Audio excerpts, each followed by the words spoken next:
Are you guys ready for another beautiful day of Lord of the Mysteries, Zero Stalling? What's up, Easy? What's up? Oh, what's up, Easy? What's up, username? Hello, man. Good morning, guys. And so it begins. And so it begins, guys. I didn't know if I don't think we're gonna finish today. I was gonna be live for like 4 hours or so. So I was like, the title originally was finishing today, right? You know what? We're gonna record our intro right away. Let's just record our intro because we're not stalling. You get the thumbnail wrong in the last vid. Really? Did I? Wait. What part was wrong? Was the number wrong? Oh.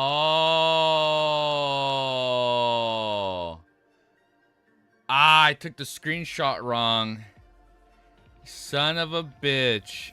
Bro stuck in the Ouroboros loop? Son of a bitch. You're right.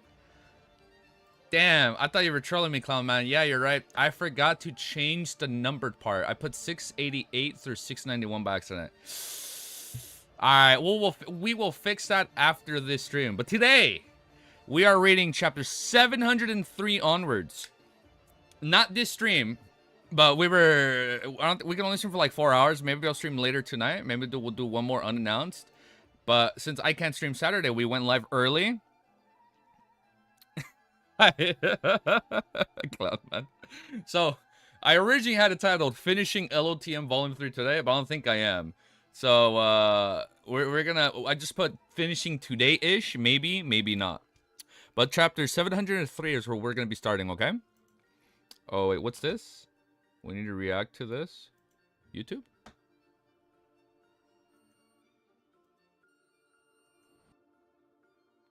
Oh?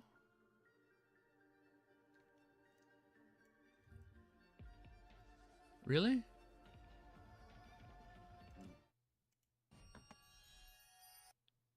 Wait, what is this?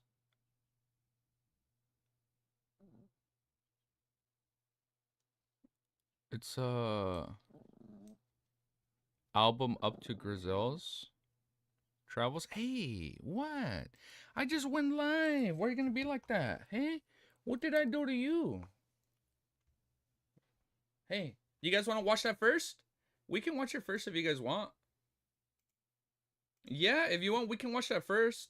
Well, I'll leave it up to you. We can watch that first. Music album, but trimmed because it goes through the volumes. Okay, official art and quotes of LOTM up to Griselle's arc. Okay, if you want. I trimmed it to Griselle, which is halfway. Oh, thank you. Okay. Hi, Ellie. All right, if you want, we'll do that first. Here.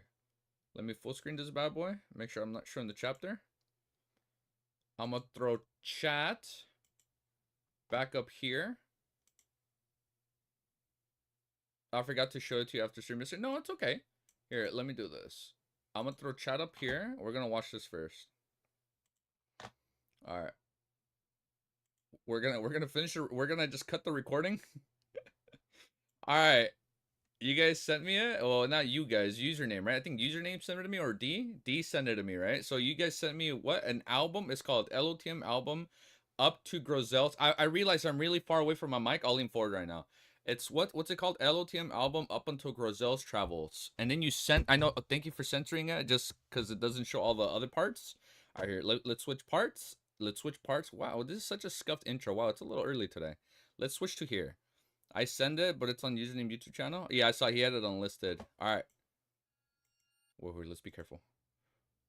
I forgot. Louvian made another art for you. Really? Oh, well, look at it. I sent it to you, but it's username. I updated it. DSV linked it. Should we tell him how? Tell him the low sequence names like sequence data reader, which wouldn't be mentioned in the future. Yo, what's up? All right, Ellie, wait, let me let Ellie down. I think she wants to go down. What's up, guys? Wait, hold up. We're gonna watch this first. You want to go out? Yes, you can go out. All right, I love you. Oh, Ellie. I made sure. What's up, OG? I made sure to take this dog out for a run for like 1 hour, bro. It was like, no, I lied. It wasn't an hour. It was like 40 minutes. We were out for like 40 minutes, you know? I'm like, all right, I'm going to get her tired. She's going to chill. We're going to hang out. And then she'll sleep on me. No, she wants to go out already. It didn't work. All right, here we go. All right, let's just redo the intro. Shit, we've never redone intros, but we're just gonna do it since we let her out. All right, here we go. Here we go. All right, we're gonna start this intro again for technical reasons. But well, you guys sent me a LOTM album up to Griselle's travels. I'm excited.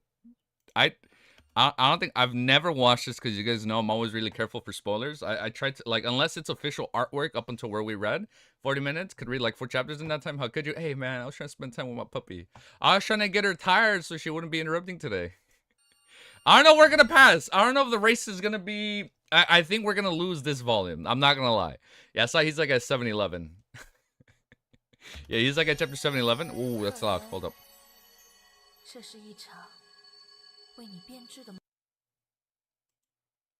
Right, 1080. All right, let's keep going. Go and pass Wiz today. Oh, he's not streaming tomorrow? Oh, you know what's funny? Wait. Let me quickly do a pause. You guys are all, so you guys, everybody gets time off tomorrow because I'm not streaming tomorrow either. And today, time to get, shit. I can't stream tomorrow. I'm not gonna be live all day tomorrow unless I stream like super fucking early in the morning. But I can't spoil the suit and tie, you know? Like I gotta save that one. All right, but damn, he's not streaming for 2 days. And of course, the 2 days he's not streaming, I'm gone. Damn. Bro, I'm gonna get... All right, here we go. Boy, love manhwa ads. I apologize. I don't know how that got there. Is he buying bread? Oh, it's day 1. Oh, this is when he first transmigrated. Oh, everyone will die, including me. Oh, shit, dude. Oh my god, it's like a storybook. What? Wait, you said done and... Oh my god, I didn't catch that! Oh my god! Oh my god, look at that! Oh my god, I didn't catch that! Oh, that's so sad. Oh, that's sad, dude. Everyone will die, including me, and they show done right away. This is so good. Let me put the volume up for you guys. No, we're finishing volume 3. Today-ish. Today-ish. 8 days left. I'm excited, dude. Oh shit. Oh look, now they're gone. They left.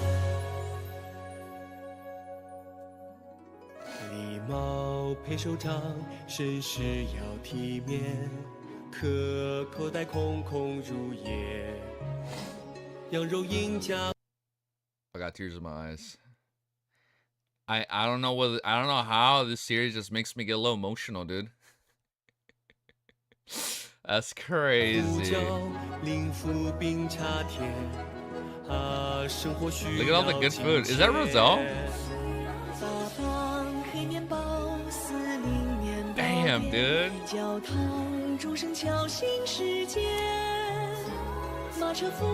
Oh, that was the Evernight logo, right? Church of Evernight?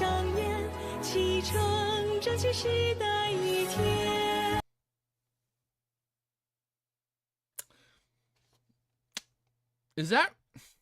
It's a clock. I don't want to look too deeply into this, but does this have something to do with Amon?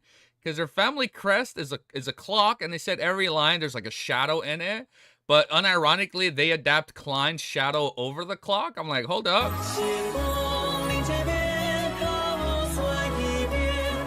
It's a loom wheel? Is it? I hope it is. I hope it's nothing too crazy. I hope it's nothing crazy like that. Yeah, it's official. So, okay. Oh, that was Leonard. Look. Dude. Oh, shit. Oh, see, look, now I would have noticed them. Sorry. Sorry I didn't see him the first time. I had tunnel vision. I was looking at Klein's beautiful hat and the beautiful bread, okay? I apologize.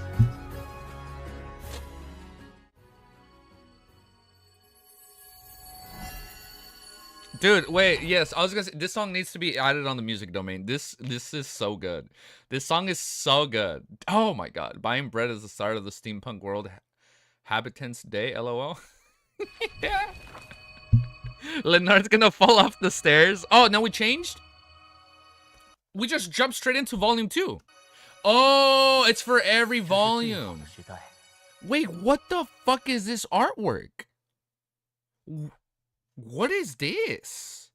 I've never seen this before. I'm sorry. Does somebody have a high-res picture of this? This looks so good.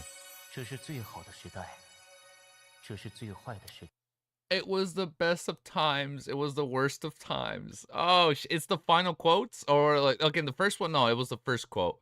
Everyone dies, including me. Oh my god. Ooh, we got all actiony already. Okay. Damn.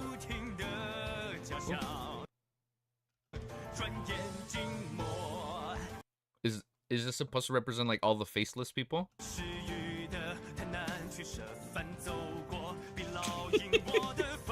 Look at that beautiful man, Roselle. Klein, Sherlock.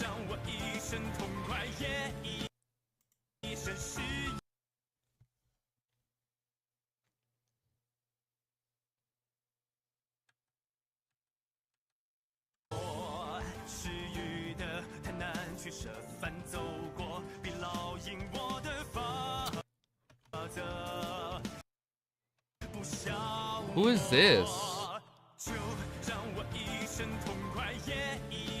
No, who is this? Is that Benedette?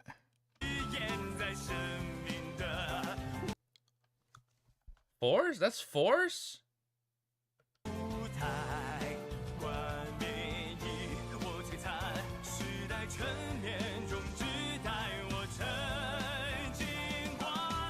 That's Force? Really? Chris? In the result preview? I think. No, not Force. Yeah, that's not Force. I don't know who that is. Okay, that's what I'm thinking. If it was Bernadette. Okay, makes more sense that Roselle's daughter's next to him right there.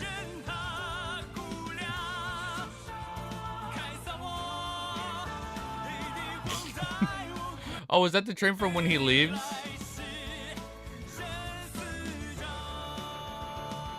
That is so... I love how they're doing the cogs from like the whole steam and machinery era.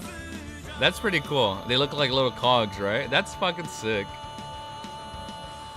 Okay, so I guess she's a lot more important than we think. I mean, technically, yes. Where we're at in Volume 3, she is a lot more important.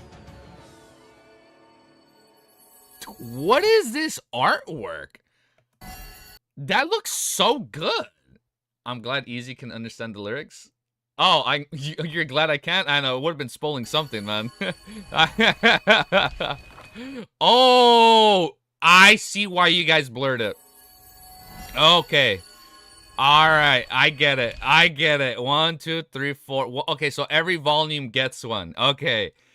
It's cool that this is blurred. I don't know if this was supposed to... No, I don't think it was blurred. I think you guys blurred it. Thank you. Here's the blurring. Okay, thank you for blurring that. I'll be like, oh, what is that? Like, what the fuck? Who's dying at the end? Or some shit like that, dude. I blurred it? Okay, thank you, username. This is so fucking Griselle's Travels. What a crazy-ass arc. This was...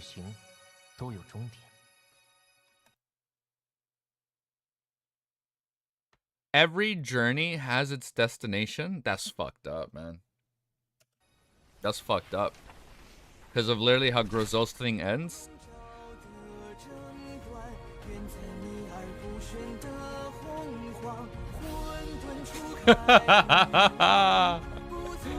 Oh, this is such a hype-ass arc.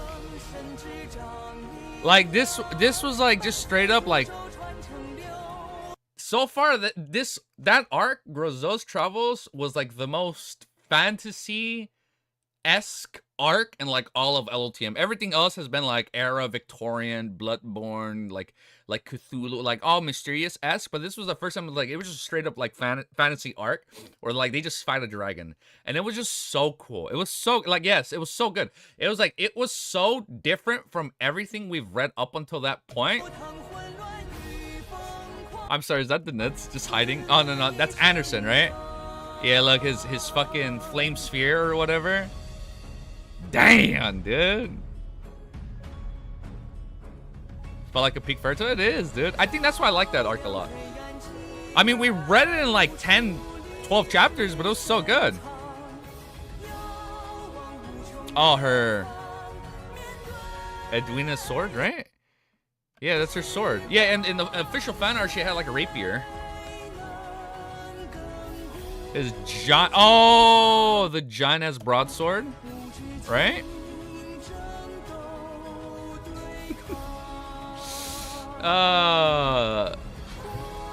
That's so cool, dude.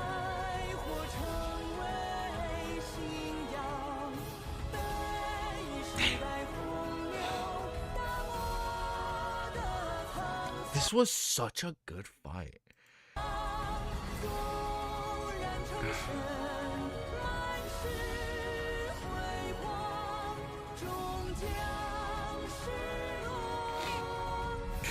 That's so sick, dude.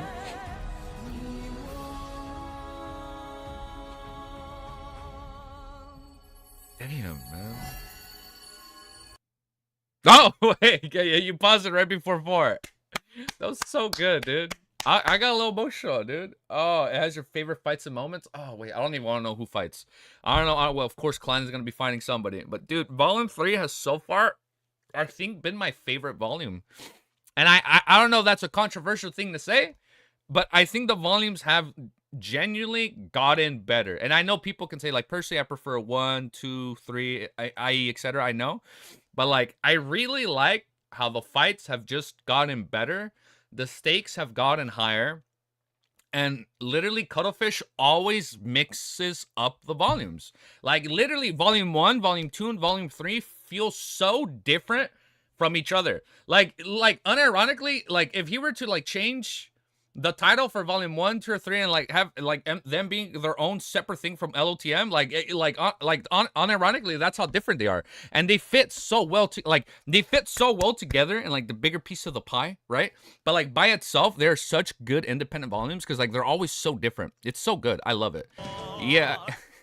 I think watching this makes me realize how much I like the Griselle's travel part.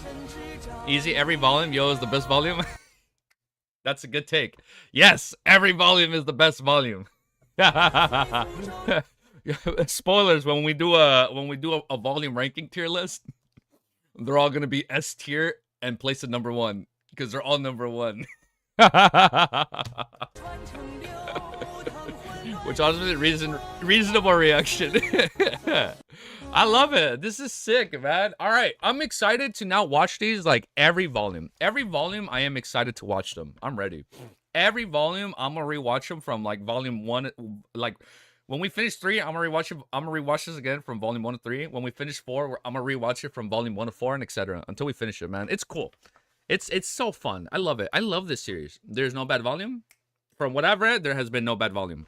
I love them all. I know there's short volumes, so I don't think I'll feel bad because it's short, but I'm ready. It's going to be fun. I'm excited, and I'm looking forward to it. And thank you. There's like 30 of you guys here right now. Now, we're going to keep reading Volume 3, Lord of the Mysteries. I hope you guys are ready. I'm going to just end it right there. That's so sick. To me, Volume 2 is... I think lame is a strong word. It felt different.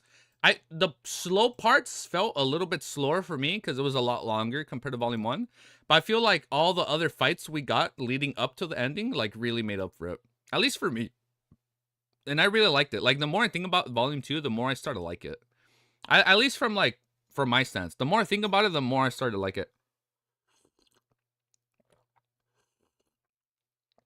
But yeah, the more I think about Volume 2, the more I start to like it. I don't know if I should do... I probably will do a review for Volume 2. So, when we do finish Volume 3, I am going to take a few days off. So, I'll take a few days off. And then the Donghua airs... Wow, the Donghua airs on Saturday.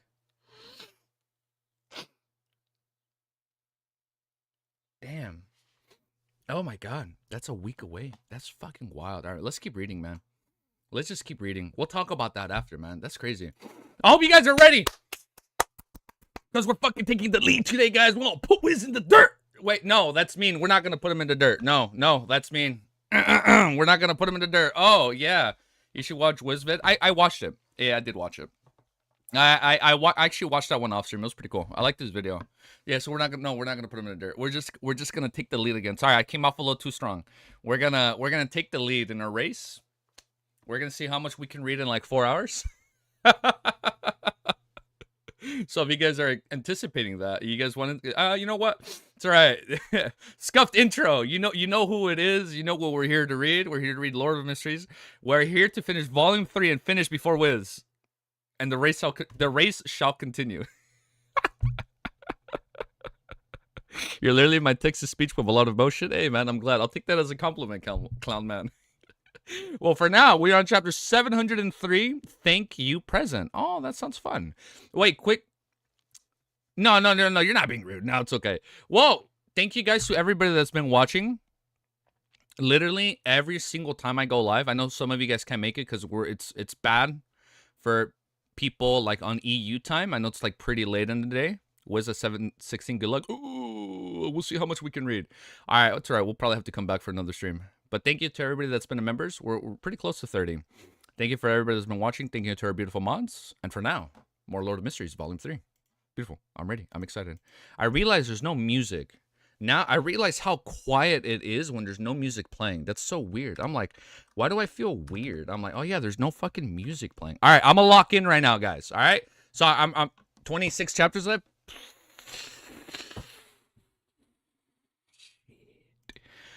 Damn, man. Oh, I'm excited. I'm fucking pumped. Really? All right, I'm locking in. We're locking in. We're locking in. We're locking in. All right, let me raise the volume up. Put it right here.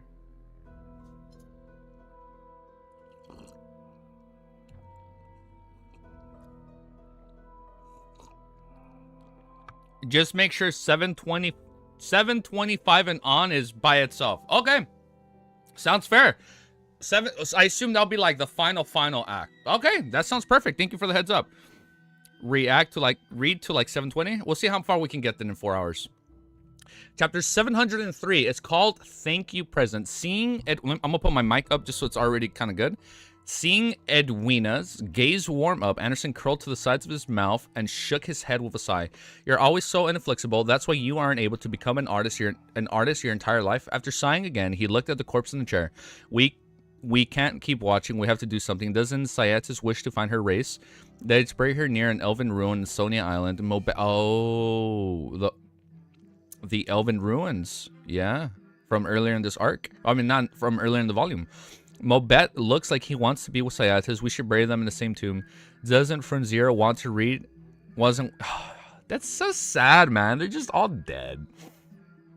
I was starting to like them. I was like, I wonder how they're gonna like I wonder what their chemistry is gonna be like with the crew, but they were just gone. Doesn't Fronzira want to return to Backland, but his remains to ashes store the ashes in a box and bring it to the city when possible. If time permits it, then someone can look for his descendants. As for Snowman, it's not like if he believes an ancient sun god or the original creator. Who knows if the two are the same? To us, it's the same. There's definitely no way to find the corresponding cathedrals or altars. Therefore, the only thing we can do is bury him beside Griselle. Griselle, he wishes to return to the Giant King's court. That's the city in the myths of legends. There's no way to find it in the real world. However, there are giant ruins in the northern and southern continent. We can bury him there and allow him to have a proper burial. Giant King Court, Backland. Klein listened in silence as he deliberated for a few seconds. Leave the ashes to he's gonna take them. Leave the ashes of Griselle, Snowman, and Fronzira with me. He believed that in the time to come, the City of Silver would manage to reach the Giant King's court. When that happened, he could hand Griselle and Snowman's ashes to Little Sun and allow him to bury the two ancient figures. As for Backland, Klein needed to return it, and it was the final destination of his travels. He could then bring back Fronzira, who had left his hometown for more than 165 years. Edwina added, the Golden Dream often goes to the Sonia Island. I'll hand Syatis's and Mobet's remains. All right, you'll be in charge of the cremation later. Anderson turned to look at Denitz as he chuckled inside. Look, everyone plays a part in this. There's no need to feel inferior. He had originally imagined that Denitz wouldn't understand his counseling and would glare at him angrily. To his surprise, the well-known pirate's expression turned heavy as he nodded in silence at him. As companions who face the king of the north together, let's choose each other, treat it as though we're inheriting their legacy. Anderson gestured at the shimmering items on the floor. These beyond characteristics definitely have remnant of their psyche.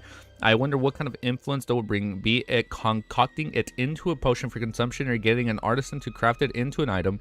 There should be something special about them. The former can be digested with the acting method, but nothing can be done after the latter. From the looks of it, you don't know the acting method. Treat it as though I didn't say anything. The last two lines were said to the Nits. Treat it as though I didn't say anything. Klein didn't have the mood to lampoon Anderson. He looked at the 4 beyond characteristics and said, give cyatisis to me. This is the main ingredients of the ocean songster. Edwina thought for a moment before saying, I'll take snowmans.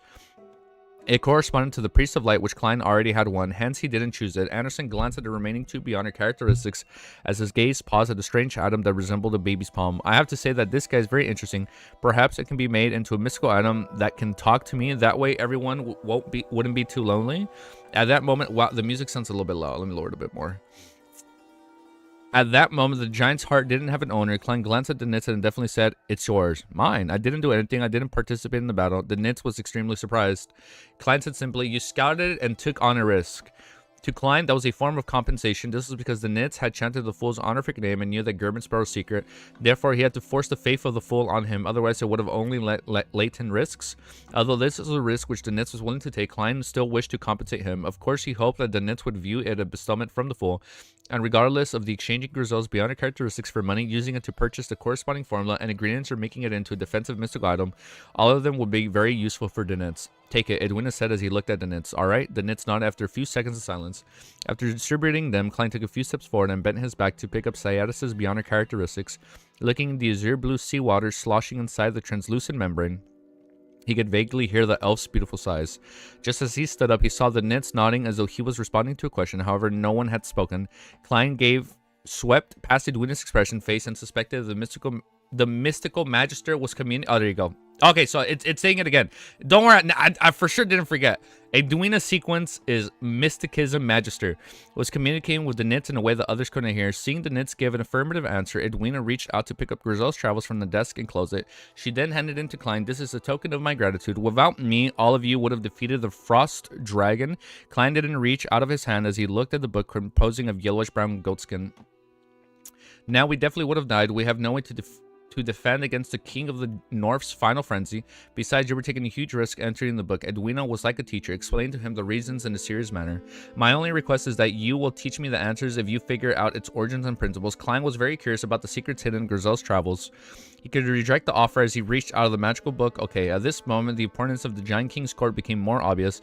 He even thought of buying the black iron key belonging to the Giant Key that was worth 5,000 pounds while he was at it. However, he didn't immediately make the request to prevent Edwina from thinking that he was trying to fleece her. He prepared to wait for a few more hours or perhaps tomorrow before borrowing the key from Vice Admiral Iceberg. He would head above the Grey Fog to divine its worth before offering to purchase it. Seeing Anderson and the Nits pick up the beyond characteristics, Edwina glanced at the darkening sky and said to Klein, where are you heading to next? Bayam. Klein replied frankly. Edwina nodded. You can head there of the Golden Dream. We have plenty of rooms. Klein nodded indiscriminately as he agreed. Who wouldn't want a free ride? After dealing with the remains and cleaning up the captain's cabins, Edwina walked to the door and opened it. There were gaps of pleasant surprises as the mood of the corner turned jubilant. Alright, it's fine. Now, Edwina looked around as a smile formed from her cold expression. The crew cheered loudly, making Anderson stroke his chin and frown. It's more exaggerated than I imagined. Without a doubt, his words were drowned by ebullient cheers. After everything came to an end, Klein and Anderson left the captain's cabin under the Nits and led and headed for the rooms on the same level. Half turning his body to look where they were, Anderson suddenly sighed. Is that it? Although we didn't get to know each other for more than half an hour, people who fought alongside you often leave a deep impression, but think they suddenly died in a baffling manner, all of them. Klein was silent for 2 seconds before saying, this world is filled with baffling deaths to begin with. That's right, Anderson immediately smiled. That's why optimism is needed to enjoy life. If I were to face death one day, I'll definitely be composed and cool, not losing my elegance at all. I would face it in the most handsome manner possible. Don't raise flags for yourself. Klein didn't say a word as he entered the room. The Nits opened his mouth. Anderson took the room beside him. In a room, Klein stood at the window as he silently watched darkening sea for nearly 10 minutes. Then he entered the bathroom, took 4 steps counterclockwise, recited the incantation, and went above the gray fog. Sitting at the high-backed chair of the fool, he conjured the world's figure, and he made him make a praying pose. Honorable Mr. Fool, please inform the sun that I've obtained the Sequence 6 Norderary potion formula he wants. I also have the clues to the Priest of Light formula and main ingredients. He can delay payment by putting it on credit. I thought he said credit card. By putting it on credit and pay for it in the future. Klein was doing this to prepare for his advancement to Sequence 4. Damn, already. The city of Silver had rich resources, so it was possible that the particular main ingredients or I'm going to lower the volume down. Or difficult supplementary ingredients that were hard to come across would exist over there. Therefore, with him in no rush to get anything, he planned on letting Little Sun owe him. And the reason why he didn't say that he had obtained the main ingredients in the potion formula for Priest of Light was because he felt that it was too exaggerated. He planned on telling him once Little Sun was more or less done digesting the potion. After checking the conjuring scene twice, he transmitted it into the Crimson Star representing the sun as a stream of light. And now we're in Afternoon Town. Having just finished patrolling the periphery of the newly established town, Derek's vision suddenly blurred and he saw an endless gray fog and an indistinct figure praying inside a dark red glow. Immediately following that, he had heard the world's voice and learned that his Norderary potion formula had been acquired. Mr. World's efficiency is really high, and the exact number of days that he promised. Furthermore, he even got clues to the Priesthood Light potion formula and main ingredients. Derek felt joy after a moment of alarm. He couldn't help but admire the world, wishing that he would possess similar strength and styles in the future. Above the gray fog, the world made another prayer after Mr. Fool confirmed that there weren't any problems with the Ocean Songster potion formula. Honorable Mr. Fool, please inform Mr. Hangman that I've already obtained the Ocean Songster's potion formula and the corresponding main ingredients. I'll give it to him during the next tarot gathering. Please get him to consider what he would like to provide in exchange. Now, I wonder what he's going to provide. All right, we're going to go straight in. We're going straight into the next chapter. We're zero stalling. I know, hold up. I know you added me right now. Let me read your message before we continue. I'm sipping my coffee. Don't worry. I didn't ignore you. Don't worry. I'm not ignoring. Hold up. I know. Hold up, don't worry. We're just trying to lock in. I was just trying to lock in a little bit, but don't worry. I'm not trying to ignore you guys. Wizard 17, good luck. 26 shops left. Just make sure it's 25 bits on. Oh, you pasted again, clown? The Lowen soldier's Beyonder characteristics didn't drop since he became a Beyonder in the book. Oh, you're right. That's why it's like there was nothing because they drank. Yeah, I remember when we were reading yesterday. It said, "Bro, I remember it said that last stream. Like it was close to a potion, but it wasn't exactly a potion." I remember that. Like yes, they got Beyonder powers, but not necessarily from an actual Beyonder ingredient or like Beyonder potion. Yeah, no, I remember that. Thank you for reminding that, clown man. Thank you. Okay. Mobet loved them really old. A 4th epoch Nova and a 2nd epoch elf. A love that shouldn't happen. Sciatus' ex Mobet. Sciatus almost sounds like your sciatica. I love my other bosses here. Oh man, that was sad. Alright, 704. Let me lower the volume just for me. And then I'm gonna raise it up for you guys. That way it's not too loud for me. All right, next chapter. Chapter 704 is called Origins. On an undulating sea inside an ancient and dark sailboat, Oliver Wilson stood in the front of a window considering the report he had to produce when he arrived at Pasu Island. It was at that moment when the endless gray fog and a figure lording over him appeared. He then saw a dark red... Is the music at least hearable or is it too low? I'll turn it up a little bit more. He then saw a dark red glow and saw a blurry figure resembling the world. He then heard the figure's calm words. After hearing it, Olger's eyes widened. He found it difficult to suppress his joy as strong sense of bewilderment and shock emerged within his heart. He remembered very clearly the world had only promised the sun to obtain the notary potion formula within 3 days of the last Tarot Club gathering. He hadn't mentioned anything related to the Ocean Songster potion formula, but in his days, this gentleman had obtained the rare Sequence 5 formula and even its main ingredients. What did he exactly do? Olger muttered suddenly to himself as he couldn't help but recall Gurmitsboro's cold and formidable appearance. He found the mound more and more unfathomable. Is this the advantage of being blessed? Yes, I just received the news yesterday that Gurmitsboro boarded the future last week in the NAS. On the other hand, it proves that Admiral Stars is indeed the hermit, and on the other hand, it means that the world did last week was extremely important. For example, entering those dangerous waters in the Eastern Front to obtain something. Therefore, he had no choice but to seek the hermit's help. As such, he advanced and became a Sequence 5 powerhouse. This can explain how he obtained the Ocean Songs or potion formula and its main ingredients in the span of a few days. Can we get a kick starter for Olger? Bro is too broke right now. What did he do exactly? Don't tell me that he killed someone. Don't worry, guys. I'll set it up for him. Don't worry. I'll set up the Kickstarter for him. Don't tell me that he killed someone from the middle upper echelons of the church. Olger couldn't help but frown. He quickly calmed his heart and focused on another matter. Oh, I scrolled down too much. Although instantly obtaining the formula and main ingredients delighted and excited him, making him feel that becoming a Terror Club member was a turning point in his life, he still needed to pay for it. Who can I give the world? Oliver fell into deep thought, depressed to realize that he didn't have an item or money of equal value. He subconsciously paced about his window. Above the gray fog, the busy world vanished as Klein cast his eyes on Griselle's travels, which he had brought above the gray fog. This book, comprised of yellowish-brown goatskin, was silently placed on a long bronze table. It didn't appear special in any way, appearing so ordinary that not only his fans would notice it. Klein conjured a pen and paper, and he cautiously wrote the first divination statement. This is the Spectator Pathway's uniqueness. The book? He was more worried about this point. It also meant that he couldn't seal the book above the gray fog. It might bring about unexpected accidents, but carrying it with him made it possible for him to be sucked into the book at any time. That would be very problematic. He undid the spare pendulum on his left wrist, composed himself, and attempted a divination. When he opened his eyes, the topaz pendant was spinning counterclockwise, so negative. It was a negative result. From the looks of it, the strange book is in the Spectator Pathway uniqueness. Then there's no need to be afraid. Klein thought for a few seconds before divining if Griselle's travels was this corresponding item of the Spectator Pathway sequence 1 or 2. To his surprise, the divination ended in a failure. A failure? So there's interference? He thought for a long period of time before permitting a new divination statement. Its origins.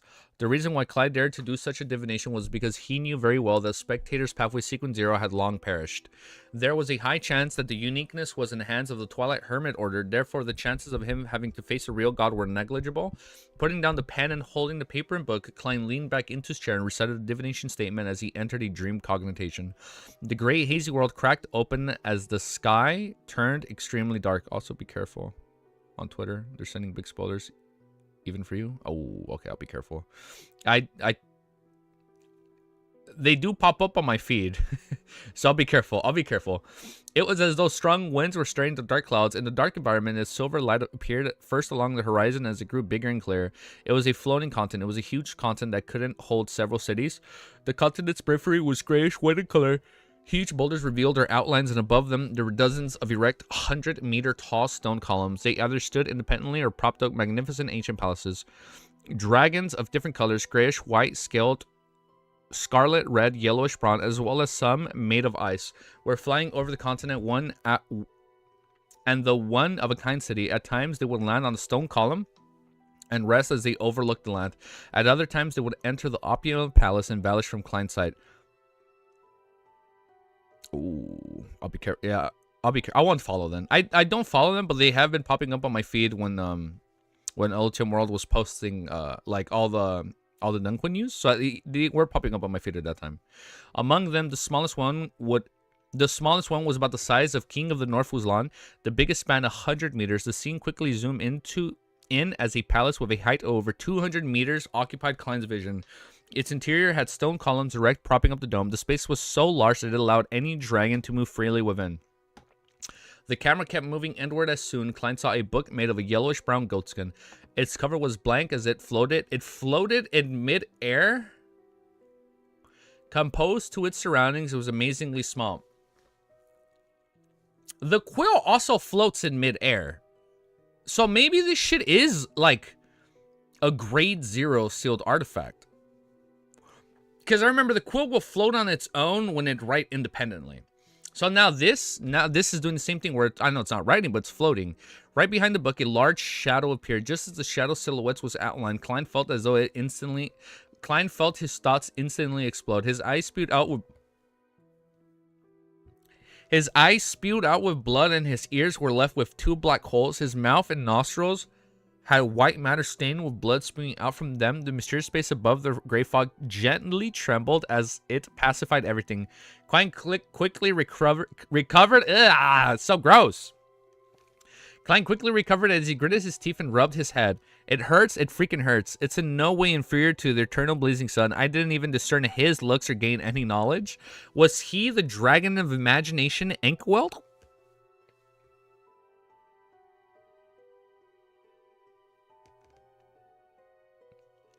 Was he the dragon of imagination, Enkwelt? A balloon can float? That is true. Well, if dragons can fly, holy shit, Audrey is gonna fucking fly. Holy shit.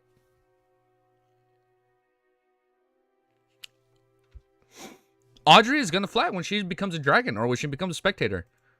Wait. No, it's not unrelated. Wait, hold up. Totally not Monson. Wait, hold up. Let me look that up. It's not unrelated. I did a react to that video. Hold up. Honkai's done real. I'm gonna just keep this looked up. I'm gonna just keep it looked up for later.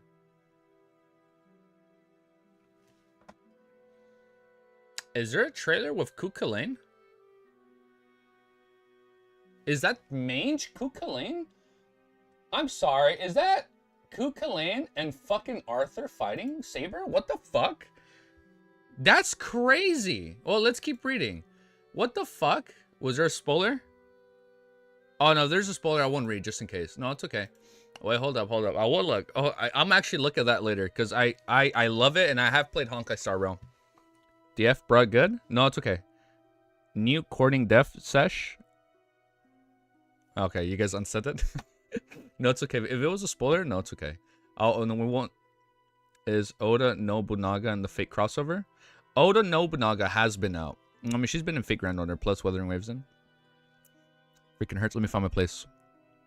Let me read from here. Was he the dragon of imagination, Ankwelt? According to Little Sun's information, he had perished at the end of the second epoch. After so many epochs, spanning 2 to 3 millennia, just prying into the mystery was enough to put me in such a sorry state. If not for the Grey Fox screening and assistance, it would have died immediately. This mark is way too powerful, isn't it? There's no way of comparing them. Its damage is inferior to the previous encounter with the Eternal Blazing Sun, but one had died long ago. With the other still alive, it just begs the question if ancient gods are stronger than real gods of the present day. Using nearly a minute to recover his pain, Klein recast his gaze on Griselle's travels. He tapped the model table, then edged and muttered silently, "This book's author is Dragon of The fuck? He was the author? This book's author is Dragon of Imagination, Inkwelt. What the fuck? A book written by Ancient God, a storybook that can automatically deduce the ending? What is his goal? When this book was formed, the Dragon of Imagination likely had encountered the Ancient God and was fine. After all, it would take some time to go from the City of Miracles, live Sied in the Giant King's Court, and before Griselle was swallowed by the book, the Giant King's Court was clearly still in existence. Just a prank. A toy used to kill his boredom, of course, or could it be that the Dragon of Imagination had foreseen some of the future? He specifically created this book to leave behind a chance for himself of the dragons to resurrect. However, he underestimated the ancient sun god's might and he completely perished. It made the book unusable for Melania, so all it could do was naturally absorb the characteristics to play out a story. Klein made some guesses, but he wasn't able to verify them. After some consideration, he thought of finding a chance to enter the book and search for clues. In the future, I can enter as a spirit body above the Grey Fog. Once I encounter any trouble, I'll immediately return. Such a good hack. You just go in your spirit form and then you can just go back. Yes, I'll make the attempt after I'm no longer with Edwina and Anderson. I have to be careful and cautious. Klein nodded as he divined if leaving Griselle's travels above the Grey Fog would bring in undecidable changes to mysterious space, but he was met with failure again. As for the reason, he actually knew why. This was a place that transcended the spirit world. Divining about matters involving this era naturally failed if attempts were made to obtain revelations from the spirit world.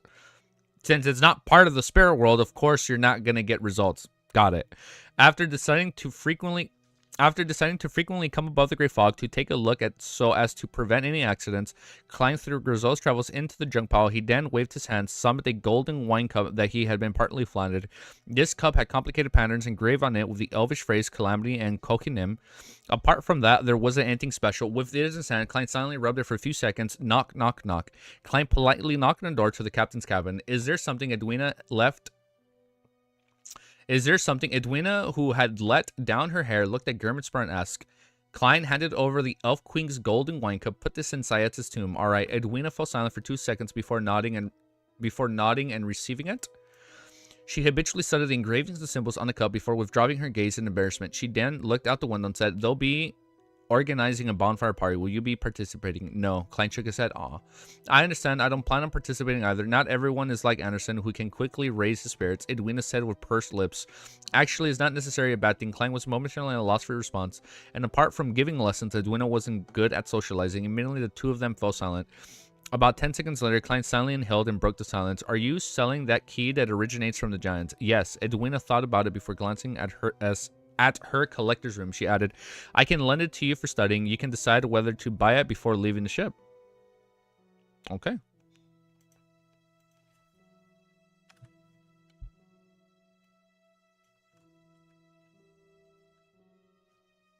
$20. 56. What the fuck? These chapters have gone quick. I read those chapters in like 10 minutes. Play Wuthering. Oh, play Waves. What spoiler? We already saw it with Audrey last time. She was exploring what you're talking about. I don't know anything about a qualitative change of demigods. Anyway, we didn't in the story. They can fly. Oh, well, I know dragons can fly. Klein has a collector's edition book written by gods. If he sells it, he can be rich. I'm only talking about dragons. You're locked in? Yeah, we're locked in. All right, let's keep reading. Yeah, so if I really feel bad if it feels like I'm ignoring you guys, let me know. What's your favorite thing about LOTM so far? I love how different every volume is. I think that's the one thing. Yeah, that is definitely the one thing. The one thing is it covers so many genres. Wait, let me make sure this is updated. But yeah, like hands down, Romero, the one thing I really love about LOTM, every volume has been so different from every volume is so different. There hasn't been the story has for a series that's like 1,000+ chapters. I feel like you eventually come to a point where a series can be okay, stale is a strong word, but I feel like you can come to a point in time where when you've been reading for something so long, you find it's its habits, right? You've been reading something for this, the series can find its comfort zone, and it just stays, and it's only bound to that one genre or whatever. But not this series. This series, and I'm not saying that's what other series do. We like what we like, right? I'm not trying to be positively toxic, but I like how every volume is so different, and it's always doing something new, and it's always fresh and unique, right? Sure, it can take ideas from other series, and he can mix and match them. And the fact that Klein can keep changing his persona and identity, he can just do new personas and new I love it. It's so different from each other. And then even the whole power system, everything is so different. You never run into identical characters. We understand what you mean. I love it, dude. Volume 4 ending gonna be peak. Dude, man, I have not read one bad ending. All of them have been finished volume 6 today. Let's go. We'll see what happens. Chapter 705 is called The Mythical Creature. You didn't even need me to mention it. I was still a little embarrassed to raise the subject. Klein secretly heaved a sigh of relief. After considering Grimmin Sparrow's persona, he calmly said, "I do not need to take advantage of others." Just as he said that, he felt a little regretful. He was afraid that Vice Admiral Iceberg would really change her mind. Edwina's light blue eyes moved silently as she said, "The only condition is that you have to tell me the answer to anything you figure out." Phew, Klein didn't harp on the issue as he nodded. Okay. About a minute later, he carried the iron black key to the size of a heptacord, and at that moment, there was a series of fervent singings from the deck. Your eyes are so memorized that it feels like the light from a dawn. When night comes and the sun has gone down, I almost start feeling melancholy, fervently awaiting your light.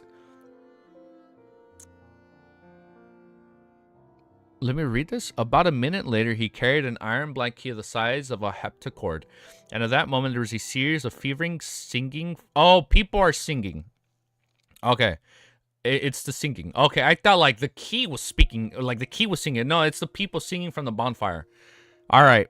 Your eyes are so mesmerizing that it feels like the light from dawn. When the night comes and the sun has gone down, I almost start feeling melancholy, fervently awaiting your light.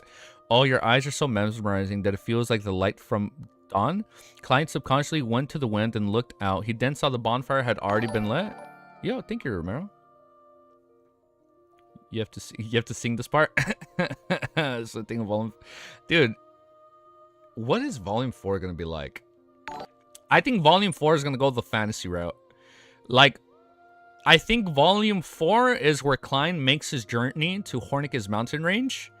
And since he's going to be going through that whole mountaintop in a whole new region and like a whole new like area he's never been part of, new identity, he's going to be like, I think he's like, rather than being a traveler, an explorer this volume, or a hunter, he's going to be an adventurer, Volume 4. That's what I'm thinking.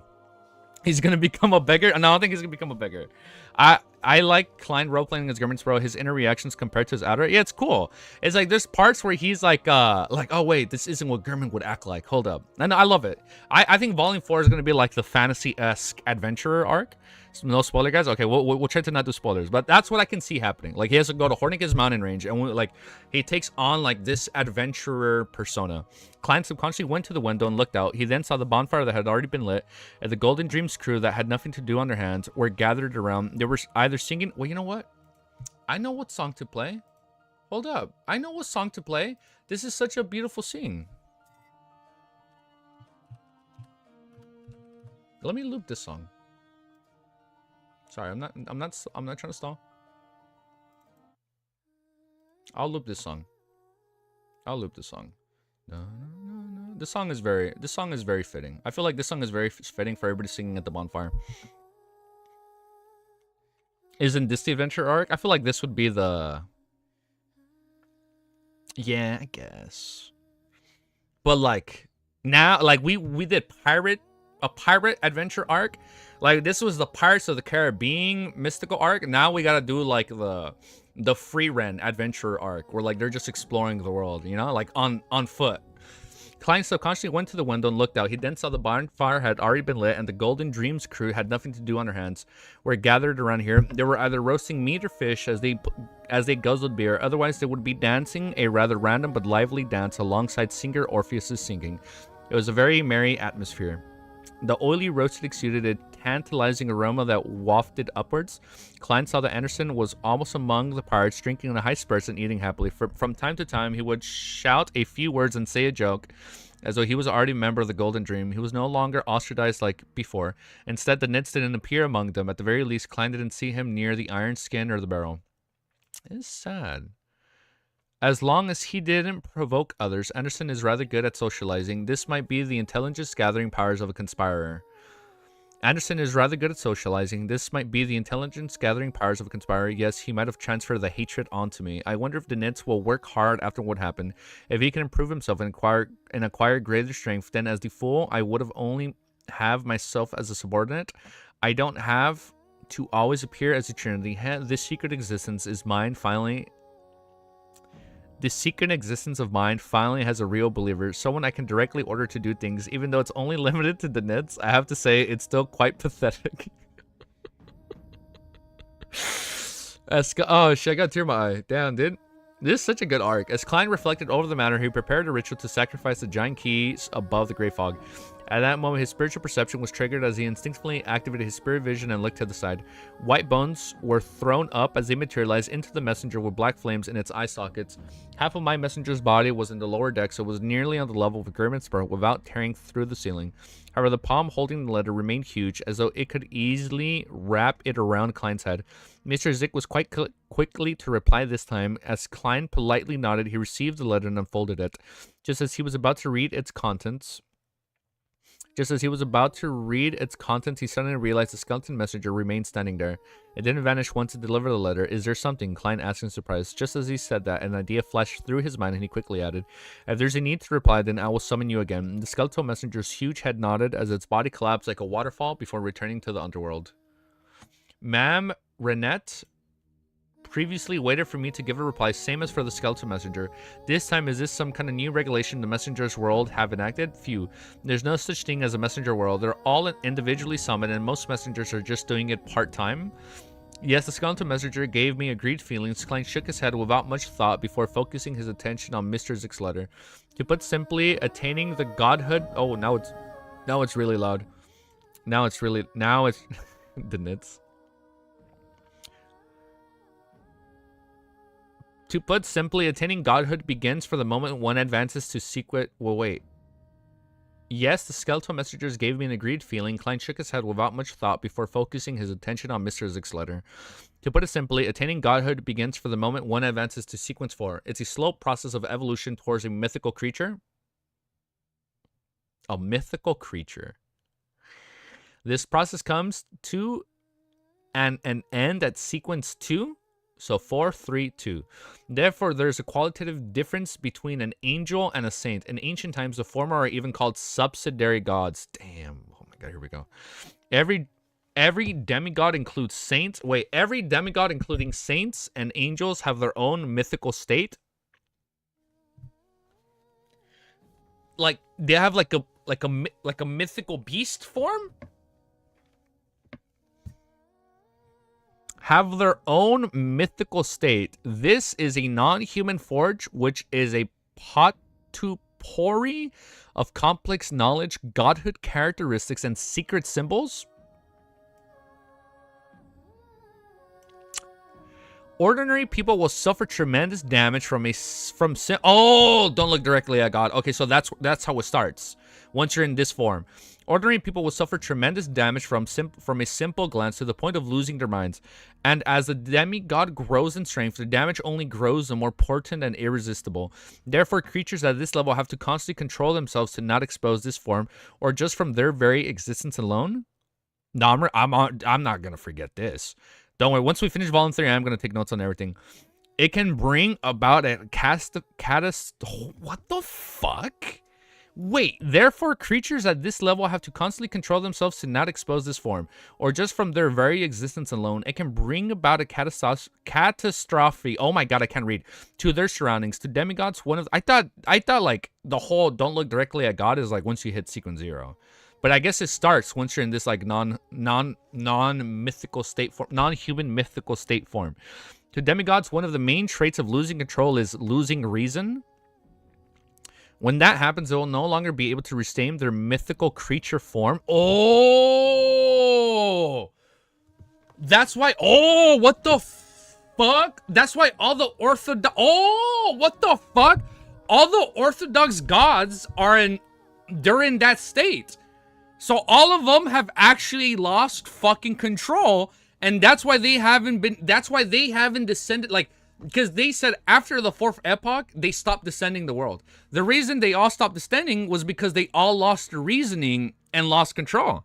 Like, they all gave in to this mythical creature state. And that's why, that's why in the fucking very first trailer, in the very first fucking trailer for the manhwa, if I'm a fucking... No, I won't pull it up. You fucking know it and I fucking know it. And the very first fucking trailer of Lord of Mysteries Danhua, when it shows the fucking boat and you see the 7 Orthodox, they didn't look like fucking humans. They all look like weird abominations and whatnot. So that was all them and their mythical... That is crazy. That's so wild. What the fuck? Now, why the fuck are they all twisted? Holy shit. I genuinely believe the ancient sun god, or like the true creator, is the lesser evil. Holy fucking shit. Unironically, I believe he's the lesser evil. I genuinely believe he's the lesser evil that's holding everybody back. Like, and if it's not him, it like I feel like the lesser evils in this series now have to either be Ancient Sun God, True Creator, Adam, or Amon. One of those 4 people are going to be like the lesser evils of this series, and like they're doing all this for the greater sake. My lord is speak. To demigods, one of the main traits of losing control is losing reason. That's why they all look like that. They're all in their mythical state. When that happens, they will no longer be able to retain their mythical creature form. Okay, hold up. I'm not trying to like cross reference other series, but the one cool thing about One Piece, some specific devil fruits, they have like their mythical form, right? Like they have like that mythical form.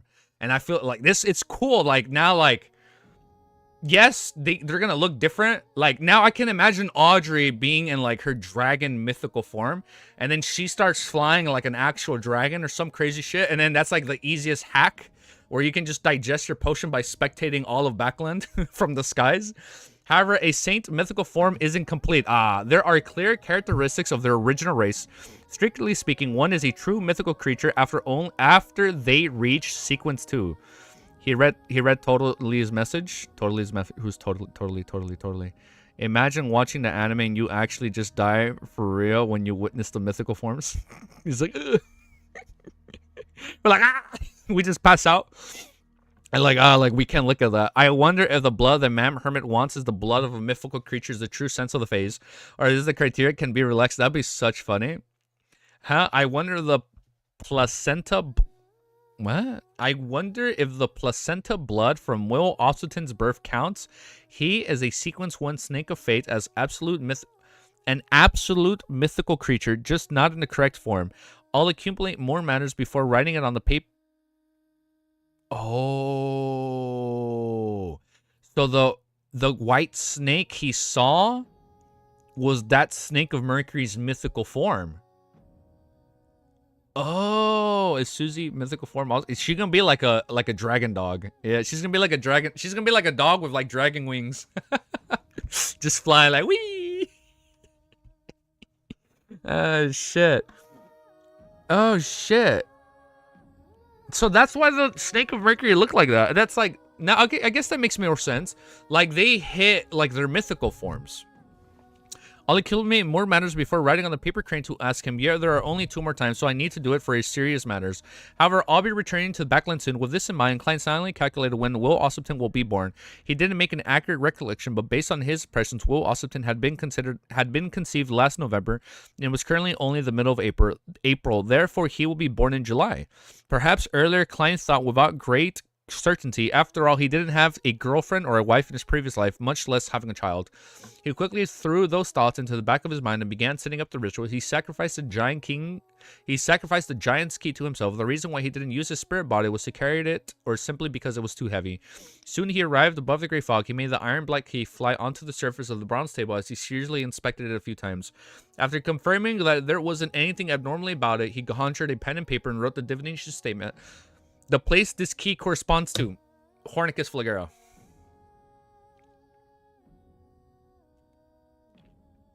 Soon he arrived above the gray fog. He made the iron black key on the surface of the bronze table as he serially inspected that. Wait, the place that corresponds to corresponds to. With the paper in hand and his arm around the key, it's gonna be that maggot-covered throne that we've been seeing since Volume 1. With the paper in hand and his arms around the key, Klein leaned back in his chair and fell asleep while chanting. This time, the gray, hazy world first presented a distorted, translucent scene. As the scene zoomed in, he immediately appeared before a 10-meter-tall door. The door was mainly gray and blue in color. On its sides were various engraved symbols, labeled in patterns. They were stately and mysterious. The light of the dusk shone over faintly, dyeing the door with a clear sense of decline. It was like the daylight was gone from the world with only eternal eventide replaced it. Right on the heels of that, Klein noticed that the opening of the door left side at a height of 3 to 4 meters. There was a pitch black socket which was equivalent to an adult's fist. The scene quickly shattered as Klein opened his eyes. A door similar to the black cloister but of a different color. That light of dusk, my interpretation is that it represents a particular door of the Giant King's court. Yes, the first distorted translucent scene should be the barrier between the forsaken lands of gods and the outside world. Therefore, without the gray mist eliminating interference, there's no way to see the scene via divination because of the barrier. The barrier between the two worlds? Klein tapped on the edge of the model table as he made judgment. He had already decided by the giant's key. After going through the hassles of bringing 5,000 pounds in cash back to the real world, Klein tidied the items on the table and held a thick stack of cash. He left his room once again and walked to the captain's cabin. He, as a desire apostle, Kirchie's bounty is equivalent to a key of 1,000 pounds. Klein glanced at the cash in his hand as he knocked on Vice Admiral Iceberg's door again. With a crack, Edwin appeared by the door. When she saw him holding the cash, her brows twitched as she widened her eyes. She said with a bright expression, "You have results." Klein tersely acknowledged, "I already obtained the results. That it's likely related to the Giant King's court." The Giant King's court, as spoken in myths. Edwina's eyes lit up as she asked. Klein gently nodded in affirmation. That key is at a... It's a big-ass key. That's why it's so heavy. I remember originally I'm like, it's like a little key. No. It's a fucking giant key. Edwina's eyes lit up as she asked. Klein gently nodded in affirmation.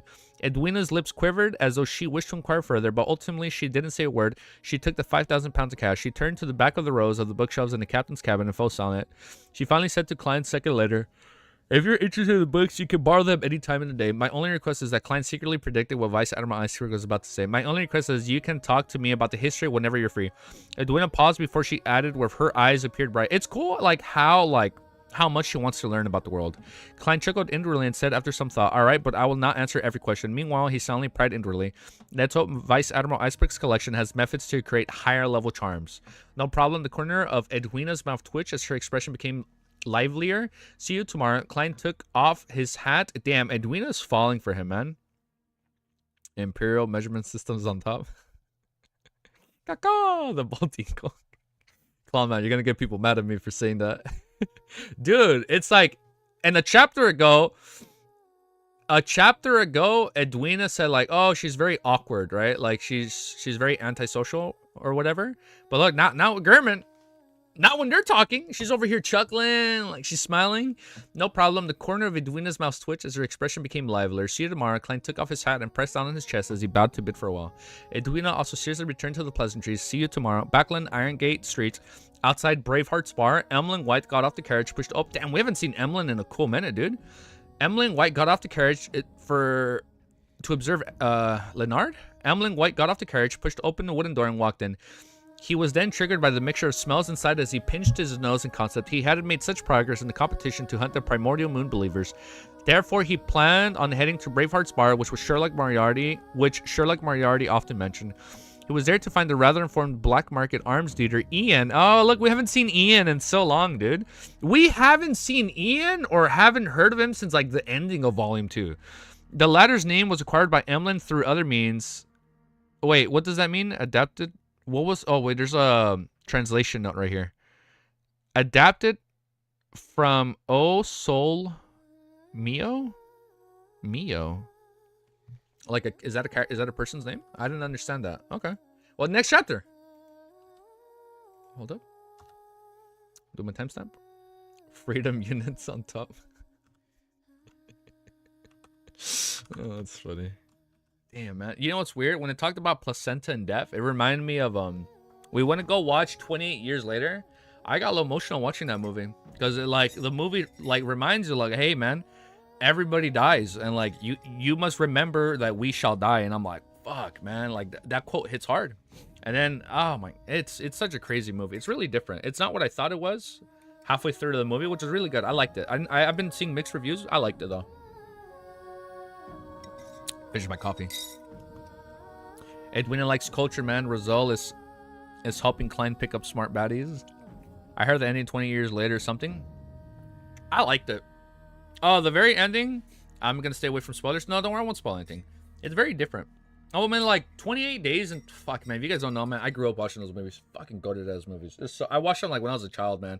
I didn't realize how much of a culture impact 28 Days Later had because I didn't realize like the zombie genre was basically dead or whatever. And then they like bring zombies, but I know they're not zombies. It's like the rage virus, but then they're like crazy fast, like really different from what you've seen up until then. But yeah, 28 days and 28 weeks later, it's like the movie always changes. Like it always mixes it up. Like you think it's one thing and then it completely changes. I know 3 chapters. Well, technically, don't forget, Clown.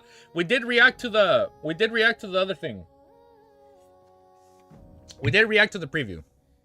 Don't forget that. The zombie horse was beating to death something. Wait, hey, hold up, guys, hold up. We've been reading for 40 minutes, and we've also been talking in between. Don't forget, the first 20 minutes, we were watching the clip you guys sent me. Yeah, don't forget that. Don't forget that. Don't forget that.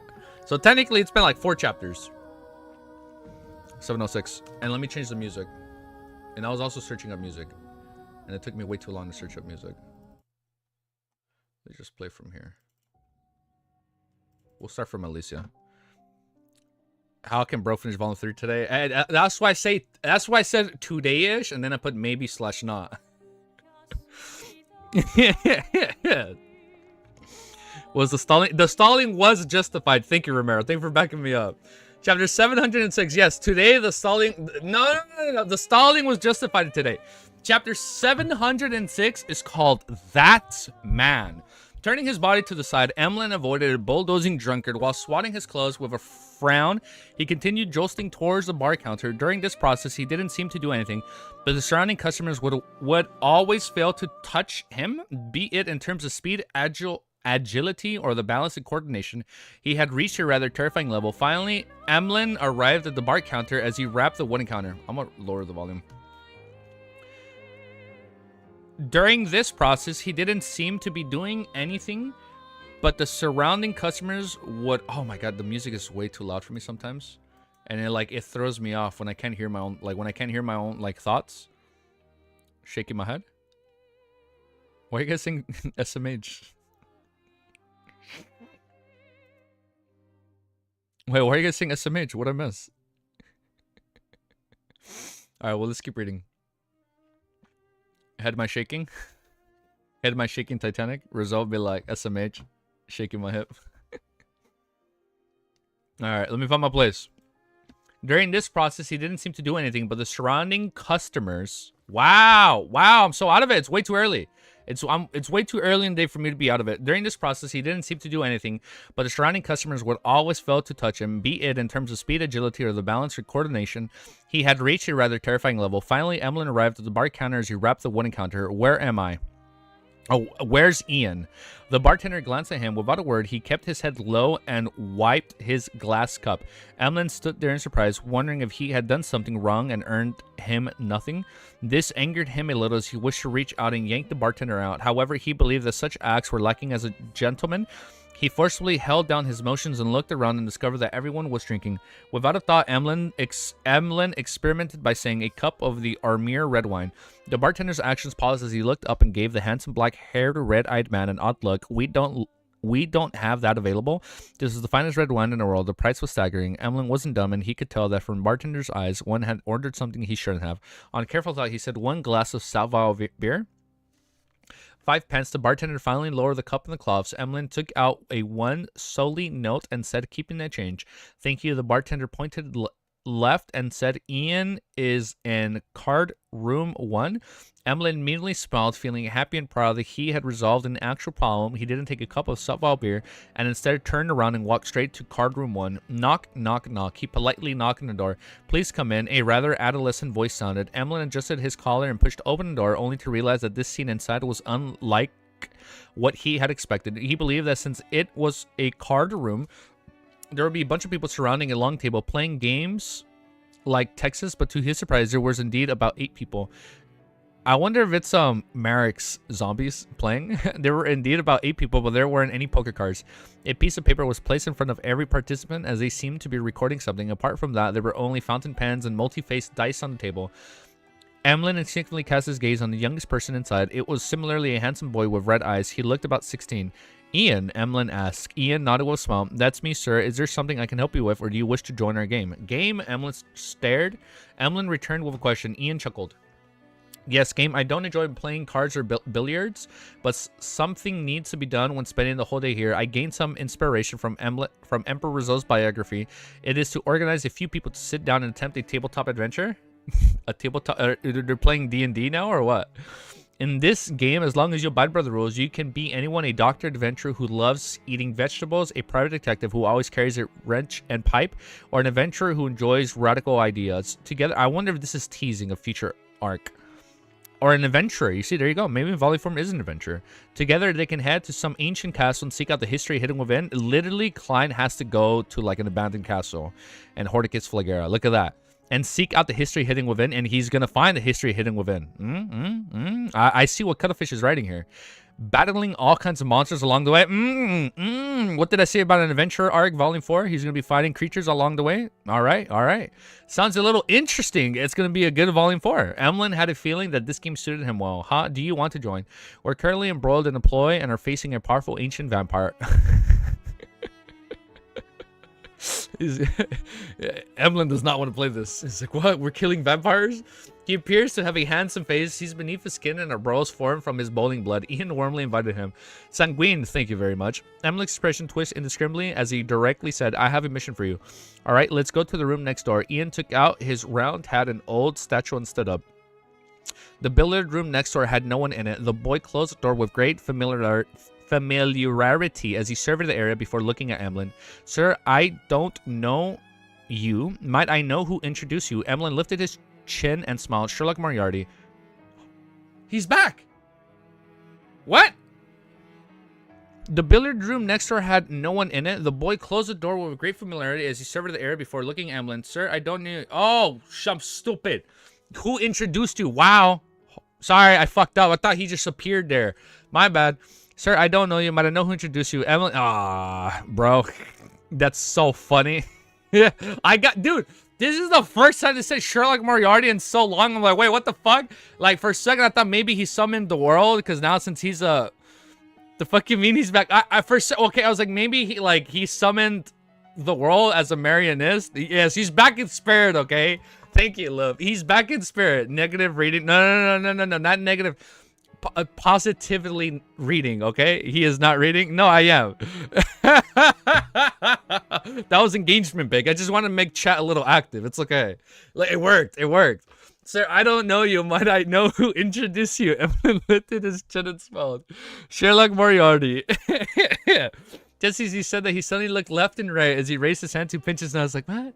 So, as Detective Moriarty, Eden heaved a sigh of relief without hiding it. I'm assured then. By the way, didn't he go on vacation to Desi Bay? When will he back? Emlyn lowered his right hand as he said without a change of expression, he isn't back yet. I've been to his rented apartment. To be frank, a normal vacation should have ended at the end of May. It's already April. Could it be that something happened to him? Ian asked squirtedly. Emlyn recalled the powers. Yeah, he said he was going to be gone for like a week or two, dude. It's been months. Emlyn recalled the powers and the mysteriousness which Sherlock Moriarty presented as he shook his head. Perhaps he's caught up in the complicated case. Ian didn't speak any further as he asked, how may I address you? What mission do you have? You can call me Mr. White. Ooh, okay.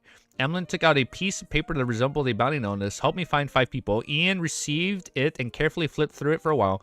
20 pounds for an effective clue, 150 pounds for an exact location. Is that acceptable? No problem. Emlyn felt the price was just too cheap.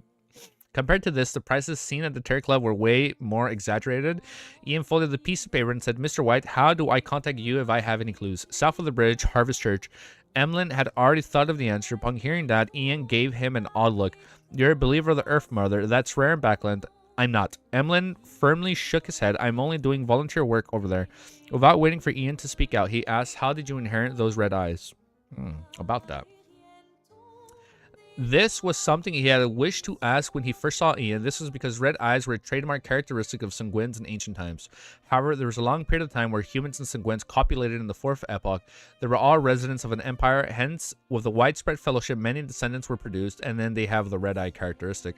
There was an increasing number of red eye mixed bloods as they passed down their genes, becoming an uncommon eye color for humans. To put it simply, every red-eyed human had a sanguine ancestor. Ian replied to my surprise, oh, my father. I have no idea how much further up the family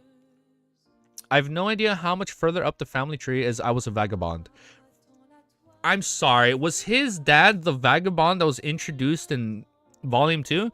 In Volume 2, there were 2 scenes with a vagabond. Remember, the queen of the translucent empire was a vampire queen, blood moon queen, the full title was Blood Moon Queen, and I forgot what was that part. How do you pronounce it? Arnia? Nah? Huh? As I was, well, in Volume 2, there was a vagabond. He's like, when I was younger, blah, blah, blah. And I'm like, oh, maybe this vagabond is going to be important. Okay, thank you for reminding me, Romero. Don't worry. When I finish this, you know what? Hold up, let me quick pause. Let me pause the video. No? Okay, so I think this is what I'm going to do. When I finish Volume 3, I won't start Volume 4 until after we upload our first episode on the Dunqua. Because it's about a week. So, and then during that week, or during those weekdays, like from Monday to Friday, I'm going to be like I'm going to be speeding through my notes for Volume 3 so I can catch up. Why I'm late? No, it's okay. We stalled so long, we've only read a chapter. Hope. No fucking kidding.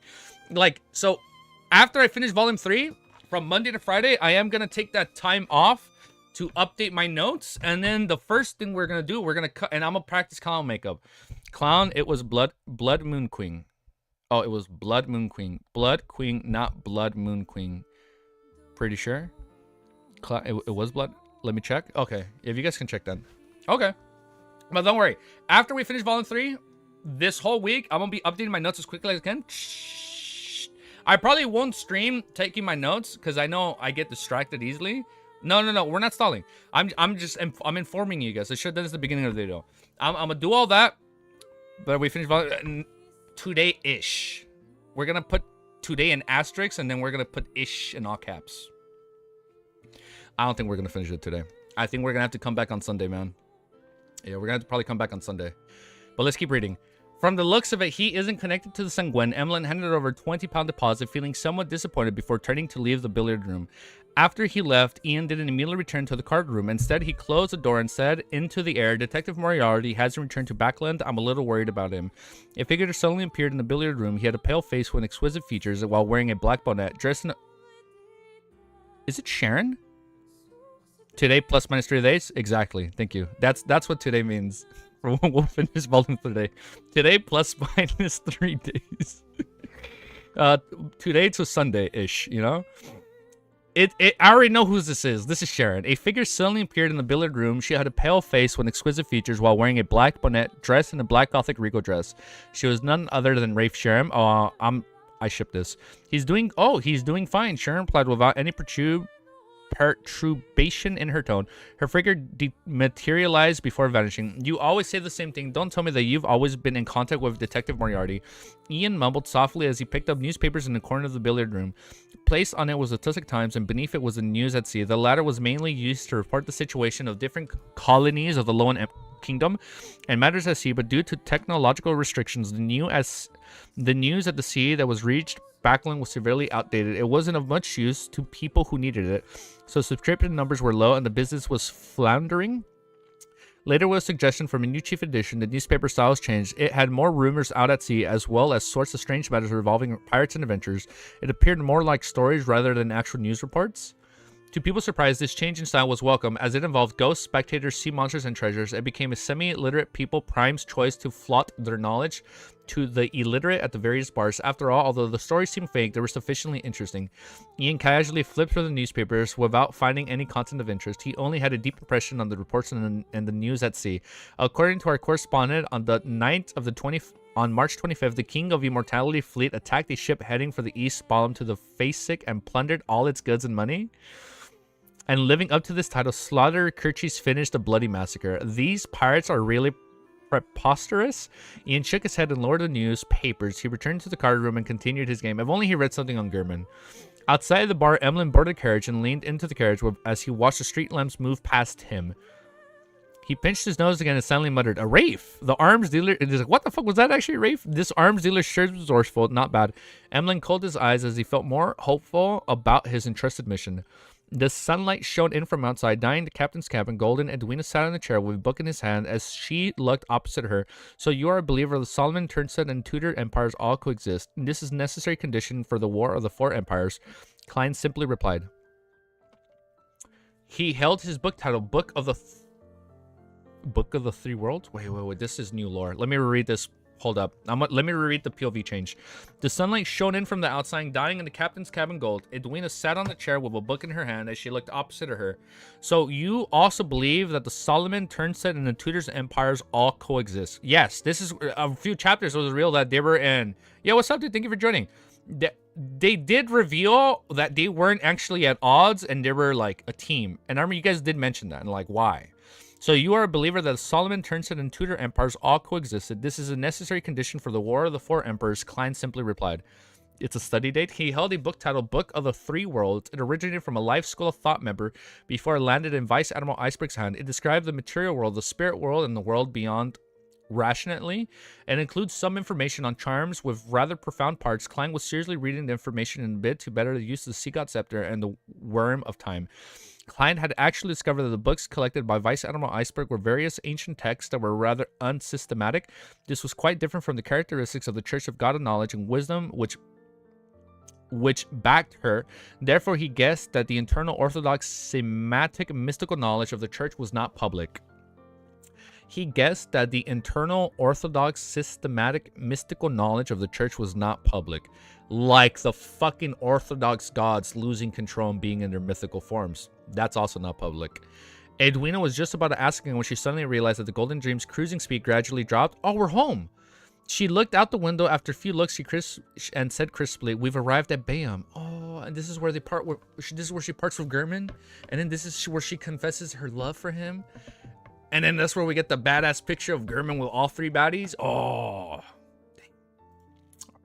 All right, next chapter.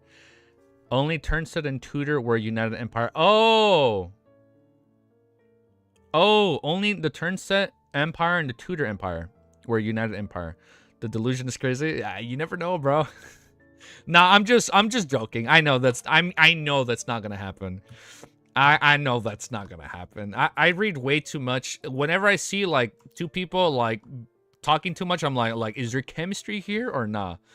The pick was like, I know it's not canon. Okay, let me fantasize. Damn it, I know it's not canon. I want it to be canon. Son of a bitch. Oh, wait, I don't mean you. I mean like, son of a bitch. I want it to be canon. Lords of the Virgins will never betray me.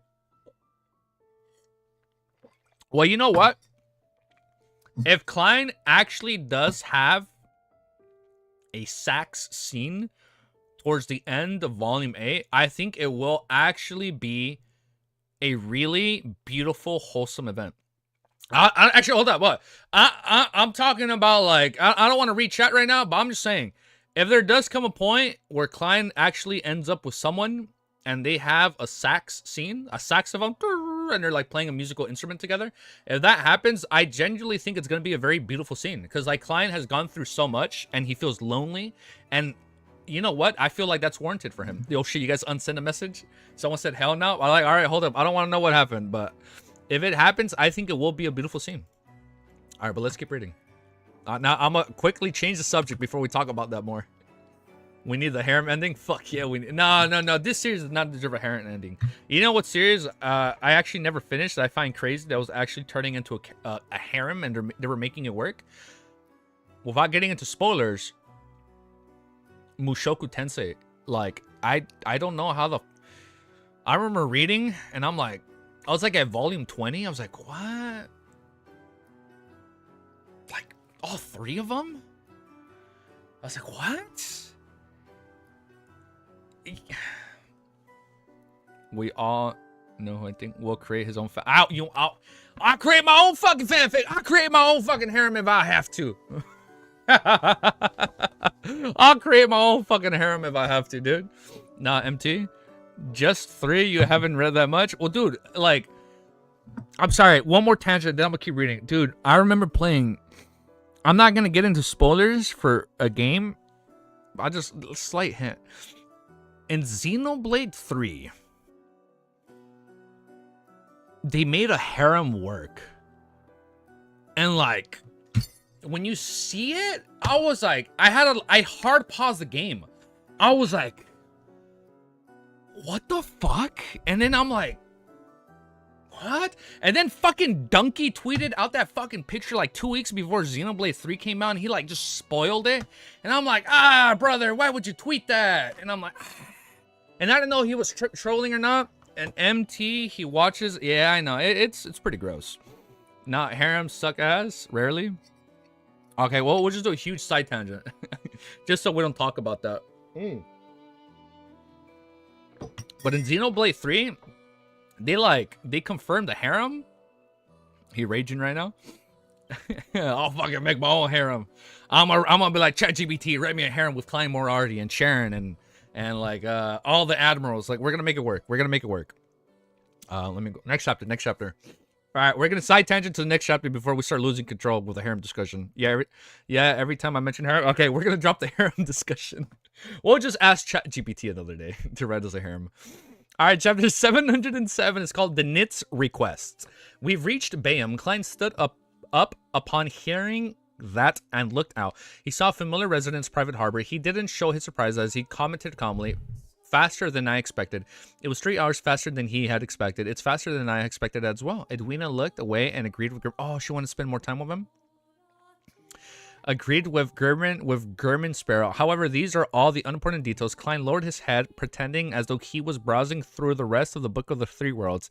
He then handed it to Vice Admiral Asperg. That marks the end of the discussion. Edwina looked at the book in silence. She opened her mouth, but no words came out. She reached for the Book of the Three Worlds and placed it on the table in passing. Following that, she got up and bowed. I look forward to the future discussions with you.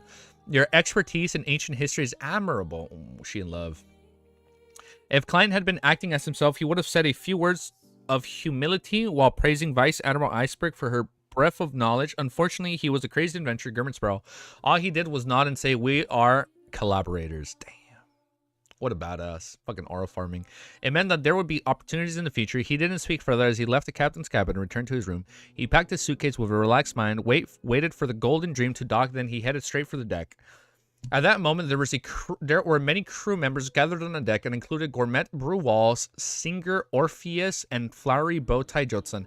Most of the crew, who were upper echelon members of the pirate crew, with their heads wore a handsome bounty. They gave sincere smiles as they happily kept waving at Klein. Among them, Barrel and Iron Skin were filled with excitement as they belted out a song for their departing guests. When did I have such a good relationship with them? Klein lampooned as he walked past the pirates until he arrived at the gangway. Anderson Hood was there with his hair combed, his clothes neat and tidy. He said with a laugh, "They probably mean to say goodbye, or should I say, let's hope we don't meet again. German, do you know how dangerous a situation you're in? You nearly became the public enemy of every crew member. They were so eager to steer the Golden Dream to Bam in 5 minutes." Klein was just about to answer when he saw Denitz jog over her with a black cloak draped over him. This fellow has really resolved himself to do better, and he planned to leave the Golden Dream to get at it alone. This is a little incompatible with my plans. Only by being around Vice Admiral Iceberg and the Church of the God of Knowledge and Wisdom would his value as a believer of the Fool be accentuated. However, it doesn't matter. If the knits can grow stronger, it will be even more meaningful. Klein habitually measured the pros and cons before ignoring his other thoughts. He looked at the knits in silence as he waited for him to speak. So what's his request? The knits opened his mouth with a series of expressions, but nothing came out of it. Is it going to be something for the Fool? All he did was give a hollow chuckle and say to Anderson, "Do you have the potion formula for Conspirer?" "Yes," Anderson said with a chuckle, "but I have no plans on..." What a fucking asshole. "Yes," Anderson said with a chuckle, "but I have no plans to sell it to you, bitch." Okay, he didn't call him that, but "I have no plans on selling it to you." The Nick's expression darkened as Anderson continued to phase. When the point of attaining the Conspirer potion formula now, any attempts to advance now would only result in failure. Well, that's where he prays to the Fool.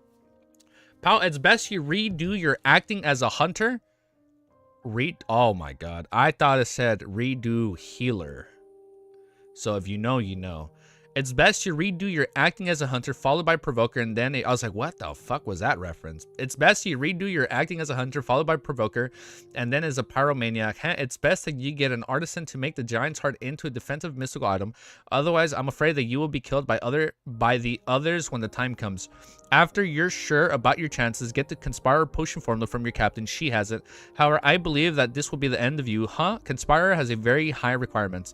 The knit's face twitched as he was being mocked, but he remembered every word Anderson told him. This was because the man before him had the title of the strongest hunter who had rich experiences on his pathway. Furthermore, he had a vague identity that the key was acting. He suspected that the captain's guidance from before was directed at this, just that it was rather vague. "There will come a day when I'll let you know what a true conspirer is," the knit stubbornly retorted before looking at German Sparrow.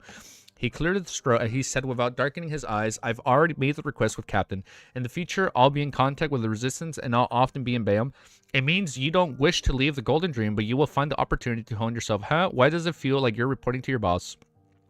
He chuckled inwardly as he gave a terse answer. The Nitz was instantly relieved as he felt a lot better. If it wasn't because his companions were watching behind him, he would dignitely help German Sparrow carry his suitcase and send him all the way to the dock. After watching German and Anderson leave, he cautiously decided to pray to the Fool every day starting tonight. He wanted to show his devotion to prevent any accidents from happening to him. Inside the Resistance private harbor, Anderson watched as German Sparrow circled into another newly built road before walking out of the woods via the shortest distance.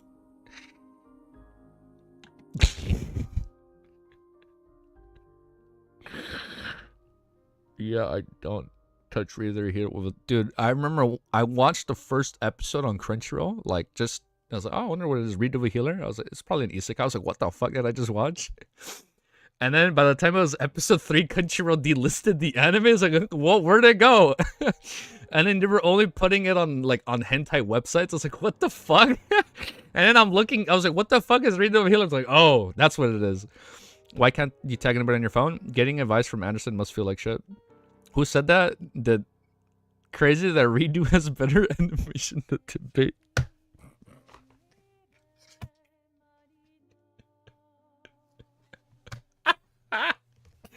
Oh, you've played Tsukihime, dude. I have the before we start reading that will make me lose control. Is dangerous knowledge. That all right? Well, I'll drop it. Remind me of Berserk, dude. I actually have the collector's edition for Tsukihime. You know, look, man. I love reading with you guys, but the one thing I do miss is playing video games. I'm not gonna lie, I do miss that on my free time. So, Goblin Slayer episode 1 was shocking. You know what's even more shocking? In the light novel, that woman ended up having... She ended up getting pregnant. And then, she had a baby. And then she, like... She unalived herself, man. Goated easy strikes again. Hell yeah, we're goated. Yeah, it's bad. Stop. We'll stop. Just do a game. Just do a game. Yeah, I think what I am gonna do. Yeah, we'll drop it. We'll drop. It was just it's so gross, man. Just wait till the Elotim RPG game. Oh man, we're all gonna. It will come sometime in the next 20 years. I'm ready for the game, dude. The non. Yeah. Okay, I'll drop that talk. I'll drop it now. But it's crazy, dude. Dude, when that game comes out, we're gonna be playing it for like 1 week straight. Okay, we're gonna lock in. So just remember, when the LOTM game comes out, we are not gonna be doing anything but play the game for 1 week straight. All right, we're gonna be playing that fucking game when it comes out. We're gonna be playing it for 1 week straight. We're gonna be the best, strongest free-to-play account there is, bro. We are going to min-max that game in 1 week. What we're gonna do, we're gonna min-max as much as we can for 1 week, and that's all we're gonna be doing. And then we're gonna fucking team up, and we're gonna take down Magoose. I ain't coming to mod. I'm gonna be playing. No, it's okay. You're good, dude. By the way, any news on the game? No, nothing yet. Unhinged got me the other day. He said there was a new trailer, and then I think Romero or D unsent it. Nah, we can't watch your streams, especially when you finish the LTM. You'll have lots of empty time. Yeah, it's true. That is true. But I think I am gonna finish playing Witch on the Holy Night on stream, and then I do want to play Tsukihime. I haven't touched it, man. I did an unboxing. I did a fucking video on this game like a year ago, dude, and I haven't even played it. It's been there for like 1 year. That's crazy. Wait, what the fuck?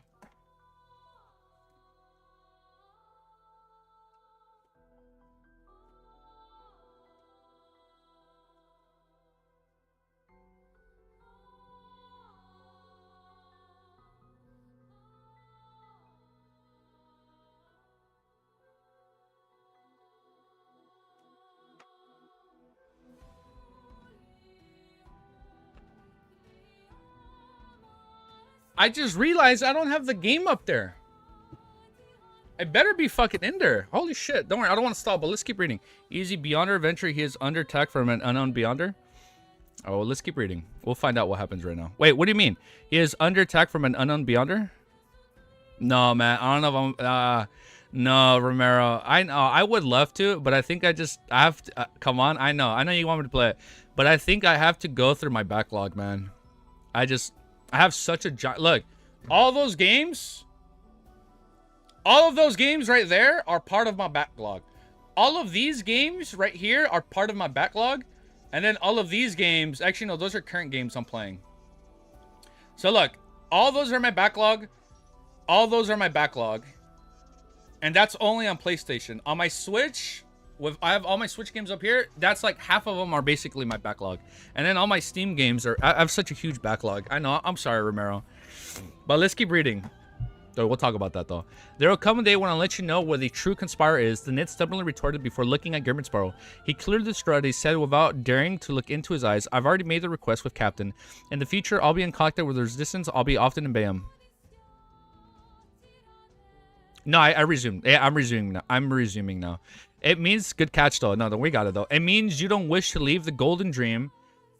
but you will find opportunities to hone yourself. Huh? Why does it feel like you're reporting to your boss? Klein chuckled inwardly as he gave a tearfully answer. The Nitz was instantly relieved as he felt a lot better. If it wasn't because of his companions who were watching behind him, he would have diligently helped German Sparrow carry his suitcase and send him all the way to the dock. After watching Gerbert and Anderson leave, he cautiously decided to pray to the full every day starting tonight. He wanted to show his devotion to prevent any accidents from happening to him. Inside the Resistance private harbor, Anderson watched German's Sparrow circled into another newly built road before walking out of the woods via the shortest distance. You seem familiar with this place. This road wasn't here the last time I was here, Anderson said, partly bored and potent. Of course, there are so many people praying to me every day, telling me what they've done, and I occasionally give them response, such as directing them to mend this road. Klein thought smugly, but replied with a stoic expression, where does your friend stay? In a matter in the Bayham City outskirts, Anderson sped up his pace as he led the way. An hour later, he brought Klein to a manor. There was an eclectic, a what smell? Eclectic smell from various spices mixed in with an indescribable ersatz exoticism. What the fuck are these words? Eclectic, deriving ideas, styles of a taste from a broad and diverse range of sources. And what's erats?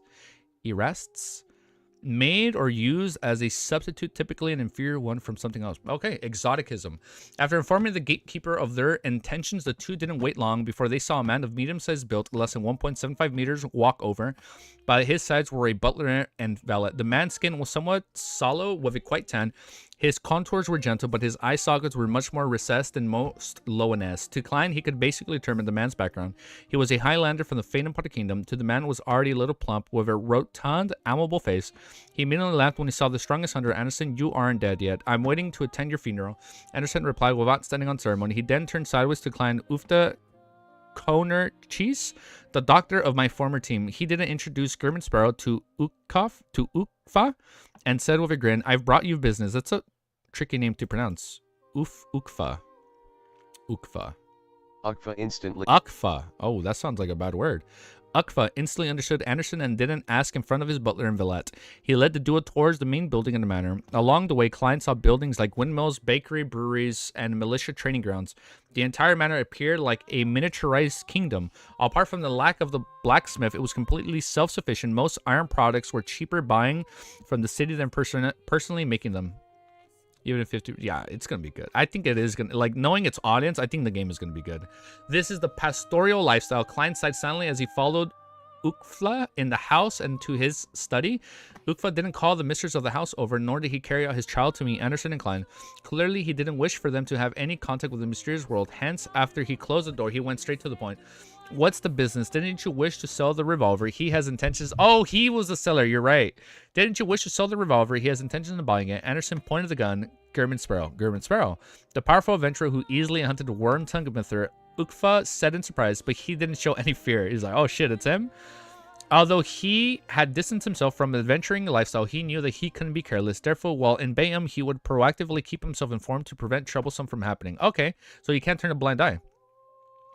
Oh yeah.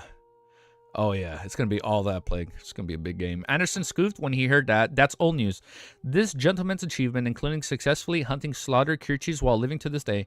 Kirchis, the second mate of the King of Immortality. Ukfa expression changed. He couldn't hide his horror as he secretly turned away. That's right, Anderson said with a self-deprecating smile. In the Pirates' Playground, he's the only one who's recognized as the strongest hunter. Ukfa gulped as he looked at Klein. He couldn't help but smile and say, I believe you have the ability to buy deaf... No? That's what it's called? Deaf Canal? Deaf Canal. How do you say this word? I see Nell. Canal? Death knell. Oh, just the K silent. Deaf Nell. Klein asked with piqued interest, but he didn't show it. That's the name of the revolver. It has accompanied me for a decade. If it's not because it overlaps its functionality with my other mystical items and isn't much use for me at present, I wouldn't be willing to sell it. Ukfa replied with a sigh. Ah. Yeah, it's no. Yeah, I saw the K is silent. Yeah, it's just no. At that moment, and thank you guys. At that moment, Anderson tisked with laughter. That wasn't what you said before. You said you preferred farming tools. He's a planter. Klein made the corresponding judgment based on Anderson's words and Ukfak's expression. Meanwhile, the corresponding potion name flashed through his mind. Sequence 9 planter. Oh, Sequence 8 doctor? with the ancient name for healing pastor and sequence 7 harvest priest. Oh my god, we're like finally getting info on this fucking pathway, dude. It's been 700 chapters. Sequence 9 planner, sequence 8 doctor with the ancient name for healing pastor, and sequence 7 harvest priest.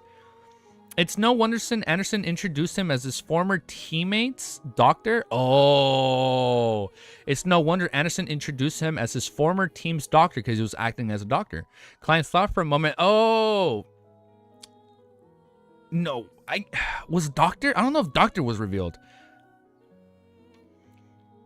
It's no wonder Anderson introduced him as a former team's doctor. Klein thought for a moment. Do you know Frank? I feel like there has to be like a witch doctor. Or if not a witch doctor, like the ones, or like an alchemist, the one with that mixes the potions with plants. Maybe there's an alchemist. Do you know frankly? No. Although I'm from Faina Potter, my formula and ingredients were obtained by myself one at a time. Doctor was revealed, but not the sequence number. Okay, so this is a sequence number that wasn't revealed. Got you. Yeah, because I like from what I remember, it's only been Planter 9, and there was never anything else stated from like 8 to 0. I remember I remember that. I know Doctor was mentioned, but it was never given a sequence number. Same for Harvest Priest. That was like a name drop right there. Do you know frankly? No. Although I'm from Faina Potter, my formula and ingredients were obtained by myself one at a time. I had nothing to do with the Church of the Earth Mother, therefore I wouldn't dare to return to Faina Potter. However, I've heard from frankly, he's someone who gave the church quite a headache. Ukfa replied frankly, he's the only... We're getting so much on Planner. All right, Planner's starting to get hyped. Planner's a little hyped up now. He's only a sequence 6 biologist, but he's given such importance. Okay, so sequence 6 is biologist, but he's given such importance by the church. I really do wish to meet him. I'm sorry. Frank Lee was confirmed to be a planter, but we never saw what sequence he was. I don't remember sequence 6 biologist. Damn, he's that strong at only sequence 6. That's crazy. But he's given such importance by the church. I really do wish to meet him if there's a chance. No, you won't. You'll regret having that thought. Klein could tell from Ukfuk's answer that he believed in Earth Mother and was likely a powerhouse sequence 5 beyond her. No, you wouldn't regret having that thought. Klein couldn't tell from Ukfa's answer that he believed in Earth Mother and was likely a powerful sequence 5 beyond her. By his side, Anderson's face twitched when he heard Ukfa. He was lingering fear. The guy does give one a headache. In certain sense, you can call him a devil. His powers and thoughts have exceeded the level of sequence 6. All right, let's not talk about him. When his name pops up, I still remember the milk that was just... He remembers the milk. Ukfa looked at the dual puzzlement as he restrained his looks of curiosity. He walked to the table side, opened a drawer, and pulled out the iron black revolver that looked a little longer than an ordinary revolver. Damn. No shot. No, frankly would not be able to roll him over like that. No, I feel like he would win because Klein is speculating him to be a sequence 5. Okay, like I know the numbers in and of itself don't determine the winner or strength. And I know there's like battle experience, techniques, and all that, your charms or what you use. But I think with with Ukla's revolver, I think he could body him. I think frankly will win, especially with Def Na. By his side, Anderson's face twitched when he heard Ukfa. He was lingering fear. That guy does give one a headache. In certain senses, you can call him a devil. Wait, Ukfa looked at the dual puzzlement and he restrained... Well, he walked to the side of the table, opened a drawer, and pulled out the iron black revolver that looked a little longer than an ordinary revolver. This is Def now, Ukfa introduced solemnly. Frankly, built Def? We'll see. We'll see if there is a fight. All right, next chapter. Zero stalling. Zero stalling. Zero stalling. We're going straight in. Time's up. Time's up. 1 hour, 8 minutes. How you guys doing, by the way? You guys chill? We're doing good? Holy fucking shit. There's 45 of you guys here. Holy shit. Fuck, I finished my coffee. I'm gonna have to get more coffee later. Alright, let's keep reading. Zero stalling. Chapter 708 is called Revolver Worth 9,000 Pounds. This is straight up supernatural, bro. When fucking Sam and Dean have the cult and they have to go fight the yellow-eyed demon in season 1. Very chill. I'm getting chills just thinking of this revolver. Death Knell. Strengthen the enemy's death knell with every shot. I like this name. Klein controlled his facial expressions. Dude, now his his gun game is going to go up even more. Klein controlled his facial expressions as he went forward without any anticipation or excitement on his face. He reached out to receive the iron black revolver with a slightly long barrel. The power systems in this series is so cool. Not only do you have like your power system, you have all these crazy like mythical items that can like enhance one, right? Like the fact that there are all these crazy unique items out in the world that like enhance the already cool complex power system. It's so cool, dude. It's like it takes the best of both worlds, you know? He was originally very aware that Ukfa wouldn't raise the price if he showed any strong desires for it. This was common in any transaction, but on second thought, with Grimsboro's reputation and with Anderson, the strongest hunter of the Foxy, as he witnessed, it was only like Ukfa Connor Chris would offend him despite possibly being a Sequence 5 Beyonder. After all, he had quite the adventuring circles and had hoped to lead a quiet and settled life. He definitely had the reservations that the crazy adventurer might sneak into the manor in the middle of the night, despite not flaring up in front of him. Therefore, his attempts to maintain his calm and composed attitude became one of simply maintaining his persona. Realizing that Germansparrow was seriously inspecting and studying Defnil, Ukfa gave a detailed introduction. Its powers are rather uniform to reap the lives of others. Damn, this sounds like a level up from Creeping Hunger. Its powerhouses are rather uniform to reap the lives of others. There are 3 methods. First is the weakness attack. There's no need to meet any conditions. Just directly inject your spirituality and... What the fuck? Literally has a spirit gun.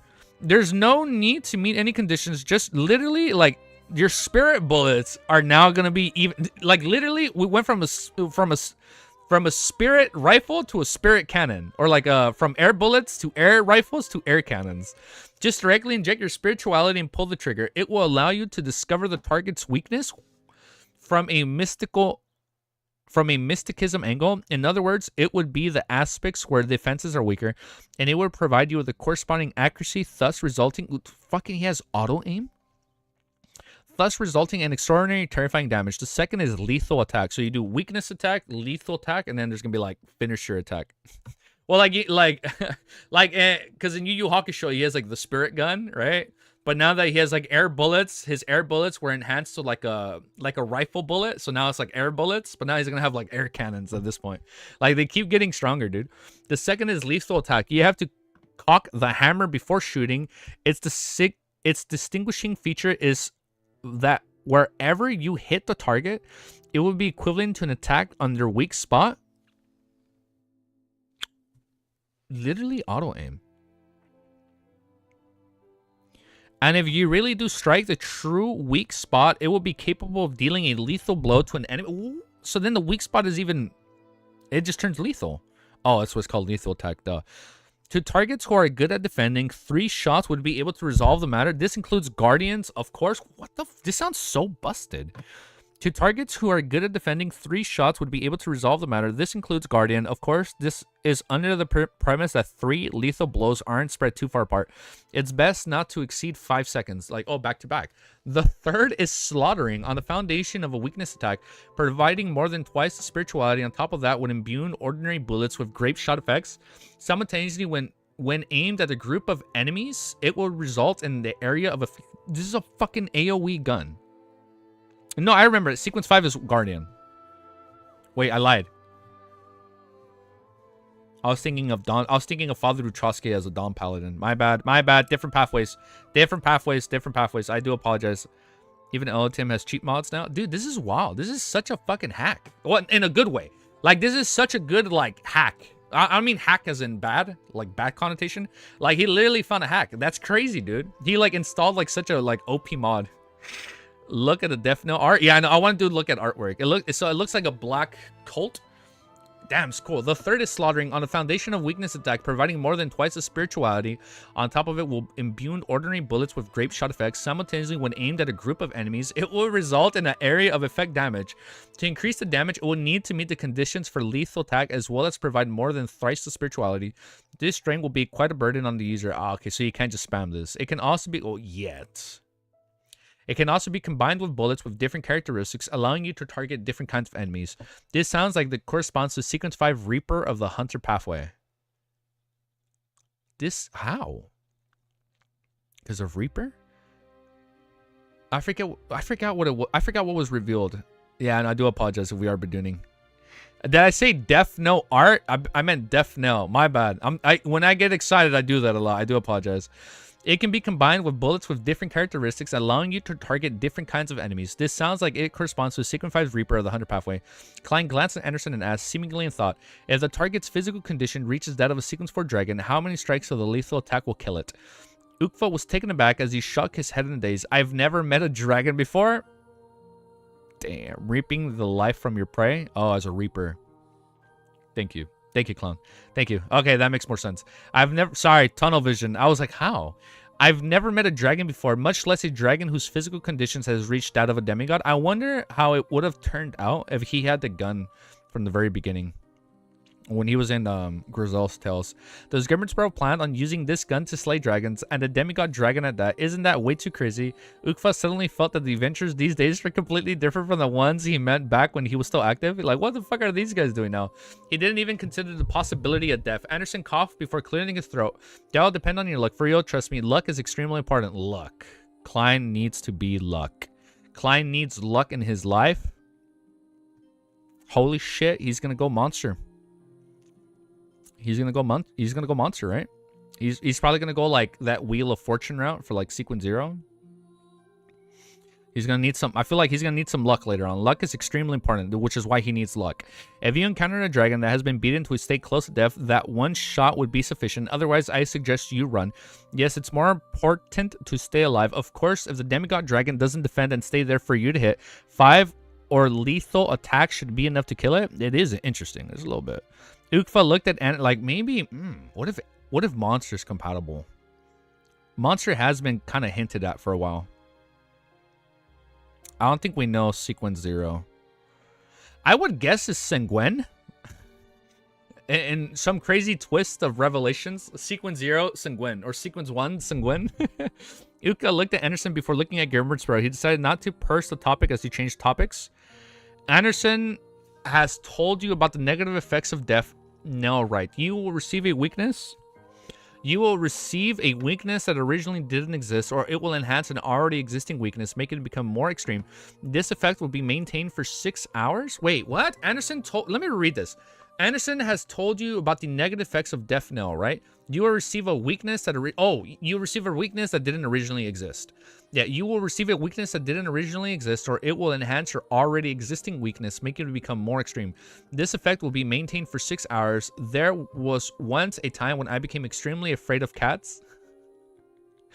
Then there was one where I had just hunted a famous pirate, but I ended up going limp in the legs in front of a newborn kitten.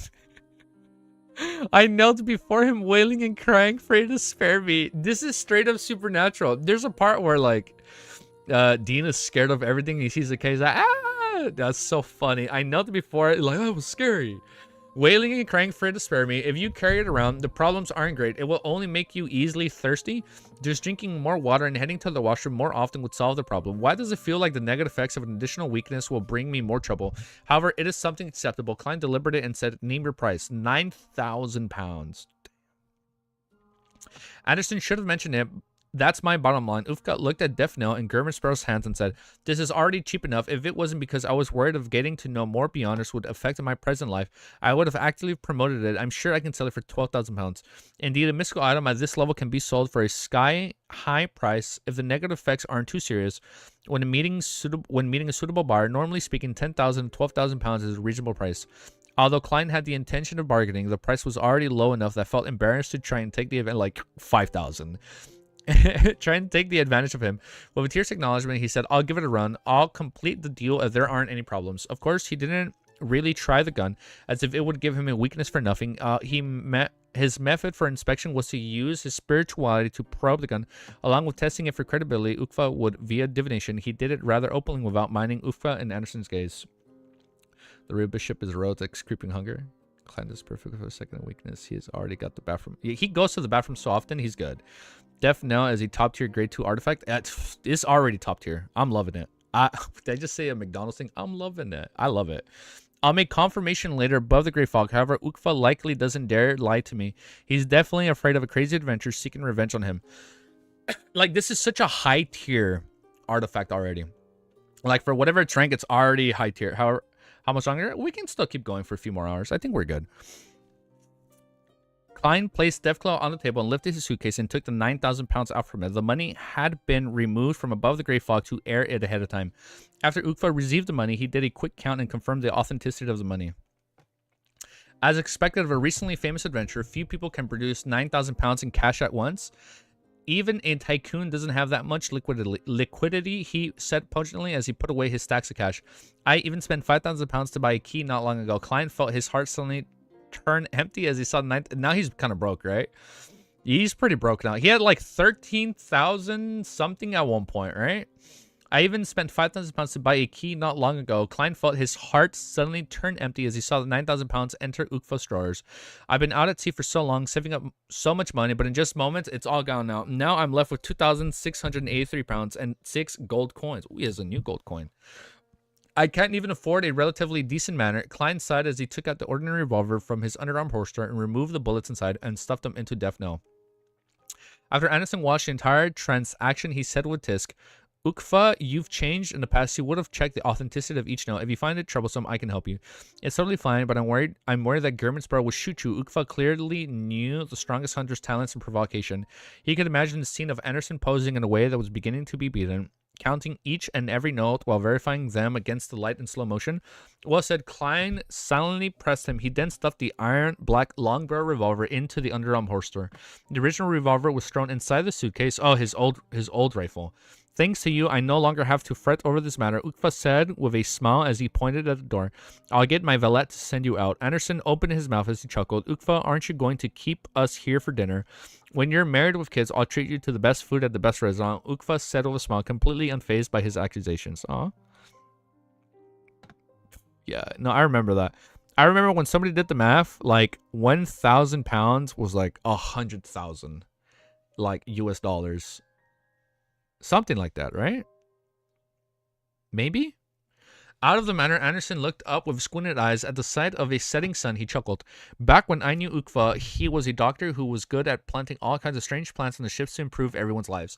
I thought he would die early on during our adventure, but to my surprise, he was always lucky. He even became a druid later? A druid. That's not a... No, that's not a pathway. It just like he just became a druid. Okay. Why are you pungent words also so deserving of a beating? Klein deliberately said, he does have good luck. As your companion, luck is needed to survive. Imagine he still had to die. Oh, so it's actually a sequence reveal. So, okay. I was like, is this a sequence or like he just became a druid? So, okay, it is a new sequence. Okay. But to my surprise, he was always so lucky. He even became a druid later. I thought like he just like, oh, like he took on the title. Like he became like when someone becomes a doctor, but not as a sequence name. Okay, so he became a druid is the actual sequence. Sequence 5 druid. Got it. Why are you pungent words also so deriving of a beating? That's crazy. Back when I knew Ukfa, he was a doctor who was good at planting all kinds of strange plants on the ship to improve everyone's lives, which was sequence 8. I thought he would die early on during our adventure, and then we had 6 revealed. But to my surprise, he was also lucky. He even became a druid later. Druid would be the after 6, so 5. Sequence 5 druid. Why are you so pungent words also so deserving of a beating? We got so much revealed like right away. Well, we don't know if it's sequence 5. It can be like 5, 4, 3, 2, 1. Like we don't know yet. I assume. As your companion, luck is needed to survive. Anderson turned his head in surprise as he scrutinized Germansborough. You know how to mock others, or have you been affected by me? He wasn't too affected. As he straightened his clothes, he took off his hat and said with a smile, all right, you've gotten the mythical items you need. If there's nothing else, it's time I embark on my own journey. Don't forget the demigod's mission. Klein succeeded in using a single sentence to crumble Anderson's expression. I already have an urge that compels me to finish the matters as soon as possible. All right, there's no need for goodbyes. Perhaps we might really meet again one day. Anderson gave a self-deprecating laugh, waved the hat in his hand, and turned to head towards another path that left to Bam. As he watched the strongest hunter depart, Klein slowly heaved a sigh of relief. Holding his suitcase, he followed the path and he took to get here and headed for Bam under the red evening and the shelter of the uniqueness palm trees. Inside Bam City, now we're in Bam? Inside Bam City, after finding an ordinary inn to stay in, Klein began considering his subsequent plans. I'm finally free. I can attempt to act as a marionettist. I have to figure out the corresponding principles for his new persona. Damn. That's the most pressing issue for now. Yes, marionettist. The focus should be on the marionette. I have to actually create a marionette and control it in battle. What the fuck, dude? I should start from there. This now, what would be crazy if he was able to turn the dragon into a marionette and he had an ability where he can like make it get smaller. That would be sick. So now he has like a small miniaturized dragon, right? That'd be sick, but I guess not. The most pressing issues for now, yes, marionettes. The focus should be on the marionette. I have to actually create a marionette and control it in battle. I should start from there. So now he's gonna be able to control a marionette to fight for him. And I feel like the marionette by default would be able to protect him from any weaknesses he gets from Death Knell. So when he uses Death Knell, gets the weakness, his marionette wouldn't be affected by that weakness. So this is like, his sequence is so perfect for Death Knell. Because when he has a weakness, his marionette can protect him during those 6 hours. So fucking sick, man. Yes, marionette. The focus should be on the marionette. I have to actually create a marionette and control him in battle. I should start from there. This matter can be completed before returning to Backland. Oh, you know what would be crazy? Would he be able to give Death Knell to the marionette, inject his spirituality into the marionette, and then as he's thank you, he has to control his marionette. No, he has to control his marionette. So he can. This is it. It's such a specific weakness that I feel like if he injects his spirituality into the marionette and has the marionette get the weakness, he's completely free. Yes, no, but then I want. We'll find out. I do want him to be a. We'll see. Yes, marionette. This matter can be completed before returning to Backland. We're almost back in Backland. Not only do Beyonders have to stay hidden there, making it difficult to encounter one, but no matter what one does, it's easy to get on the bad side of the church or some important figure. I need to be careful. It's not a good place to select and create marionettes. The sea is better. I'll go make my rounds at the bar later. I'll find a pirate who deserves death to give it a try. With this in mind, Klein immediately got up and left his room. Oh, it's going to be Anderson. The marionette has her own spirituality. Okay, so then so the marionette has its own spirituality. Then Klein would be free. Fears the weakness. Then Klein would be free from that weakness because having a fear of cats isn't specific. We'll see. I think it'd be cool if that's like a good way to like circumvent the negative effects of Death Knell. What if you know what, dude? I could see him being scared of his own marionette. One person's like, oh my god, it's so scary. And then like he can't use it. That is so fun. And the fact that it's randomized, that's what makes this so exciting. I feel like there's going to be some very funny moments when he gets a weakness. And then there are going to be some very actual scary moments when he gets a weakness. I'll find a pirate who deserves death and give it a try. Now, what would be sad is if Anderson dies because he's so unlucky. Wait, no, his unluckiness was cleared. Maybe he dies in battle and then he turns the strongest hunter into a marionette. We'll see. I kind of don't want that to happen, but then I feel like in that way, in a very morbid sense, Anderson stays with us longer. With this in mind, Klein immediately got up and left his room as though he was bringing his certificate of deposit to bank. Withdraw the money. I read that wrong. He headed for the nearby seaweed bar. Famous pirates often showed up there. Soon he arrived at the bar's entrance. After straining his clothes, he pushed open the heavy wooden door. Gazes subconsciously swept past his face before they moved away as though it wasn't anything extraordinary. Following that, someone shouted with a surprised voice, German Sparrow, and in a blink of an eye, is everybody after him now? And a blink of an eye, several figures in the bar ran for the back door. Before Klein could figure out what was happening, the bar was left relatively dead. What the fuck? Everybody just left? Oh shit, this is where he's gonna use his gun. They're all gonna point at each other's. All right, let's keep reading. It's gonna be sick. Right back at you. I don't know what that meant. I don't know why we deleted, but right back at you, dude. 1 hour, 28 minutes, 3 seconds.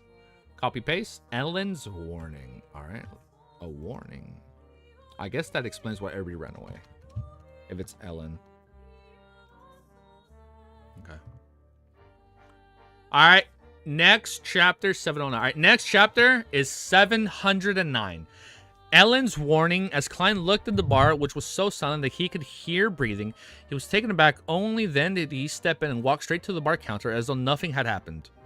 I should change my appearance the next time I come in. He went he thought in frustration, just short of face palming. He's like, I forgot to change my face. Ukfa lacks of awareness that Gurman Sparrow had sufficiently hunted slaughtered Kerchies had made Klein believe that the latest news hadn't reached the City of Generosity, and he boldly came to Seaweed Bar. To his surprise, the problem lay in Ukfa, who had kept a distance from the adventure circles. He was a little behind on the news, and the crazy adventure infamy had already spread among the parts around the worsted archipelago. Everybody knows. Everybody knows. Sighing silently, Klein sat in front of the bar, countered, and rapped the wooden counter. 1 glass of Sattva beer, 6 pence. The bartender gulped his saliva with great difficulty. He's scared. Klein took out a few copper pence and placed it in front of him. Without a change in expression, he asked, any developments recently? The bartender took out the money and carefully delivered the beer to Gurman Sparrow. Then he forced a smile and said, Admiral Amiris Rivdelt has been transferred back to Backland. Oh. Okay, from early in the volume. Admiral Robert Davis has replaced him, becoming the highest-ranking naval commander of the surrounding waters for the kingdom. The archipelago situation is a little tense. Many pirate crews had sent people to gather intelligence. Admiral Mears was ultimately implicated by his brother and lost his post. However, as long as he wasn't directly involved, it can't get any worse for him. When considering his status as a demigod, at the very least, he can maintain the treatment he receives as an admiral. Nothing will happen to his family either. Once the matters blow over, he might still have a chance of becoming a high-ranking member of the Navy. Klein gulped down the beer and asked in passing, which family is Robert Davis from? No, he's not a noble. He's one of the rare officers who slowly rose up the ranks in admiral. In the Berserk Sea Sony Island in East Ballam, he has rendered plenty of meritorious services. The bartender recalled the commendations the papers recently had the Admiral Robert Davis. After a pause, he said, however, I heard that he had received the sponsorship of many nobles. Yes, with the Imperial Navy admirals who are far from the royal family or aristocrats, or have close ties with them, take up at least 80%. The remaining 20% are mainly rear admirals and vice admirals. Klein had long learned of the situation from the documents he'd received from Emiris Rivdelt. Compared to this, the army was a lot better. Gurman Sparrow didn't continue asking as he seemed to focus on drinking the bartenders. Then added, in the past 2 to 3 months, the residence has been very active. They've been constantly attempting to destroy the railways or set up blockades on public roads. They've given the Governor General office quite a headache, forcing it to dispatch large numbers of soldiers to maintain a smooth flow of traffic. However, the resistance army seldom clashes with them head-on. I'm aware of that. It's all going according to my plans. In a place where the natives and mixed bloods take up 80%, it's not difficult for the resistance to gather accurate intelligence. Coupled with external sponsors, it wouldn't be hard for them to live on the short periods of time. The reason why they were in a dire situation in the past was all because Calvatua was an irrational sea serpent. It often got them to attack key nodes in the city, fighting head-on with the Lone's Kingdom, Navy, and Army. Klein mumbled to himself in delight as he drank another mouthful of beer. He had also warned the resistance to not be overly active. If they forced the Governor General office into a corner, the Lone Kingdoms might send Sequence 5 Beyonders, or even which would be bad for both sides. Sequence 5 Beyonders, or even demigods who were good at pursuit and tracking. With the resistance strength, there was no way they could put up a fight. In the name of Sea God, Klein's instructions were to maintain while slightly improving their present situation and await for the global situation to change. It wasn't too far off, according to the various matters Miss Justice had feedback on, and with the Hangman giving insights that affirmed this, it was certain that once the Loing's Kingdom was done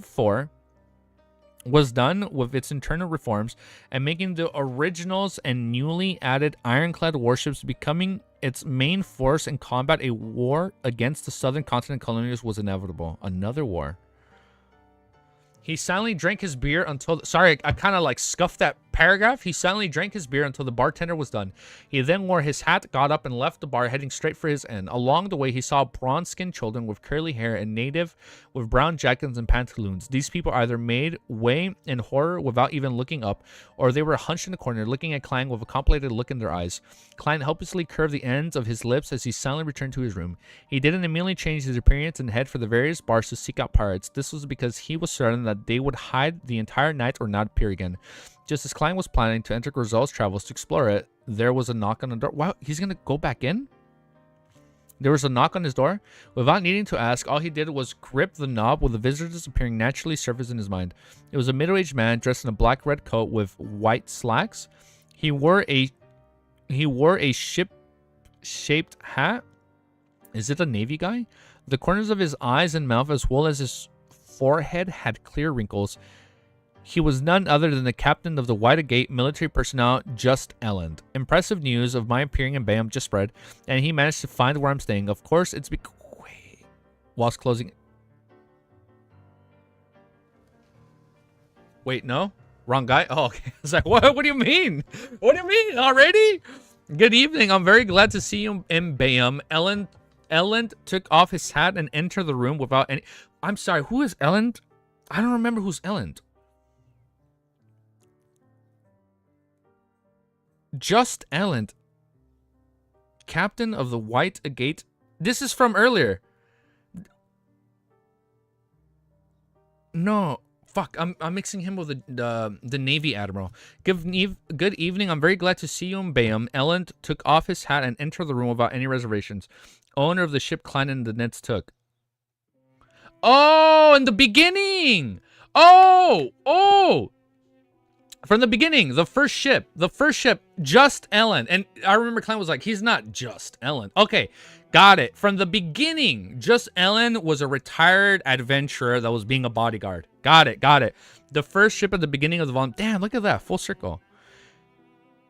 Good evening. I was like, who the fuck is he again? I was confusing him with the Navy admiral. He disguised himself during chapter 627 with the Mother Tree of Desire. And like, well, no. He was mentioned earlier. This is somebody else. Wow, it's been a while since. Yeah, he was a captain. All right, it's been a while, dude. It was a cool minute from the Whitegate. Good evening. I'm very glad to see you, Bam. Ellen took off his hat and entered the room without any reservations. Is there something? Klein pulled a chair over and sat down. Ellen sat opposite to him and chuckled. Isn't visiting a friend the most important matter? Aw. You're such a smooth talker. Too bad Anderson is gone, or he can learn from you. Klein felt triggered for some reason.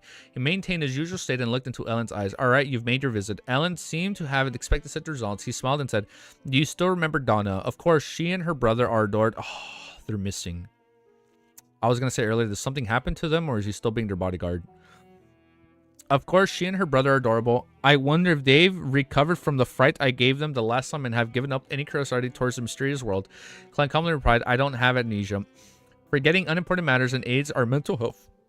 This isn't said by Emperor Rizal. Ellen simply explained, didn't you tell Donna's father that he should post an advertisement in the Sonia Morning Post for 3 days in a row asking to buy Demir special curd meat if he needs your help? He did so recently, but unfortunately you weren't in Bayam or nearby seas. What happened after that? Klein's instincts told him that Donna and her family weren't in serious trouble based on Ellen's relaxed attitude. Ellen chuckled and said, I heard your conversation back then. After discovering the advertisement, I visited them using the address. As you know, Donna is a lovely lady. She reminds me of my daughter. This matter isn't too complicated. Urdi, who's Donna's father, had a bunch of valuable goods plundered by the crazy captain. This plunged him into a terrible economic situation. Although it isn't as bad as going bankrupt, life for him has definitely turned for the worse. That's why he wishes to commission you to get the goods back. I knew you weren't in Bayam back then, so I had to go through my own channels to help Urdu recoup the goods at a reasonable price. Crazy Captain Klein first found this title familiar before recalling where he had heard it before. According to Red Hair Helene, we're going back with Helene, and Admiral Elman Tracy, delivery of slaves for the demonist sect were passed off to Crazy Captain Connors Victor. The latter appeared to have close connections with many of the slave dealers and merchants in the Lowen Kingdom. And this was tied to the truth behind the human disappearances in the colonies, as well as the underlying reason for the great smog of Backland. I've always been trying to investigate this matter. Back when I attacked Tracy, that was half the reason, but unfortunately, I didn't succeed. Later, I was busy in acting for digesting of the potion and my search for mermaids, so I temporarily abandoned my investigations. Klein thought raised as he asked without a perturbed look, where's your crazy captain now? Urdi has already gotten back to his goods. Ellen hissed, emphasizing that the matter had been settled. Klein looked at him and repeated, where's Connors Victor now? Ellen shook his head in exasperation. I've no idea, but his subordinates are still in Bayam, trying to gather intelligence. As you know, Admiral Mears has returned to Backland, and he's been replaced by Admiral Davis. Oh, the music is so low. Many. And he's been replaced. Fuck, I got lost. Where's Connors Victor now? Ellen shook his head in exasperation. I have no idea, but his subordinates is still in Bayam trying to gather intelligence. As you know, Admiral Mears has returned to Backland, and he's been replaced by Admiral Davis. Many changes are in place, so the pirates need a new handle of the latest situation. Therefore, I guess that Connor's ship is docked in the shadows of one of the nearby islands, but that's a guess with no way to confirm it. After listening in silence, with his hands clasped, Klein said, "Thank you." Ellen exhaled and looked out the window as his expression rapidly turned solemn. "I came here today to tell you that you're too eye-catching. The higher-ups are beginning to pay attention to. A powerhouse that can easily kill creatures wouldn't be ignored. It's best that you stop using this identity for checking in, otherwise you might face some difficult problems." That's why he almost facepalmed earlier. Klein nodded seriously and said, "All right." He was very grateful for Captain Ellen's warning, but he didn't show it on his face. After Ellen left, Klein immediately changed his appearance, switched ends, and confirmed that he was intrigued by the military. After doing all that, he began considering the search for crazy Captain Connors Victor. To others, this was an extremely difficult task, but Klein had a trick up his sleeve. It was to use Sea God Scepter and communicate with nearby sea creatures. Literally Aquaman. Stop reading. Guys, I'm not in a reading mood today. I think we're gonna stop after this chapter. After doing all that, he began considering the search for crazy Captain Connors Victor. To the other, this was an extremely difficult task, but Klein had a trick up his sleeve. It was to use Sea God Scepter and communicate with the nearby creatures. As long as Connors Victor was in archipelago waters, there was no way he could hide from Klein. Of course, if necessary, he had enough time to perform the search. Beast Tamer? Literally Beast Tamer. You guys were making fun of me that he was going to be a Beast Tamer, Sequence 0 Beast Tamer. He's already a Beast Tamer at Sequence 5.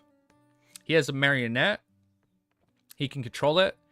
And he can talk to, like, aquatic creatures, man, out at sea. Literally Beast Tamer. All right, chapter 710 is called Plan. Plan. Oh, let me stretch my back. You guys, did you hear my sternum pop? Oh. Let me turn on my fan. Let me go hug my puppy just so she knows I'm not ignoring her. And then we're going to keep reading. Quick pause. 1, 2, 3, 4, 5, 6, 7. Before we read the 8th chapter, he's Aquaman Frio. Why are you here? Because he's like, shit, do I go live right now or nah? I'll be right back. 1 sec.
Oh yeah, you guys said artwork earlier, right? Wait, let me. Oh wait, Ellie, hold up! Don't eat the hot Cheeto puffs.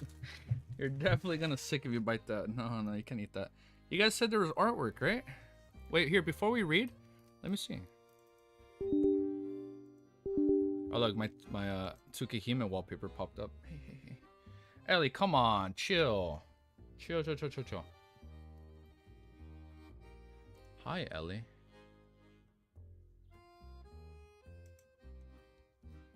Hi.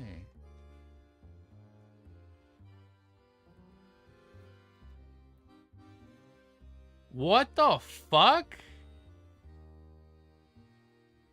What is this? This is so fucking sick. What the fuck, Ellie? Why are you jumping off the bed like that? What? What the fuck? That looks so sick. There's nothing else. Wait, dude, what the fuck? That is so cool. Oh my god. Wait. Dude.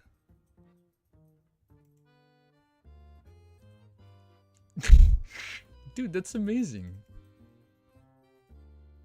Look at this shit. What the fuck?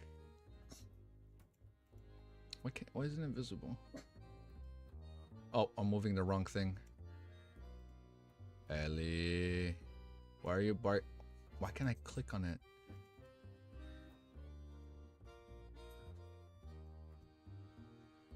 It's not showing.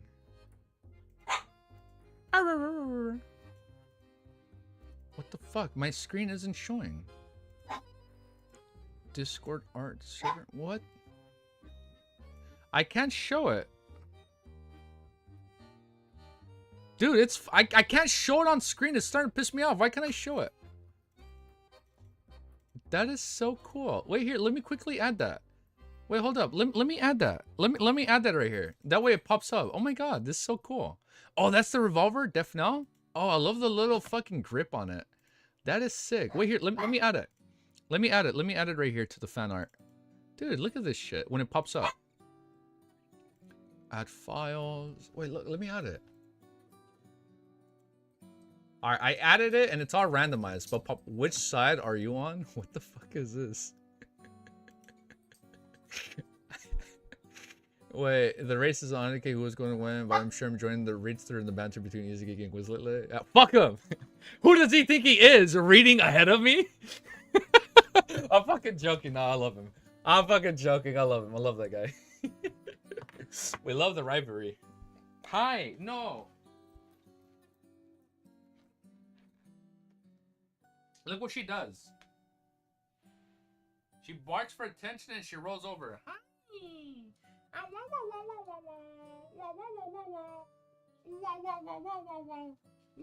If you're gonna be rolling like this on the bed, why can't you roll on the bed when I have you up here? You see, look.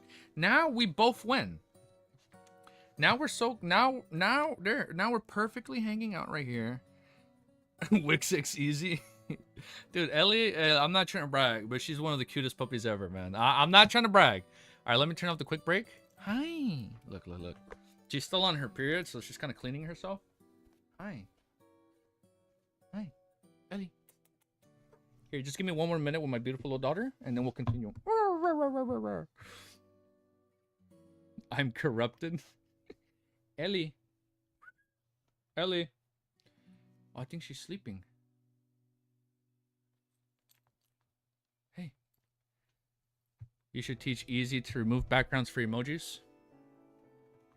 Backgrounds for emojis? Oh, like for what? Like custom emotes? Oh, and yeah, you're right. I do have to go back. The ones I wasn't able to fix. Okay, so the last two I posted, when I tried posting those, it wasn't letting me post it because it kept saying they couldn't be more than a megabyte when I would do it without the background. I'm gonna try again today. I'm gonna see if I can make them without the background. Yeah, no, I haven't gone back. Sure, I can. It's very simple. Okay, use the new art for your waiting screen. Oh, you mean do this?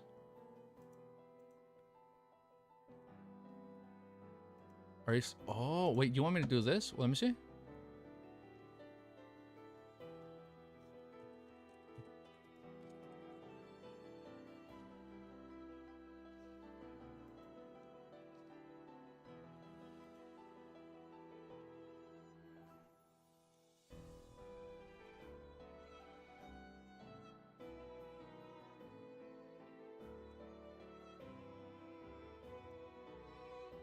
Let me see.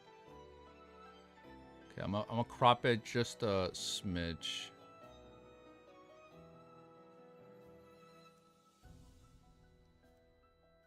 I'm moving the wrong thing now.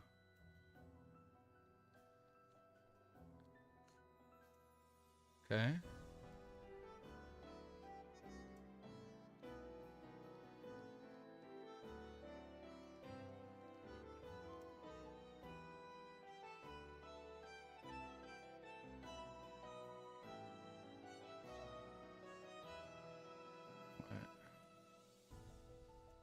Like that?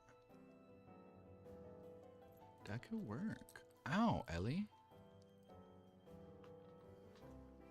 I think that could work. Alright, and then...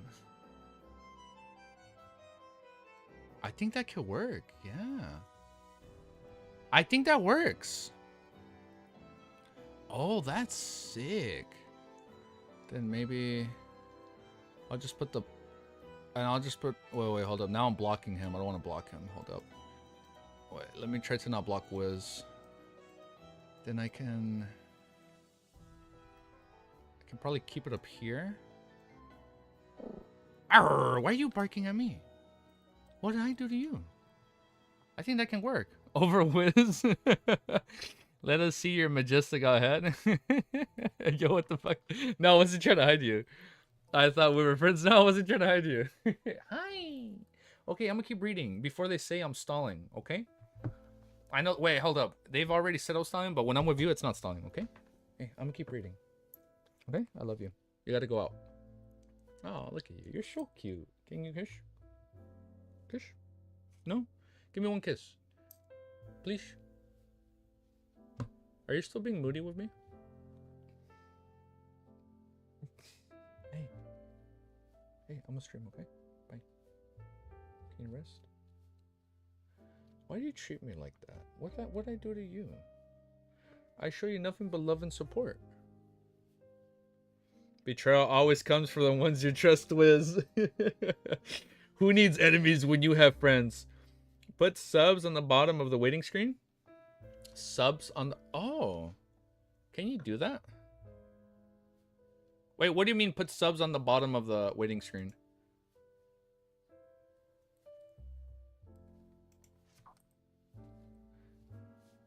It's truly Joe over. Wait, is this me or is there some type of line on the screen? Wait, let me, in the meantime, let me remove this image. Hi. Arr. Arr.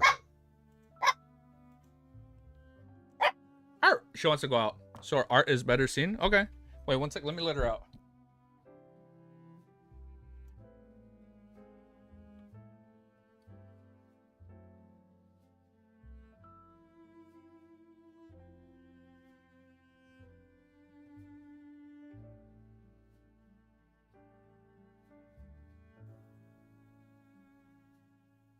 Wait, I'm muted. Oh, I get you. I get you. Unless...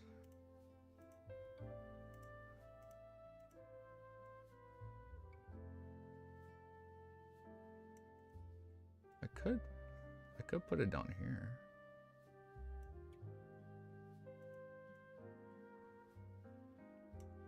Like this.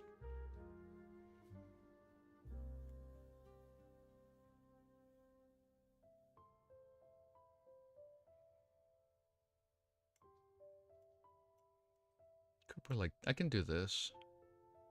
Then I can always do like a little jump scare. Ooh. Ooh. Little jump scare. Okay. The message string and the loading text blocks your figure. Yeah, I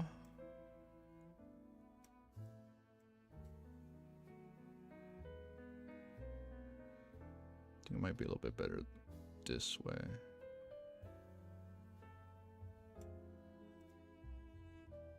Just have to do it smaller.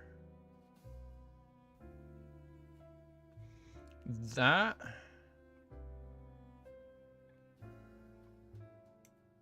I think this is the best way. I think this is the best way. I think this would be the best way to do it. And then I can make I'll just put this at the very corner and I'll make it like a little bit smaller. I think that could work. I don't know if I should take away the subscriber thing and the look. I think I should just change it. Bro hates Wiz for real. Now it hides Wiz. No, it's not hiding him. I'm just covering one of his feet. Was this correct? No. Well, just wait. No, that's the only way to do it.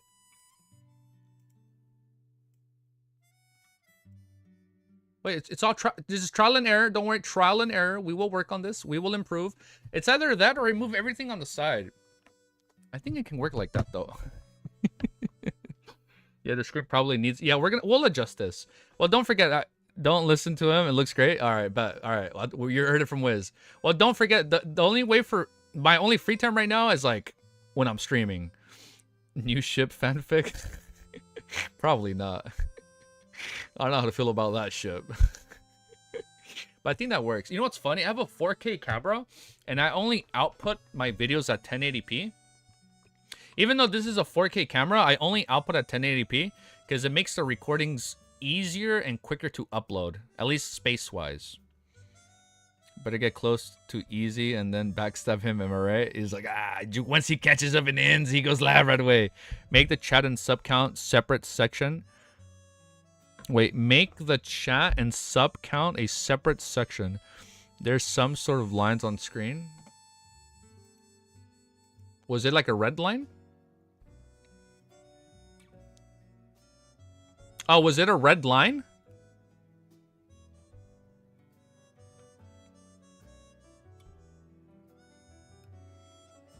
You guys have to post that picture on Discord. I don't know what you guys are talking about. I'm not sure. Vertical lines on your face. This? I cut myself. I don't know how I cut myself. That is a vertical line. Right now? Oh, what the fuck? I see that. What is that?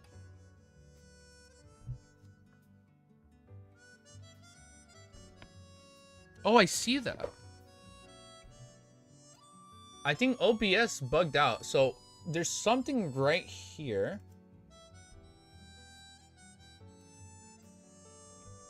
I think that's OBS bugged out. I sent it to you on Discord. No, I see it. I see it now. I think Discord just bugged out. Yeah, I think I can fix it. Let me just reset the camera.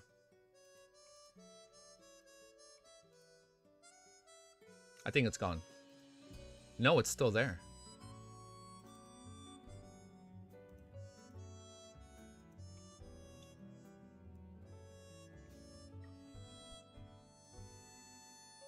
The Atomic Samurai cut? I understood that One Punch Man reference. I don't know what that is. Oh, it's only on that part of my screen. I'd have to reset my PC, but then we're gonna have to like end it and restart it, so probably not. We'll probably just keep going. I'll leave it up to you. Do you guys want me to end stream, restart it, or I'll just lean back? I think it'll be fine. I think it'll be fine if I lean back. No? Yeah, I think I'll just... when I end stream, I'll restart my PC. I think it's just OBS or my camera that's bugged out. Yeah, we'll keep reading. Okay. We'll just keep reading. We can go for like another hour. Oh, what the fuck, dude, clown? That's alright. It's my spirit threads.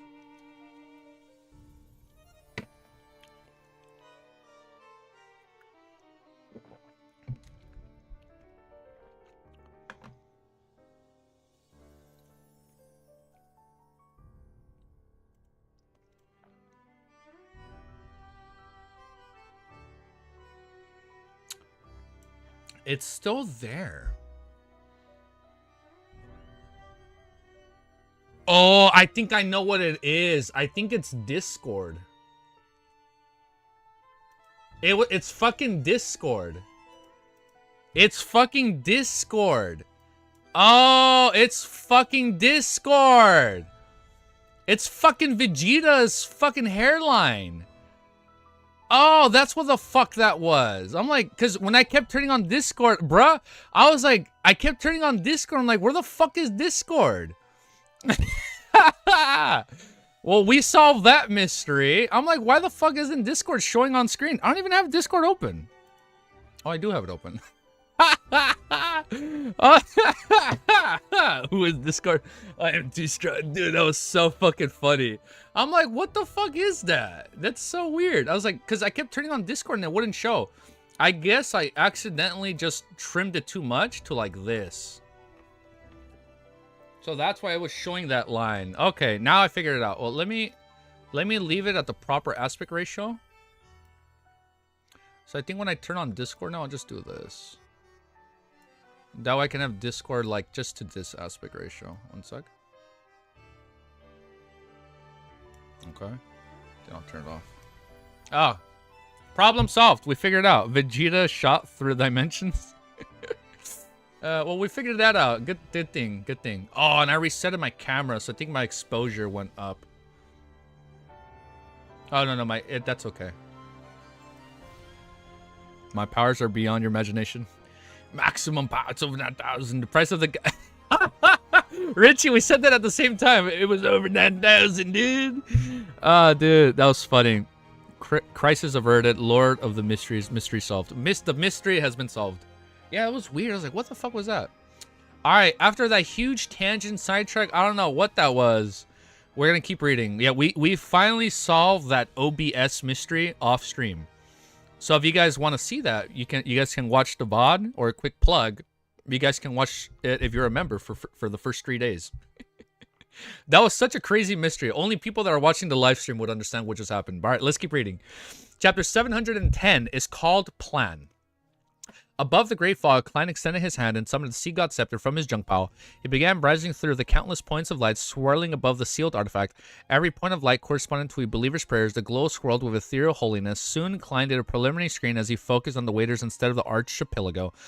After he had isolated the Sea God Scepter above the great fog, he was unable to directly use Divine Artifact to sense the surrounding waters and do anything effective. He had to rely on the scenes of his believers' prayers as a foundation before reaching out 5 nocturnal miles to influence the corresponding undersea creatures. Klein, are we recording? Let me make sure. We forgot to update this. I'm sorry. Let me do it while we're still recording. Klein emanated his spirituality and touched one of the specks of light. He saw a native performing his daily prayers of the evening on a fishing boat before docking. As Klein's thoughts changed, the angle of the scene quickly drew higher as more dark clouds, undiluting the waves, appeared in the second. There are signs of a storm brewing hours ahead. That's right, I did find the atmosphere representing what I was out. That was why Ellen said the crazy Captain Connor's ship is likely to be hiding in the shadows of some island. It was avoided. I'm sorry, I'm reading wrong. I said in art.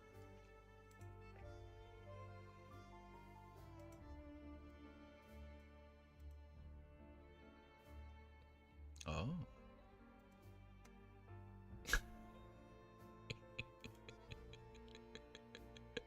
What is that? Thank you for the artwork. That was pretty funny.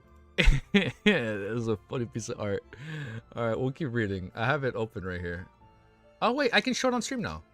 Wait, let me show it on stream. Let me show it for the recording. This was the artwork. It's a little cropped. Let me fix it. Look at that, dude. This is so sick. Look at that.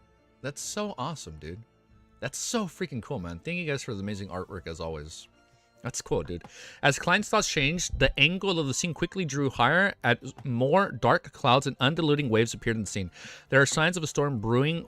You know what, hold man. I'm getting a little sentimental. I'm getting a little emotional, man. Thank you, guys. Did you see Def Nil above that? I think it's a new version. Yes. Wait, see what? Oh, man. But thank you, guys, man. It's crazy seeing all the fan art, man. Like, you guys are amazing. Thank you. Can you show the text you're reading on stream? The only reason I haven't shown text on stream, I'm waiting for Yen Press to release the official English books, and I want to see, like, I want to see how copyright deals with text on screen. Like, for example, I could show it. Like, I look. One sec. Look, super quick.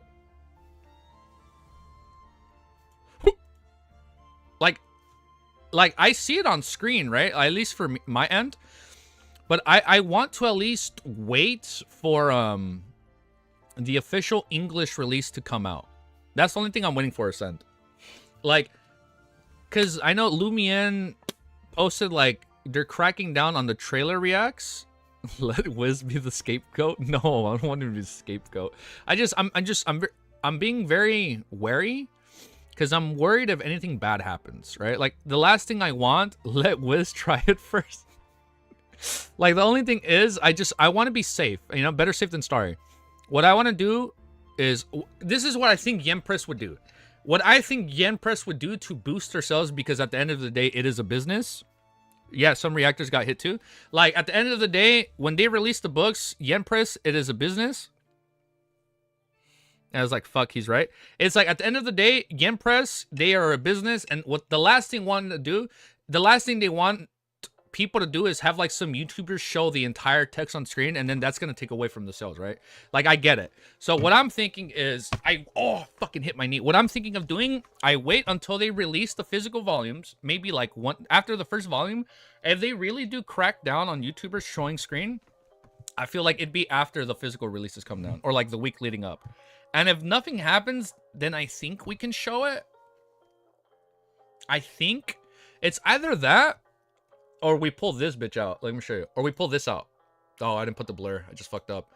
Or we pull this one out with a blur. No. Oh, this is how I'm recording my anime reacts, by the way. I'm going like this so I can overlay it. And it's, I figured out how to do it. Just join. Thank you guys for joining. Well, we'll see. We'll see how it goes. We're going to keep reading, though. About my place. We read Klein bought Def Now, and Easy was reacting to fan art of him and Wiz. Dude, I'm getting a little emotional, man. Like, thank you guys for all the fan art. This. Oh yeah, this. Yeah, I did see Def Now. Yeah, this one's pretty cool. Let me see. Yeah, this one. Yeah, look at that. Def Now. An iron black long barrel revolver, a sealed artifact that gives the user the ability to attack any weakness of their opponent and deliver a fatal blow. So cool, dude. Like, this genuinely reminds me of the cult from Supernatural, man. Like, from season 1. That's so sick, dude. It's so cool. Oh, here, we'll keep reading for now, though. But that's so sick. Something like that. By the way, they're going to be a Discord watch together anime. I think I am. Wait, hold up. I really don't want to make it seem like we're stalling. I know we should be reading. I think that's what we're gonna do. The cult, true. Yeah, it reminds me of, man, when they fucking fight the yellow eye demon in season 1. It's I think we do it on Discord. I think. I don't know. Do we group react for the Dunkhua on Discord with Wiz and viewers? Yeah, I think that's what we do. I think that's how it has to go. They're having a date. I'm also I'll ask Lumen, because Lumen hit me. I slid in his DMs. I'm like, yo, what's up, bro? Like, well, he told me to add him, so I added him. I slid in his DM, and he wanted to do something like that where we react to it. I don't know if he meant like react to it live together or like react after we watch it independently. But I don't think I can watch it on YouTube. I think we can have a Discord watch party while I'm streaming on Twitch. I think that would work. So, like, through Twitch, they'll have the filter. Lumien, my bad. Lumien. That's it, Lumen? Yeah, my bad. Lumien. Discord watch. Yeah, I think we can do a Discord watch party. And then I can stream it on Twitch with the filter. Right? Like this. With the filter on. Easy with Lumien. Like, I think. I don't know. I mean, we'll see what happens. I don't know. Like, we have a week. We have a week to plan. We have a week to prepare. We'll see how it happens. A member stream? You see, I'm also gonna feel bad if it's a member stream. Richie boy, well, at least maybe for YouTube it could be a member stream, but we'll stream it on Twitch. Like, everybody can watch it on Twitch, but maybe if it's no, because it's still gonna get flagged. YouTube will, like, I mean, that's the other thing I'm gonna feel bad if I do make that like a member only thing. What could happen? YouTube might flag it after the stream. They might flag it after. You know what? Fuck it. We'll risk it. We'll risk it. We'll do one live stream as a. member only thing, so I guess not that many people are watching it at once. I don't know. I'll ask someone to stream their screen of watching Easy streaming his stream. Fucking Inception right there. There were so many layers behind that. All right, we'll keep reading. The infinite stream paradox. Genuinely, dude. All right, we'll keep reading before I get sidetracked too long and we talk about something else. This streamception, screen streamception, dude. That'd be funny. I'll give you my stream of other streaming of Easy Stream. Yeah, that's how big I want to make it. You know, where we enter the streamception. Caw might farm us someday. Would that be a good thing or a bad thing? I don't know. We'll see. Hopefully it'll be a good thing. Hopefully if anybody ever farms us, it's for good reasons. If we stay at this rate, we each just stream for the next person. It's like a stream train, right? Back to back. That'd be funny. All right, let's keep reading though. As clouds, I think I'm right here. As Klein's thoughts changed, the angle of the scene quickly drew higher as more dark clouds, undiluting waves appeared in the scene. There are signs of storms brewing hours ahead. That's right, I did find the atmosphere representing when I was out. That's why Ellen said the crazy Captain Connor's ship is likely to be hiding in the shadows of some island. It was to avoid the storm, and Klein tapped the edge of the model table as he muddled silently. Having deduced this, it made his search much easier. That was because he didn't need to search the extensive waters. All he needed to do was focus on different islands around these waters. With a change in thought, a blue gem at the tip of the sea god scepter in Klein's had lit up. On the waters which no longer had the fishing boat, the crimson moonlight shone down at the deep blue waves that were slowly rising. Suddenly, splashing silently, surged upwards, and exaggerated eyes looking up in the sky surfaced beneath the eyes with a massive silhouette. At the same time, all kinds of fish began surfacing nearby. They took in the indistinct halo that came scattering down, and they circled around before swimming down and headed different directions. 10 seconds later, the waters in a 5 nocturnal mile radius returned to its previous state. Dude, I know we're streaming right now, but I'm thinking, I got username, I got you. I'm thinking about our cosplay for day one. I'm thinking of getting like a cane, a fucking black trench coat, top hat, walking with full clown makeup, fucking monocule in one eye, and be like, welcome. I'm sorry, I'm thinking this as I'm reading, I'm thinking about what to do. And I'm like, wait, I got like 1 week to plan all this. I don't know if I'll be able to work it out. The absolute drip. Fuck, dude, like, wait, and then we play the Zoolander music when he's walking in. That'd be so bad. I'm sorry. Our read-through became really scuffed 2 hours in. I'm sorry. I do apologize. I'm sorry. Bro is going to cosplay every other character at once except Audrey. Except when I promised. Having expected spirituality to the limit, he believed that he would fall asleep immediately, yet his hand began aching, preventing him from opening his eyes or falling asleep. Klein could clearly feel that his skin seemed overly sensitive. Lumps grew over his skin, and hidden beneath them were countless meat tendrils. Indeed, as Mr. Hangmat said, if you drain your spirituality to 0 for 2 consecutive days, you'll definitely start hearing things and show signs of losing control. My body became a little abnormal just from reaching my limits once, despite not having any maintaining it for too long. Of course, it's because I've only recently advanced and I haven't digested much. Furthermore, there's the excess from the potions from the prior sequences. Klein regained his train of thought as he attempted to cognitate the stacked spherical lights so as to calm the fatigue of his body and mind. Let's test it. Having gradually recovered he finally fell asleep. By the time he woke up, it was in the middle of the night. At that moment, the winds were howling outside. The rain was pouring as a storm had finally unleashed its might after a prolonged period of brewing. And this wasn't a rare situation in Bayham. Apart from that, the night was relatively serene. Clank went to the washroom and cleared his bowels. Washing his hands and taking 4 steps counterclockwise, he once again appeared above the gray fog. He picked up the Sea God Scepter at the end of the long bronze table and began browsing through the scenes from the sea creatures. The scenes were that of a ship, it all located at different ports, harbors, and other shadows of different islands. Although Klein hadn't seen the crazy Captain Connor's victory, he had previously learned of his trace in the various emblems of his pirate's crew. Therefore, he wasn't afraid of failing to identify him. The music sounds really low. I'll turn it up a bit. Identifying him, scenes flashed past as he patiently scrutinized the details of the ship. About 10 minutes later, a look of unconcealed joy appeared in his eyes. He zoomed in unseen as he pulled the orientation of the scene closer. He had found the suspected ship. The ship was docked at the back of the Seameen Island. An island further to the Rochard Archipelago. Behind it was a towering cliff with churning waves, and below it, its sails and flags had been reefed up, but that was a white skull embedded with an eye patch of two sides of the ship. This was none other than embedded of the crazy captain's pirate crew. Klein removed the spirit pendulum from his left wrist and made a confirmation via divination. Pretty scary people into believing in him. The answer made him rejoice, as it was indeed Connor's Victor ship, and Crazy Captain only had one ship. It's no wonder that despite the most adventures at sea, knowing that Crazy Captain is in contact with the kingdom's human traffickers and slave merchants, the Church of Storms investigators of the colony disappearances didn't point to him. He only had a bounty of 3,300 pounds. The pirate crew only had one ship, so it just looked like a small business. It's impossible for him to do large-scale human trafficking. What should I do next? Klein first signed silently before considering his angle of investigation. His first reaction was to summon a massive undersea creature, hitch a ride like earlier when he went with Anderson to the Golden Dawn. Hitch a ride on something akin to a wall and head straight for the Sumerian island while the storm continued. Then he could infiltrate and use his powers as a marionettist to control crazy... No shot! We're going to turn crazy Captain Connor's Victor into a marionette. Without causing too much of a stir, but on careful thought, he felt that it was a rash decision.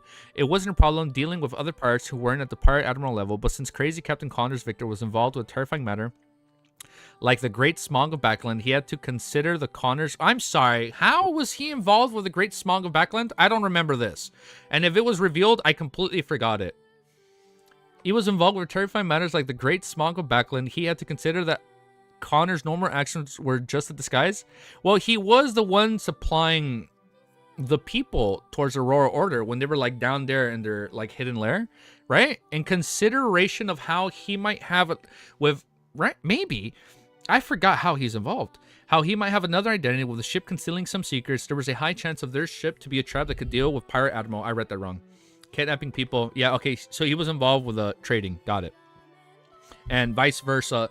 When Klein disguised himself as one of them because he heard that conversation from Alger back in Volume 2. Klein might not walk out alive despite being armed to the teeth if he were made such a rash infiltration attempt. Really? Should I summon myself and head over with the Sea God Scepter as a spirit body? This can avoid some accidents, as I can immediately end the summoning if anything goes wrong. However, the Sea God Scepter is essentially the Beyonder characteristic of a high sequence Beyonder from the Storm Pathway. As long as it appears in the real world, it might attract Sea King John Coltman.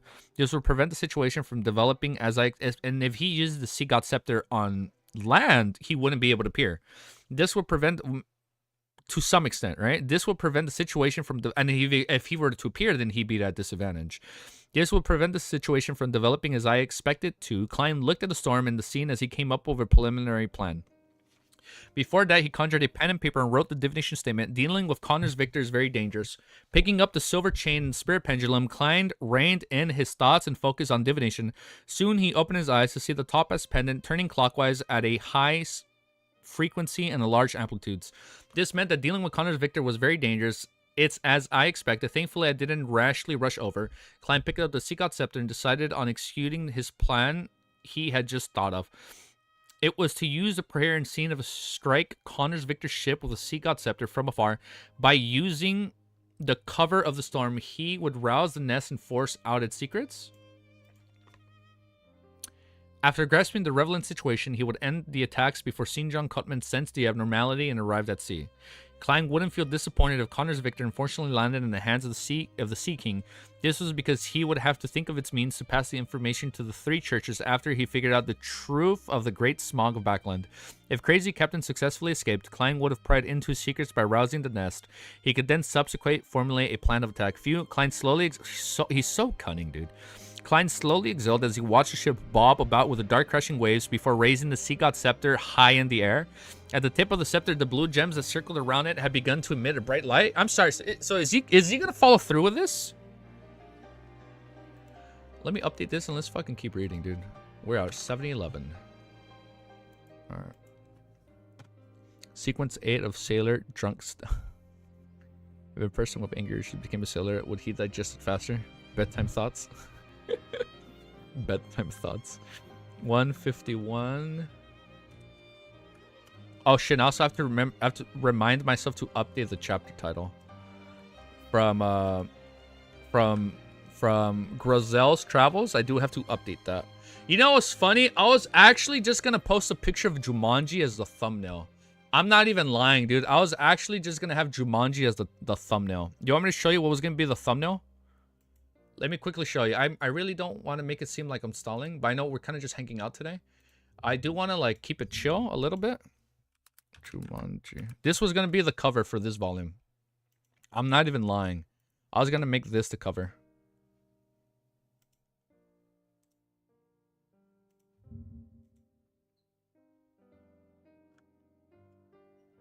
I was gonna make this the cover. I was literally just gonna make this the cover, and then like on the top part, it was just gonna say Lord of the Mysteries. No, over this I was gonna put Lord of the Mysteries. And then just have the chapter title. I was like, no, probably not. I was like, I should keep the cool fan art that people posted. I was like, maybe not. Damn, we got Clang with the Seagull stuff now. Oh yeah, we're getting to it. Here it comes. Now it's coming. Many people will react to the oldest trailers, mostly trailer 1 or 3, and most recently instead of the newly released trailer form. I feel like when there's a lot of trailers leading up, I feel like people stop because they want to be like spoiler-free-esque. That's usually how it goes. Let me eat some, then we're gonna lock in.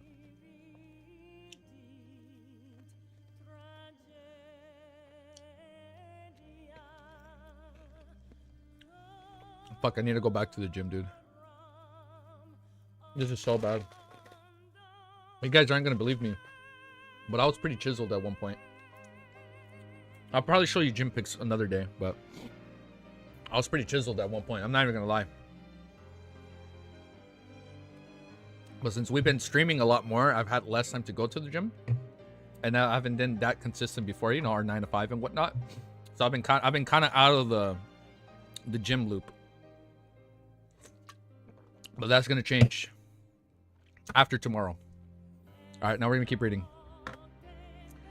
All right, next chapter, chapter 711 is called The Storm Attacks. Samine Island, under the towering cliff, dark sea waters were being roused by the surrounding waves as they churned about considerably. On crazy Captain Connor's Victor ship, name of the single Iron Skull, a few pirates donned cloaks as they pulled up their hats. The rain pattered down heavily on them as they fought against the winds they could lift a child in order to walk out of the cabin and inspect the ship to prevent any accidents from happening. Their cloaks were made of linen, but their surfaces were smeared with an already hardened sticky liquid. The raindrops were unable to permit through the layers that could only flow down onto the deck. The liquid was Donningsman tree sap produced of the southern continent's rainforest. It was naturally water resistant, and it was quite... Let me raise the volume, because we're getting a fight this chapter. I feel it. So I'm going to raise the volume. I'm going to raise it because I already know there's going to be a fight coming up, so I'm going to just keep this. The liquid was Donningsman tree sap produced from the southern continent's rainforest. It was naturally water resistant, and it was quite commonly seen. Giants never retreat. Oh, you know what? We can do that, Clown Man. I think that's a good idea. Wait, let me write that down so I don't forget. Let me actually write that down. Giants never retreat. No. Let me add that. I'll keep it right here so I don't forget. Giants never retreat. Last. Let me write that down so I don't forget. That's a good idea. Thank you, Clown Man. It was originally rather cheap, but after a research team last year suspected that it had beneficial effects on hair growth, its price skyrocketed. In such weather, it's suitable to be inside the Red Theater, drinking liquor, smoking weed, and having women in your arms. A pirate looked out of the shipboard and grumbled. His companion echoed him as he pulled at his cloak's hood. I hear there's a bunch of new arrivals at the Red Theater. I really want to give them a try. How did you learn of that? Another pirate asked in passing. He met with a chuckle. I heard it from the boss. It's not like you have no idea what Captain's business is. That's why the boss knows plenty of human traffickers. They prefer to be called slave merchants. That's sad. Speaking of which, I recalled what happened at that time. The pirate who spoke at the beginning was wore a reminiscent look. Among the goods sent over, there was a young noble lady who fled from her home. Her skin figure looks to square. I have no idea how to describe it. I still remember her to this day. What a pity she committed unaliving. These guys are fucking assholes, man. Fucking scums. As he spoke, they suddenly felt their vision brighten and they subconsciously looked up into the sky. Apart from the pattering rain, there was an abnormal silver bolt of lightning that was snaking its way through the dark clouds like hidden crimson moon and stars. Suddenly, a gigantic bolt of lightning that illuminated the surrounding water smote down, heading straight for the single-eyed skull. Boom. The bolts began to spread out randomly as the wooden ship burst into flames. Defeating thunder echoed like pirates' ears. Right on the heels of that, silver bolt of lightning struck down like they were brandishing their claws. The tiny sailboat was instantly plunged into a lightning forest. At that moment, the thick lightning bolts that were about to interweave together had suddenly separated. They split apart, violations of the natural law, as they failed to hit a single-eyed skull. They hung close to their ship's surroundings before striking the pitch black water, lightening up the surrounding seas as a sizzling lightning bolt snaked out into a spectacle. The pirates on the deck suffered from the strike. One of them had been charred black like an overburned piece of wood. Ugh. Two collapsed as their bodies convulsed. There really is a problem. No shit. Above the great fog, Klein couldn't help but sigh when he saw the scene of the lightning storm being dispelled. He was certain that this was a power at the level of a demigod. If he had rationally infiltrated the single-eyed skull, even with creeping hunger, death knell, and Griselle's travels, there's no way. Oh, is he gonna use Griselle's travels to like block the bullets? What pathway do you think it is? It has to be from the sailor pathway. The whole... No shot. What pathway do you think that ability to defend the boat was? No shot he guessed it. I'm thinking sailor. It has something to do with sailor. Nah, we'll find out. We'll see. Maybe sailor. Taking a deep breath, Klein made all the blue gems on the tip of the white bone scepter light up. Around the single-eyed skull, there were two kinds of sounds in the storm. One was piercing sharp, as though it could pierce through... Oh, wait, no, it's piercing. One was piercing sharp, as though it could pierce through one eardrum and penetrate one's brain. The other was deep, sounding like a beating heart as it struck onto one's spirit body. Spectator. Klein's embodying Captain America. I was reading this part and still guessed incorrectly. It may be Spectator? Or, I forget what it is where you're, like, able to, like, pierce and affect the spirit body. Maybe we'll find out. I'll be honest, I'm not that good at guessing. If you guys know. I think next chapter or something. Okay. This gave the pirates an extremely uncomfortable experience, with many having the urge to vomit blood. However, this was only the beginning. The sound of splashing water intensified as dark waves surged up to a height of nearly 10 meters, running opposite of the island's cliff. There was like a wall created by a deity as he pushed it towards a single-eyed skull with an invisible hand. This was the tsunami that Klein had created. It could already be considered a calamity. The whooshing sound of the waves sounded like explosions as pirates on board looked at the dark sky outside. The churning clouds and the massive tsunami, it felt like the apocalypse mentioned in the mythical legends had arrived. They lost all will to save themselves. But as they were waiting in despair for the final judgment, a disturbance that didn't abide by the logic of scientific laws appeared in the middle of the waves created by the tsunami. An indescribable vortex rapidly took form as it tore through the entire waves, causing the terrifying waves to rapidly collapse as a result. Amidst a rapture rumble, a secondary wave threw the single-eyed skull up high into the air as a gigantic wave from before dispersed. Spraying a portion of its load onto the ship, one of the masts broke and the ship was in shambles. Even the deck was completely flooded. Whoosh. A strong wind suddenly stirred and swept up the pirates, turning it into a hurricane that exceeded its own limits. Pushing the airborne single-eyed skull further towards the sea, the ship began to ride the squall as it flew across the sky, covering a distance of several nocturnal miles without landing in the undiluting water. It was as though it was an airship that continued stably proceeding forward. Klein was amazed at the demigod or sealed artifact and the corresponding level inside the single-eyed skull for nullifying the tsunami. Klein was amazed at the demigod or sealed artifact of the corresponding level inside the single-eyed skull for nullifying the tsunami. He signed as his lacking sequence, and he couldn't create a destructive tsunami that Kalvatua had previously created. Despite stirring the powers of the mysterious space above the Great Fog, in the meantime he controlled the hurricane and ensured that the single-eyed skull didn't lose its support and plummeted, afraid if it would leave his 5 nocturnal mile range of influence. At that moment, his goal wasn't to destroy the single-eyed skull, nor was it to capture crazy Captain Connors Victor, but to force out the demigod or the sealed artifact hidden inside the ship. A powerhouse or item at this level was scarce in the world. By seeing their appearance, he would know who they were sooner or later, as well as which organization they belonged to. He also has his ability. and this provided the subsequent direction for investigating regarding the Great Smog of Backland. You know what would be crazy? Undulutating. You know what would be crazy? If it's like some high sequence spectator, and he just shot it with like a fucking like eerie piercing like he just shot the tsunami with a super strong air bullet, and that dispelled it. Yeah, but it was just so loud it affected everybody on the ship.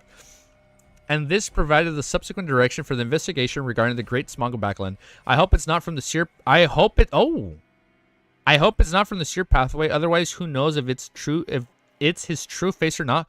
However, this is also a good thing. Since I'm investigating the truth of the Great Smog, I'll figure out what Inzingwil is doing, and I'll make preparations for my subsequent revenge. I'll also be able to successfully find the bizarre sorcerer potion formula main ingredients.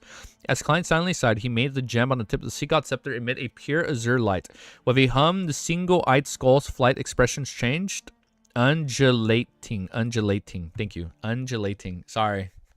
Undulating. Klein silently sighed as he made the gem on the tip of the sea god scepter emit a pure azure light.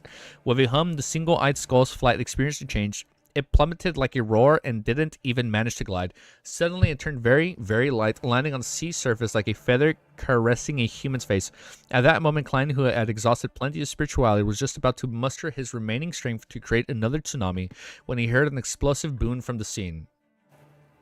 It was a terrifying sonic boom. These are freaking air bullets. It was a terrifying sonic boom. These are fucking air cannons. Furthermore, it was different from normal sonic booms, as though it was mixed with the howling sounds of the wind. It was from Singon... Really? He's here? It was from Sea King John Copeman. Although he was still a distance away, he wielded the master of these waters so he could exert his influence across the space while he rushed over. It's him? While he rushed over, this was a sequestry saint who was close to that of an angel. The terrifying sonic boom sent the single-eyed skull flying out. There was no hesitation on whether it would harm anyone. After all, there was nothing wrong with striking down on pirates. Meanwhile, Klein had felt a psyche that was so potent and terrifying that it... You know what? I'm gonna loop this song. I'm gonna loop this song for now. I'm gonna loop it. I feel like this song hits. I feel like it's hitting just enough. Bro just knows what happens at the sea. Like, he fucking knows everything. Alright. We're gonna loop it. The terrifying sonic boom sent a single-eyed skull flying out. There was no hesitation on whether it would harm anyone. After all, there was nothing wrong with striking down on pirates. Meanwhile, Klein felt a psyche that was so potent it was terrifying as it swept across the area in search of another spot appeared abnormal. It caused the scene before his eyes to affect as everything turned indistinct. After resisting another blast, Klein calmly and rationally ended the response. He shut down the corresponding prayer scene before throwing the sea god scepter into the junk pile. The gap isn't anything trivial. If Sea King didn't appear, I wouldn't have the confidence in forcing out that demigod. My sequence is still too low. You kind of feel dizzy? I feel dizzy sometimes when I'm reading for a while. It gets to me too. My sequence is still too low, giving me troublesome when using the scepter, and it's overly burdensome. However, at sea, the storm pathway is really powerful. They're practically mobile calamities. The powers displayed by the demigod had the key elements of distortion, confusion, loaning, and violation of normality. It appears to be the Black Emperor pass of the divine. Otherwise, others might not realize it, but I have the corresponding cards of the blasphemy. It definitely isn't only Sequence 5 mentor of... I'm gonna lower it down a smidge. I'm gonna lower the music down a smidge.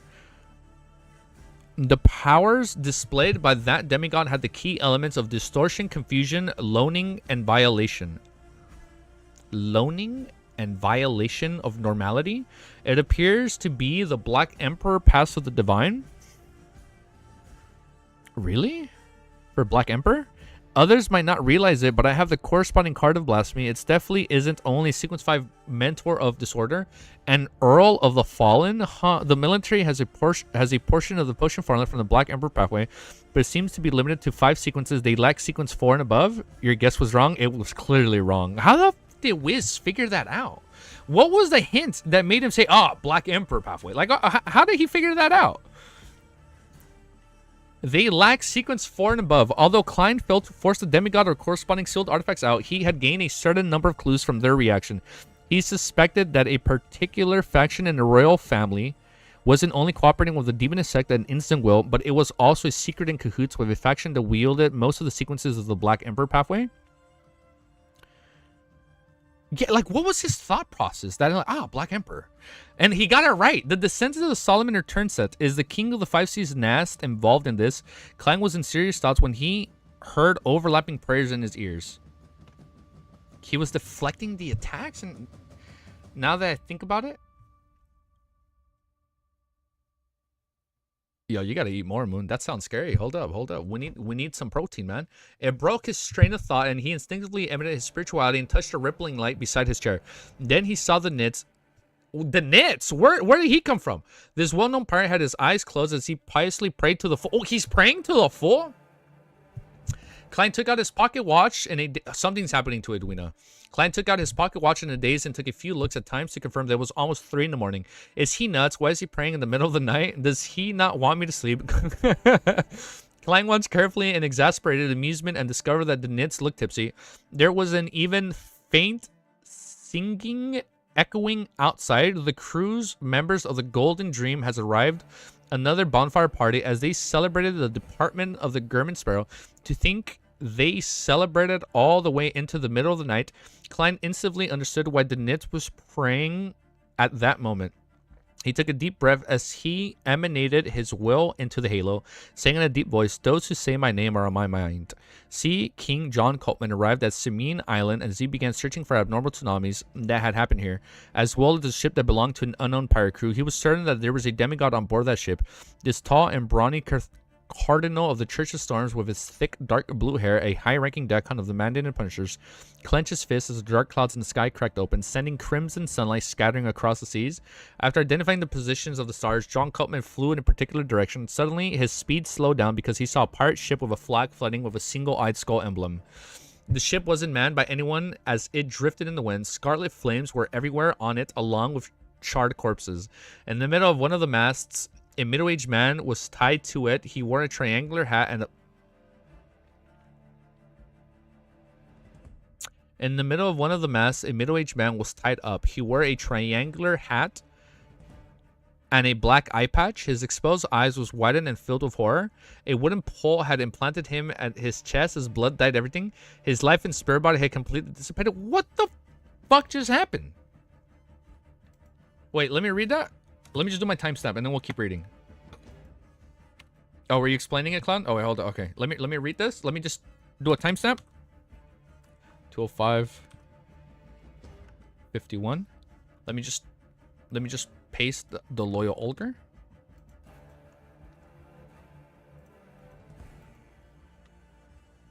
Bear with me. All right, before we read 7:12, he's distorting the path of lightning like how Mither King distorted the path of Klein's bullet. Oh, I would not be able to remember that. When Klein shot, he was distorting the bullet from hitting him. Turn set equals run cest, or however you want, just not whatever you default to. Easy. Are you going to finish volume 3 today? I'm finishing it today-ish. Plus minus 3 days. Plus minus the weekend. What? What? Wait, what? Did I say it wrong again? Turn soist is T run soest.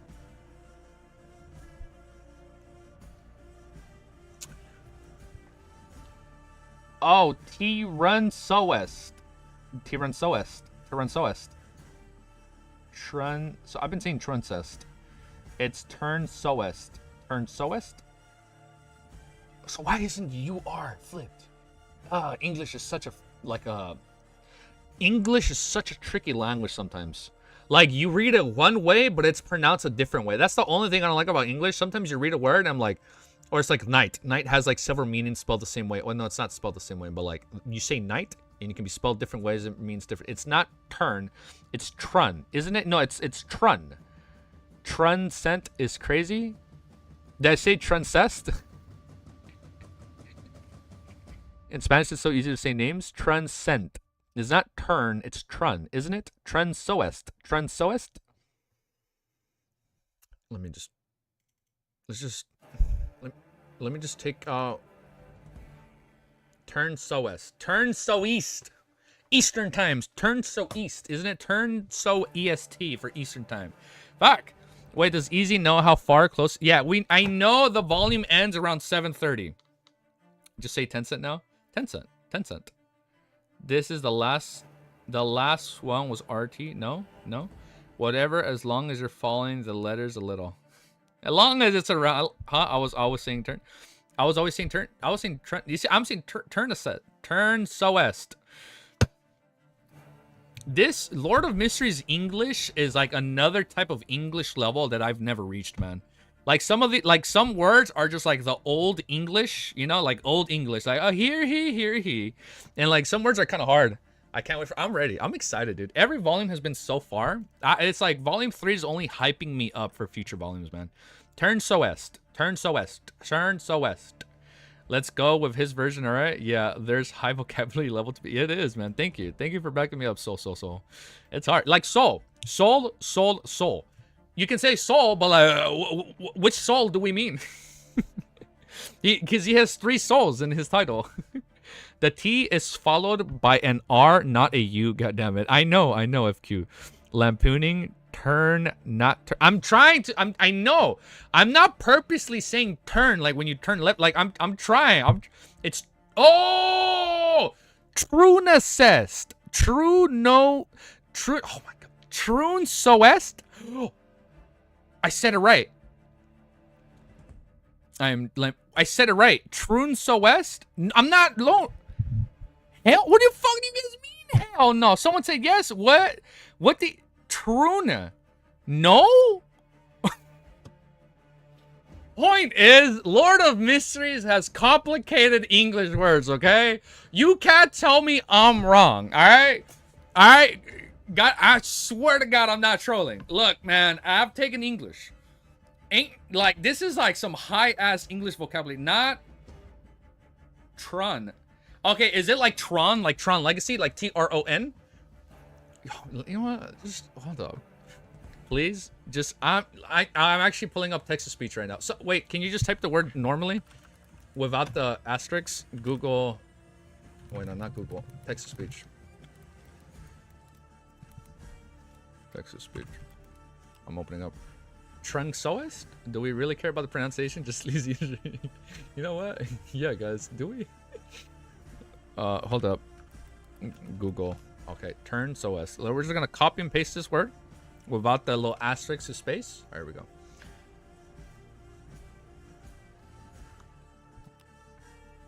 Whoa, shit! I'm getting results. Hold up. Text to speech. Free text to speech online. We'll use Adam. Newton's first law of motion. Also. Okay, he sounds good. For personal use. Bro, what the fuck is this AI bullshit, dude?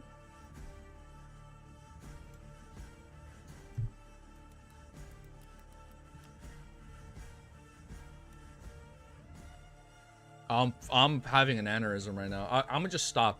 Okay. When the word comes up, we'll get to it again. Use Microsoft.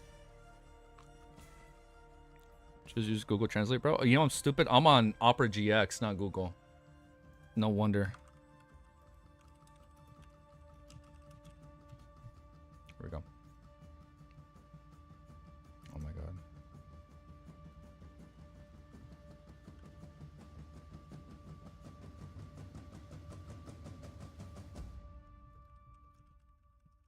I'm going crazy right now. Wait. Okay, here we go. Allow this time. Trunsost.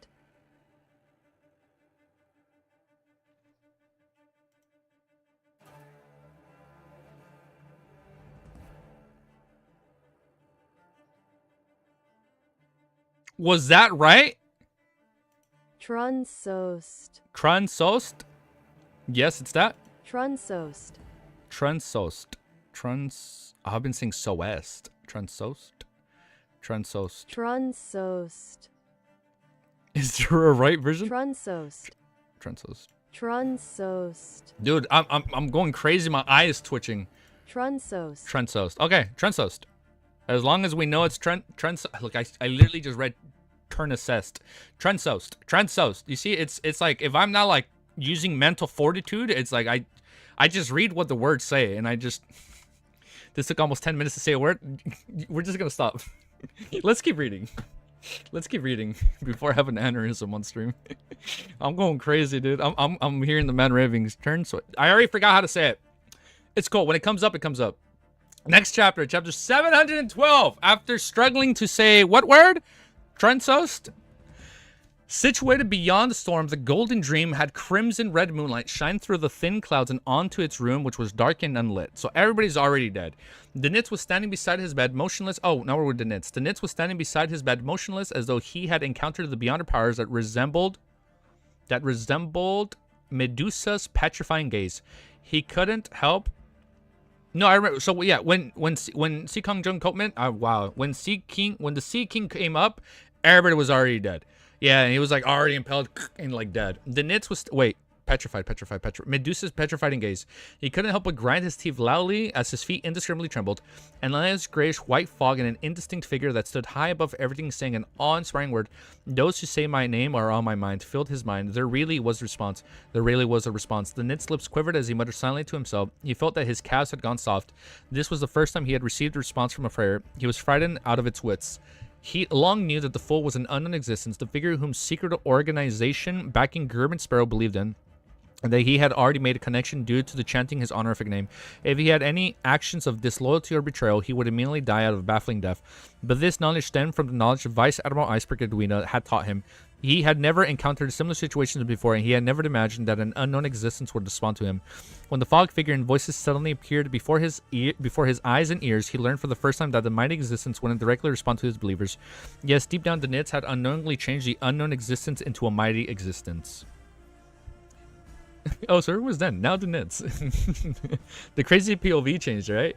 Just as he recovered from his shock, he hurriedly took a few steps pressed as he attempted to pace about to relieve the remnant horrors in his heart. However, just as he took a stride with his right foot, he discovered that his legs had gone limp. All he could do was collapse onto his bed before barely managing to turn around to sit up. It really is a magnificent existence. It really is. Danitz muttered softly as he came to a clear realization that he had involved himself in something serious. Back in the book world, as he had only chanted an honorific name without discovering any abnormalities, all he felt was fear of having known the possible outcomes. Now he was facing a hidden danger that finally outlined itself, as well as a future he couldn't see clearly. How could he not plague into an indescribable pit of extreme fear? It might not be a bad thing. At the very least, German Sparrow is still living, and he still leads quite a good life. Up upon having this thought, he forced a smile. I'm a member of the secret organization, and in the future a person blessed by a magnificent existence. As his thoughts raced, Denis decided to pray every morning when he woke up. He believed that this existence would dislike a pious believer. He believed that no existence would dislike a pious believer. Of course, he would keep in mind the revelation and often pray inwardly. The next morning, Klang woke up normally, having exhausted himself. He actually made him a believer. Having exhausted himself the previous night, he slowly got out of bed and saw that the skies were blue and the ground outside was wet.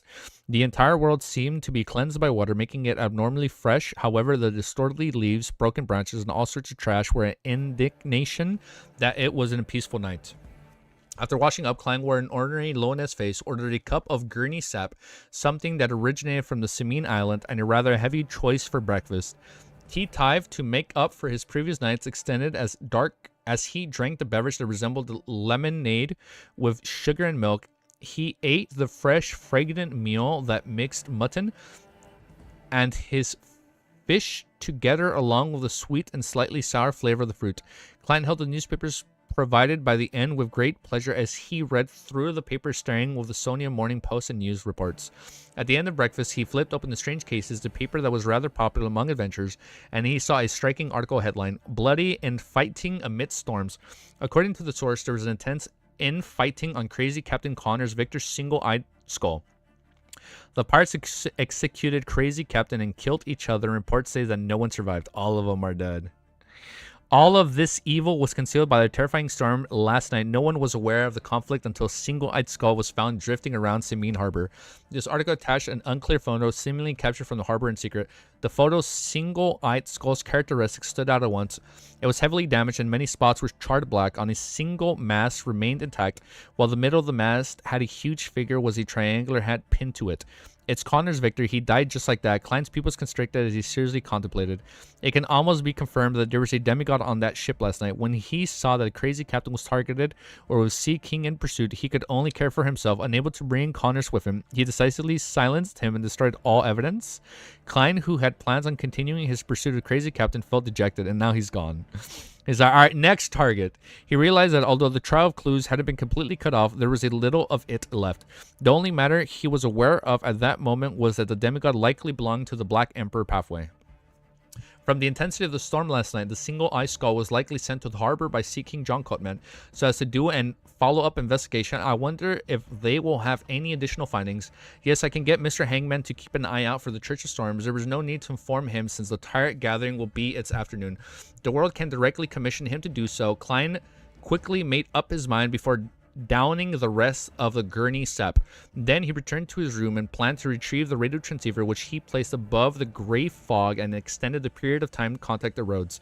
He waited to see if he had any other clues regarding bizarre sorcerer's potion formula. Having left Orarvi East Sea, which was also where the Aurora Order demigod had previously targeted him, Klein now dared to use items with the gray fog's aura. However, he knew very well that he couldn't do it frequently, and each use couldn't be for too long. Otherwise, there was the possibility of the true creator detecting it. Due to this reason and his wariness against roads, he planned on doing whatever he could himself, and he would seek advice from others if possible. He only planned on playing the question and answer the game if he were out of options. And the Blue Avenger, which was docked at the Resistance... Oh, now we're with Alger?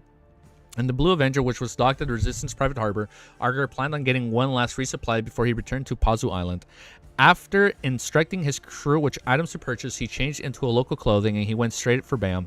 After circling a few times, he came to the Cathedral Waves and planned on reporting to Diocese Bishop Chojo about recent developments. Although he was returning to Pazu Island and reporting his works to the upper echelons of the church, he knew very well who his inmate superior was. He knew that he needed to act appropriately and not make his superior believe that he was skipping the chain of command by directly establishing relationships with the upper echelons.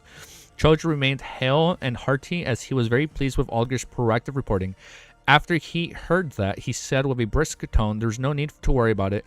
It's just routine reporting. I've already informed His Eminence Coatman that you've devoted the Lord and are loyal to the church. You're one of the most trusted captains, and His Eminence Coatman will inform the Council of Cardinals of this." He paused, but without giving Alger any time to speak, he continued, "In addition, there's another mission. Investigate people who are intimately tied to crazy Captain Connor's victors.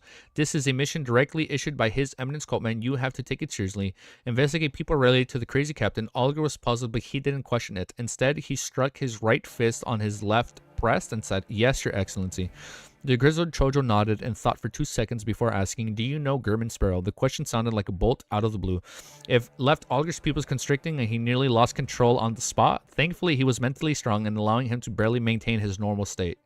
You know, it'd be crazy if I wasn't recording. Yeah, we are recording. Okay, whew. Oh, look, our new fan art popped up.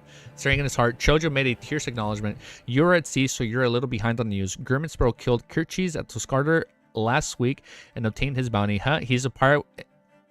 He obtained his bounty? Heh. That pirate was indeed a devil, a Sequence 5 devil. Kirchis, like Agalito's second mate? Alger asked with very honest emotions. He knew that Kirchis was suspected to be a Sequence 5, but he didn't know that he was of the devil pathway. And the fact that he was above a Sequence 5 and a devil meant plenty of things. It meant that he was difficult to kill, which meant that German Sparrow had very likely killed Kirchis during a sudden encounter. This meant that German Sparrow was already at the pinnacle of his Sequence 5s. He's hyping him up, dude. Now that's a loyal fan right there. That is Mr. Loyal Alger. If it wasn't because he was seeking to purchase a Sequence 4 potion for him, I might have even suspected that he'd become a demigod. Alger thought, feeling perturbed. He was alarmed to realize that in the week the world had obtained the Sequence 5 Ocean Songster potion formula and main ingredients, killed a Sequence 5 devil, and might very possibly have a Sequence 6 notary potion formula in hand as well. How did he do it? Alger realized that he was feeling a little frightened of the world. He's like, damn. Like, oh, now the fool won't love me as much as the world, right? That's what he's gonna say. Of course, it wasn't something unacceptable for him. This was because he knew that the world was Mr. Fool's blessed representative, and Mr. World's blessed clearly wasn't a single person. If one was responsible for the notary potion formula, while another was responsible for the ocean songster, then it was possible that German Sparrow had only killed Kirchis. Although this similarly left one apprehensive, it didn't seem like a fabricated story. Chojo nodded solemnly. Yes, Agalito's lack of reactions implies something. Focus on gathering information about German Sparrow.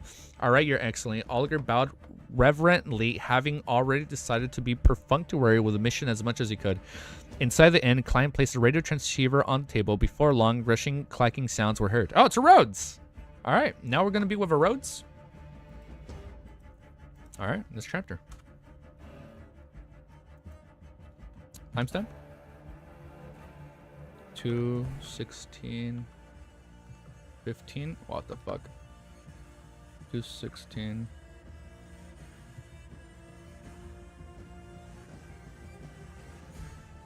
Hold up, let me some chips. That's like saying people.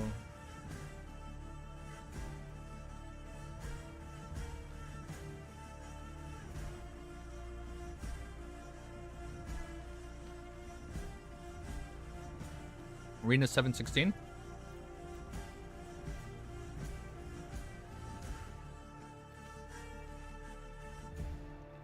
I might be able to read 2 more. I think I have to stop at 714.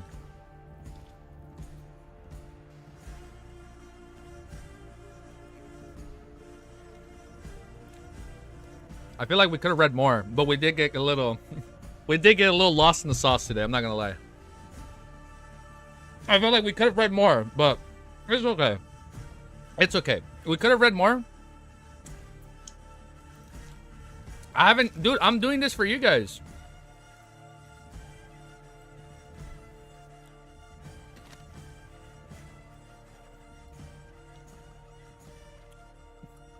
Sidetracking is truly go.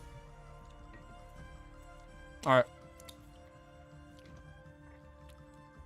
I'm gonna lock in for 30 minutes. Because in 30 minutes, I'm gonna hang out with Mrs. So I'm gonna upload the video. I'm locking in for 30 minutes.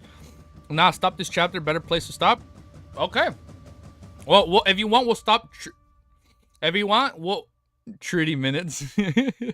30 minutes. If you want, we'll just read this one. All right, and then that way we read from 7:03 to 7:13. He already streamed for 3 hours. Let him rest. Nah, fucking keep reading. Well, don't forget, I do plan. I'm gonna ask the missus if it's cool if I can stream for like another hour or 2 here, and then she can just kind of like hang out and watch TV. I'll see. I'll see. Well, I think I am just gonna read one more chapter, just so I can end stream at exactly and that way I can end stream in exactly 30 minutes. Well, if I can read this in 10, then we might be. I'm gonna nap. Best health to you, Ellie and Miss Easy. Oh, thank you, FQ. Dude, man, yo, have an amazing day or amazing night depending on your time. Thank you. All right, but let's read one more, and I think this might be the last one. We can hopefully come back. And just heads up, I don't know. As of right now, I'm not streaming tomorrow, Saturday. But what I could do, I can wake up super fucking early. Like I'm like, I can wake up super early and stream for like 2 hours. It'll be unannounced. If I do stream tomorrow, it's gonna be super early in the morning, and it is gonna be unannounced. Just FYI, it'll be unannounced, and I don't think I'm gonna be able to upload the video until like later at night or like literally Sunday. Now take rest, and then we can probably come back Sunday and potentially get closer to the end, or depending on time, we stop at 725 because Romero did say stop at 725 because 725 to the finale should be its own thing. But we'll see.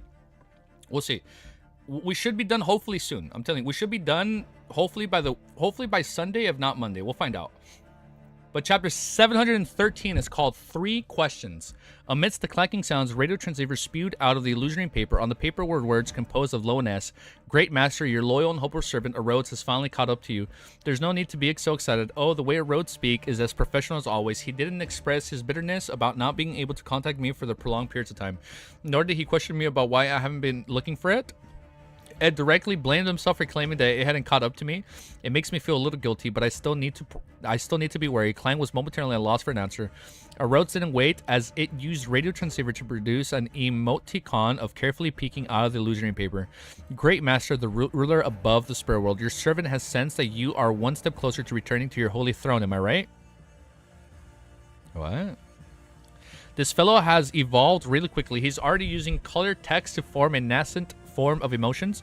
From a Rhodes point of view, I'm a true god taking steps to find myself. That's why, although it can clearly sense that I'm only in sequence 5, it still treats me with respect that it and is even more humble. Klein understood that this mayor was deliberately asking questions, so he nodded in a frank manner. I'm gonna lower the volume. Yes, you have already answered my question. As an exchange and rule that I need to overlook, you can raise a question to me. A Rhodes typed quickly in response before adding a smile. The good Rhodes.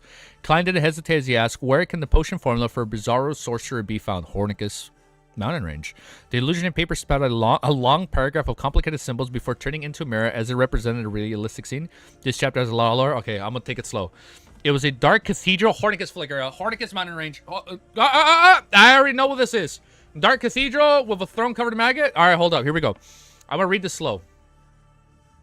Hold up. Before we even fucking read, I'm changing the music. I'm changing the music already. I'm just looping this one because that music is gonna throw me out of the loop. I'm gonna raise it up here and we're gonna keep reading.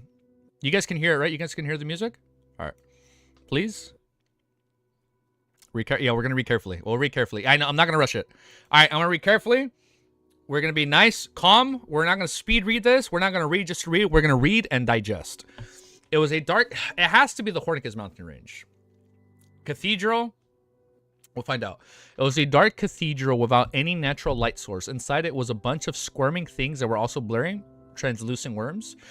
It looked as though it was a pencil drawing that has been wiped by an eraser. Ooh. Wiped by an eraser? Didn't the angel erase people in Volume 2? Preventing any exact details to be seen. However, a Rhodes added a bunch of text at the bottom of the scene. This is Zara Tool. In his advancement to Sequence 1, attendant... Sequence 1 is attendant of mysteries? This is Zara Tool. In his advancement to Sequence 1, attendant of mysteries. Oh my god. Sequence 0 is called Lord of fucking Mysteries.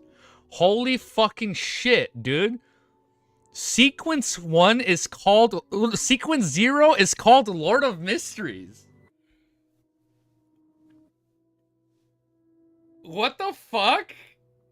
Holy shit.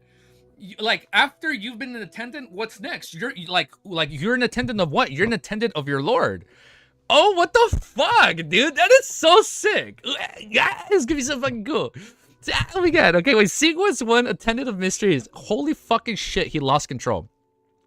He lost control and became a monster because he gave in to his mythical form. And became a monster. However, great master, you have to be careful. He is a very... Oh my god. He's the one giving him all the fucking mad ravings.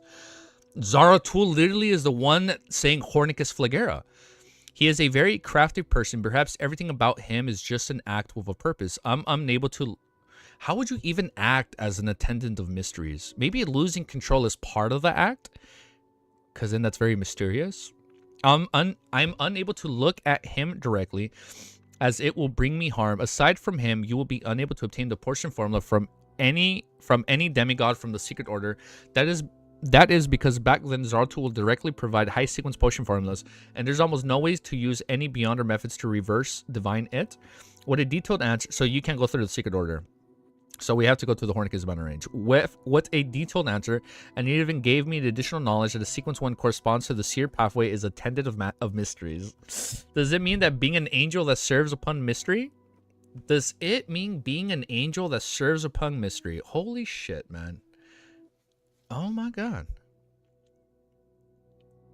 From the looks of it, the secret order, very mysterious, right? If it's the secret order, very secret, very mysterious. Okay. Approaches can only work by directly facing Zaratul to obtain the potion formula, and not even capable of viewing him directly. It's no wonder the Snake of Fate, Will Ossipin, told me to find the crazy Zaratul without mentioning the secret order.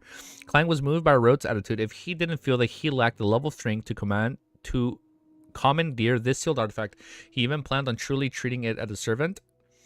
Amidst the clear clicking sounds, another segment of illusionary pieces of paper appeared, presenting another scene.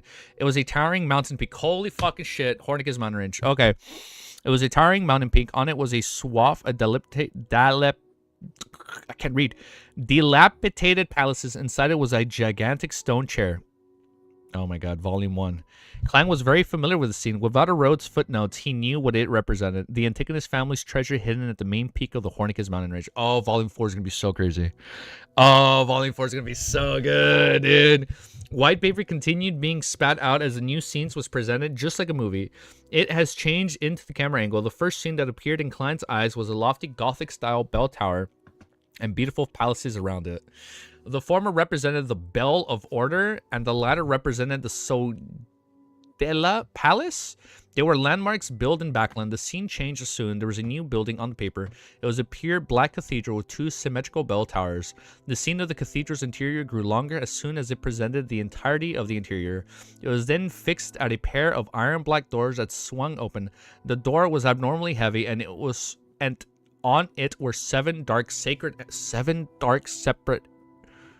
The door was abnormally heavy, and on it were 7 dark sacred emblems. Maybe... I don't know how crazy it'll get. It's going to get crazier. The 7 dark sacred emblems could represent the Orthodox gods going mad and giving into their mythical forms and losing control. Or maybe there's like 7... Alright, hold up. As though they were the guards of the Tenebros heavens. Chana's Gate, St. Samuel Cathedral. Klein recognized the familiarity style door. I'm sorry, Chana's Gate? Based on the architectural style, he confirmed that the cathedral was a Church of the Evernight Goddess headquarters, okay, and of the Backland Diocese St. Samuel Cathedral. Holy shit, we're going back to volume 1. White paper was spat out, and the scene changed as it plunged deep into the darkness. On an empty bookshelf built from the bones, there sat an ancient notebook. It was a black hard-covered book. Klein recognized the notebook at once. The Antigonus book? Klein silently observed for a moment, and after the scene... Wait, I skipped a line. It was the Antigonus family notebook which had caused the death of the original client. Oh my god. Angels can control, easy geeky, angels can control when they turn into their mythical forms. Wait, what do you mean angels can control what? Wait, they can control what? I don't think the original client is dead, man. I think he's still alive. I think the original client is still alive in some way, shape, or form, right? Like, even though he physically died, things are coming full circle. The circle on inevitability. I understood that reference. Full circle. COI. Circle of inevitability. Okay. Oh, wait. It literally fucking says right here. After going round and round, everything came back full circle. Wait. I'll read all your guys' messages after. Hold up. This is kind of... It was said that angels actively keep their normal form so they can transform at will. I don't remember that. They transform at will. Okay. Oh my god, this series is getting complicated. I need to keep up with my notes, man. I'm gonna start forgetting shit. Oh my god, I already know it. Klein silently observed it for a moment, and after the scenes disappeared, did he regain control of his thoughts process? Yes, back then, the members of the Aurora Order were able to see the clown potion formula from the notebook. Having been acknowledged by Ed, the content presented to them will definitely be completely different from before when I flipped through it. It should have the bizarre sorcerer potion formula. It just lacks the ingredients or characteristics. So this notebook has been sealed behind St. Samuel Cathedral. I'm sorry, are we going to do like an infiltration and go inside Chana's Gate?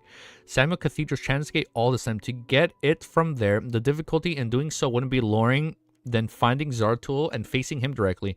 Back then, there were high sequence beyonders involved in the Great Smog of Backland. After reporting the matter to Backland Diocese Church through misjustice, the matter was quickly quelled. This is sufficient enough to prove that Backland Diocese has plenty of powers.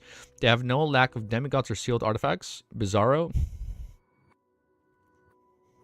Yes, regardless, I'll need to return to Backland first and see if there are any opportunities. In contrast, I prefer to not head to the Hornicus mountain range. What? Reining in his thoughts, Klein looked at the... So he's going to go to Chana's Gate? Reining in his thoughts, Klein looked at the radio transceiver, which had turned dark and solemn. Last night, who was the demigod on the crazy Captain Connor's Victor ship? Clacking sounds quickly sounded as the illusory paper... Oh my... I shouldn't do that. I started my virtual camera. Oh, I paused my recording. Oh, shit. Oh, that's bad. Cooking or burning? Insane level of cooking? I don't even... What the fuck did I just cook? Easy geek with a sear foresight with a sear foresight feature. What the fuck did I just say? I'm sorry. I wasn't even trying to cook. What did I say? Cooked? Was I cooked? Cooked so hard that recording died? No, I didn't stop recording. I don't even know what the you don't know. I don't know what the fuck I said. You guys wait. I was off stream for a second. Oh no. No, it's okay. No, we're still good. We're still good. Not gonna tell. Motherfuckers, what the fuck did I say? Bro, I don't even know what the fuck I was cooking. You know what? I'm gonna make my own mental note right there. 350. I'm gonna go back. 350 before cook question mark. I'm just tying something up for myself. Cook sorry, it evaporated from the far. We need a cooking emote. We do need a cooking emote. I should bring in like a fucking pot and like just start stirring shit. I think that'd be good. I think we can do that. I think we can make that work. You know what? That's gonna be such a fucking good emote. We're gonna make that. We're gonna have a cooking emote. We'll do that. What was easy cooking? I don't know what the fuck I cooked, Red Devil. If you go back and stream, you tell me what I said. Because I don't know what I said. there were no messages, man. You're tweaking. All right, we'll see. We'll see. Let me continue from right here because I accidentally paused it. Sequence Beyonders and I read this. Last night, who was the demigod on the crazy Captain Connor Victor ship? Clacking sounds quickly sounded as the illusioning papers from before vanished as new ones were spat out. The content of the piece of paper was likewise a realistic scene. On an exquisite brass chandelier, 5 candles of different heights spread their warmth and light. A middle-aged man wearing a triangular hat and black eye patch stood before a cabinet that stored grape liquor, champagne, and tequila. He was humbly looking opposite him.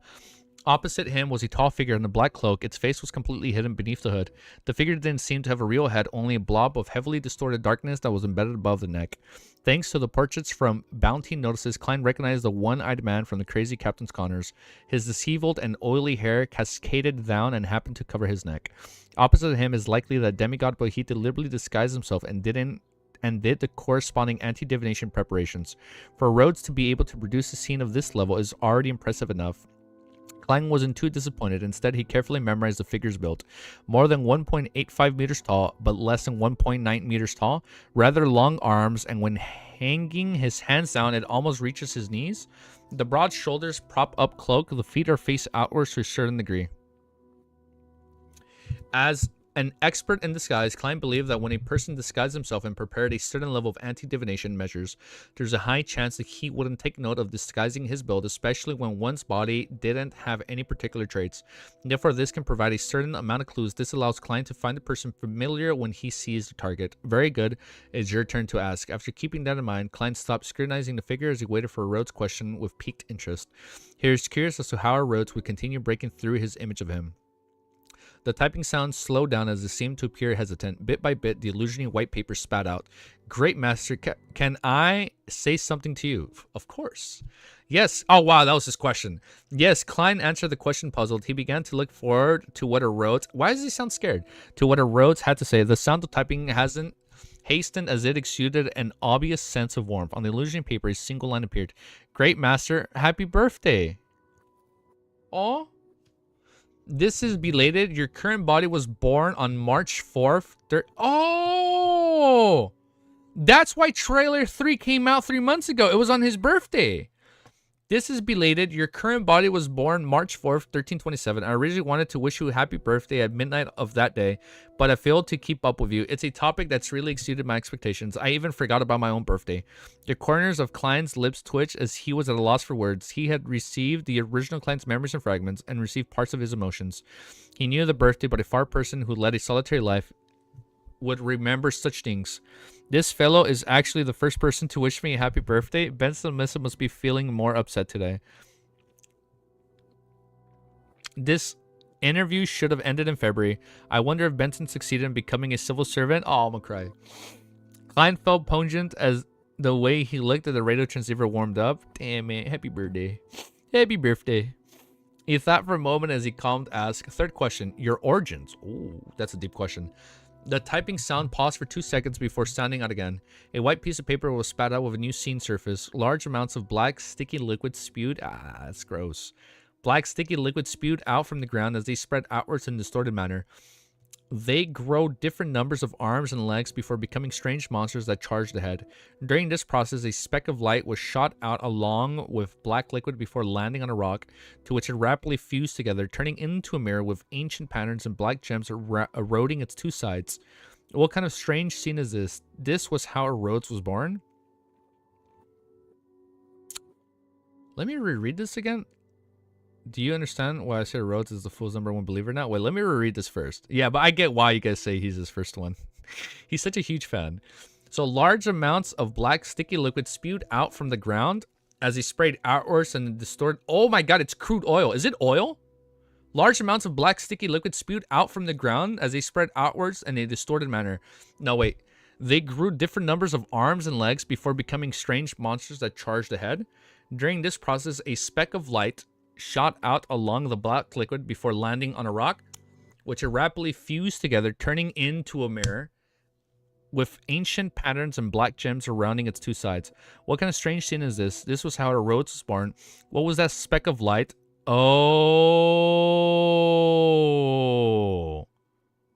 he's one of the 7 pure lights. What was that speck of light? Where did it originate from? It does seem like a Beyonder characteristic. It's either a speck of light or I guess just a Beyonder characteristic with living traits. Klein came up with a preliminary interpretation of the scene. The typing sounds didn't stop at another line appeared. Great Master, do you have any other questions? Taking note of the time, Klein shook his head. No. You have finished answering the questions and it's time for me to leave. Great Master, the ruler above the spirit world, your loyal and humble servant Rhodes looks forward to serving you again and hopes to be able to continue following in your footsteps by. At the end of the illusionary piece of paper, a hand waving in motion was presented. Did someone say oil? All right, let's do timestamps. Hold up. Let me do timestamps. Overall thoughts, 2 hours, 31 minutes.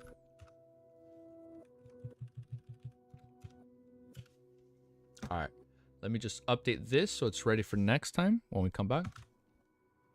All right, we're gonna keep this update for next stream. I had a lot of fun today. We are getting closer and closer to the true mystery of Lord of the Mysteries. We are getting one step closer to finding the origins of the mysteries. We now know sequence 1 of the Seer Pathway is, oh my god, like the fact that it has mystery in the title. Attendant of Mysteries, right? Attendant of Mysteries. What do you think the main focus of the series? It's like, now I don't know. With the reveal that sequence 1, what do you think the main focus of the Seer Pathway is now? And what does that mean for the future abilities of the Pathway? I guess that's why all his abilities are so mysterious, right? Or like how they don't like all I guess that makes sense. It's mysterious. Not sure if sequence 3 is yet. Oh wait, hold up. I don't know 3. So yeah, we don't know 3. We know 4. We don't know 3. We don't know 0. So the only thing we don't know now is sequence 4 and sequence 0. We now know sequence 4, Bizarro Adventurer. We don't know 3. We know sequence 2 is called Miracle Invoker. Sequence 1 is called Attendant of Mysteries. So sequence 0 is actually fucking Lord of Mysteries. Sorcerer, Bizarro, did I say Bizarro Adventurer? I'm sorry, I was thinking of JoJo's Bizarre Adventure. My bad. Sorcerer, not Adventure. My bad. Yeah. Bizarro I said it again. Bizarro Sorcerer. Sequence 4 is called Bizarro Sorcerer. Oh my goodness, I keep thinking of JoJo. Oh my goodness. Yeah, so we don't know what sequence 3. 2 is Miracle Invokers. 1 is called Attendant Cook. 1 is called Adventurer. Oh my god. I'm fucking going crazy right now. Oh my god. Attendant of Mysteries. Sequence 0 is actually called Lord of Mysteries. Sequence 3 of the Seer is my fave, not gonna lie. Okay, wait, don't say what it is. Alright, I can see everyone being their favorite. No, it's not a spoiler. He's just excited. No, it's okay. That wasn't a spoiler. It's right. Everybody can say like, oh, this is my favorite volume, right? And then somebody else can say, oh, like, oh, that's not my favorite volume. Like, or like, that's my favorite pathway. That's not my favorite pathway. No, it's okay. It's not a spoiler. it's like this series is literally called right here. Holy fucking shit. Klein. Oh my god. Wait, I'm looking too much into the cover. I'm like, why is it a throne? Like, is that the Hornicus? No, like, no, that's the throne above the Great Fog. That's where he's sitting. What's behind him? Why is it red? Now, that's what I want to know. Lord of Mysteries, Sequence 0. It's literally been in our fucking face this whole time. It's in our face. It's in our face. Like, Klein is literally gonna become the Lord of Mysteries, and then he's gonna sit on this very fucking throne. It's gonna be like that Elden Ring ending when you become the Elden Lord and just sit down on the throne. That's gonna be Klein. When Klein hits like Sequence 0, Lord of the Mysteries, he's gonna sit on his throne, and then it just ends. Right back at you, dude. Bro, it is so good. So we clearly didn't finish Volume 3 today, but we are getting closer. I'm gonna have two. I can potentially I'm gonna potentially have 2 announced streams today and tomorrow morning. I can't stream tomorrow, Saturday. So what I am gonna try and do, if I can, I'm gonna wake up super fucking early, stream for like maybe 2 hours max, get a little bit closer to 7:25. We are almost halfway. Wait, no, we are halfway. Oh my god, we've passed the fucking halfway point. You know what's my progress bar? I haven't looked at my progress bar since like we hit like 39%. My progress bar says 59.96% done. That is fucking hype. Holy shit, dude. Bizarro sounds more mysterious. It sounds very mysterious indeed. No, 716 as the halfway. Bro, what? Well, at least for me, right here it says I'm 51.96 done with the series. So I don't know if this thing includes extra side content or whatever, but at least that's what it says for me.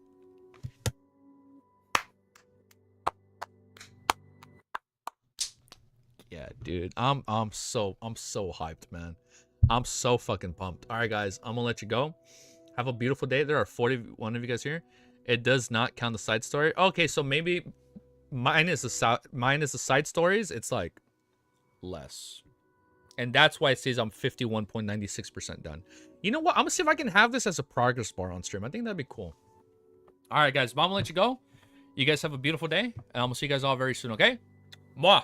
Have an amazing Friday, Saturday. We watching the anime in Portuguese? Bro, I'm watching all the dubs. Wait, hold up. I'm watching all the dubs. I think, to be safe, I'm thinking of watching it in English. Because, like, Backland is, like, very Eastern European. I think it'd be cool if we watch it in English. I don't know. And I feel weird because I usually watch everything in its original language. Like if it's originally Japanese, if it's originally Japanese, I'll watch in Japanese. If it's originally Chinese, I'll watch in Chinese, Korean, like Russian. Like I always watch it in its original language. But I'm scared about like the whole, like I'm scared if it's in Chinese it gets flagged.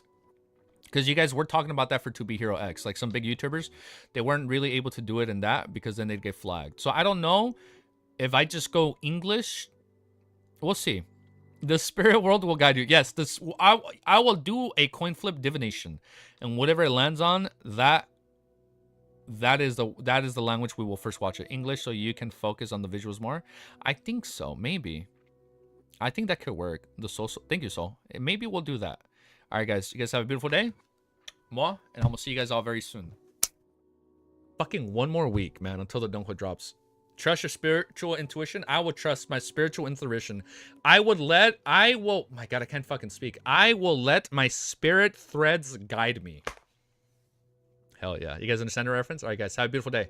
Later, guys. Oh, and then just so you guys can know, look at our new loading screen. Isn't that cool? All right, guys. I'm going to let you go, okay? You guys have an amazing day. Later, guys.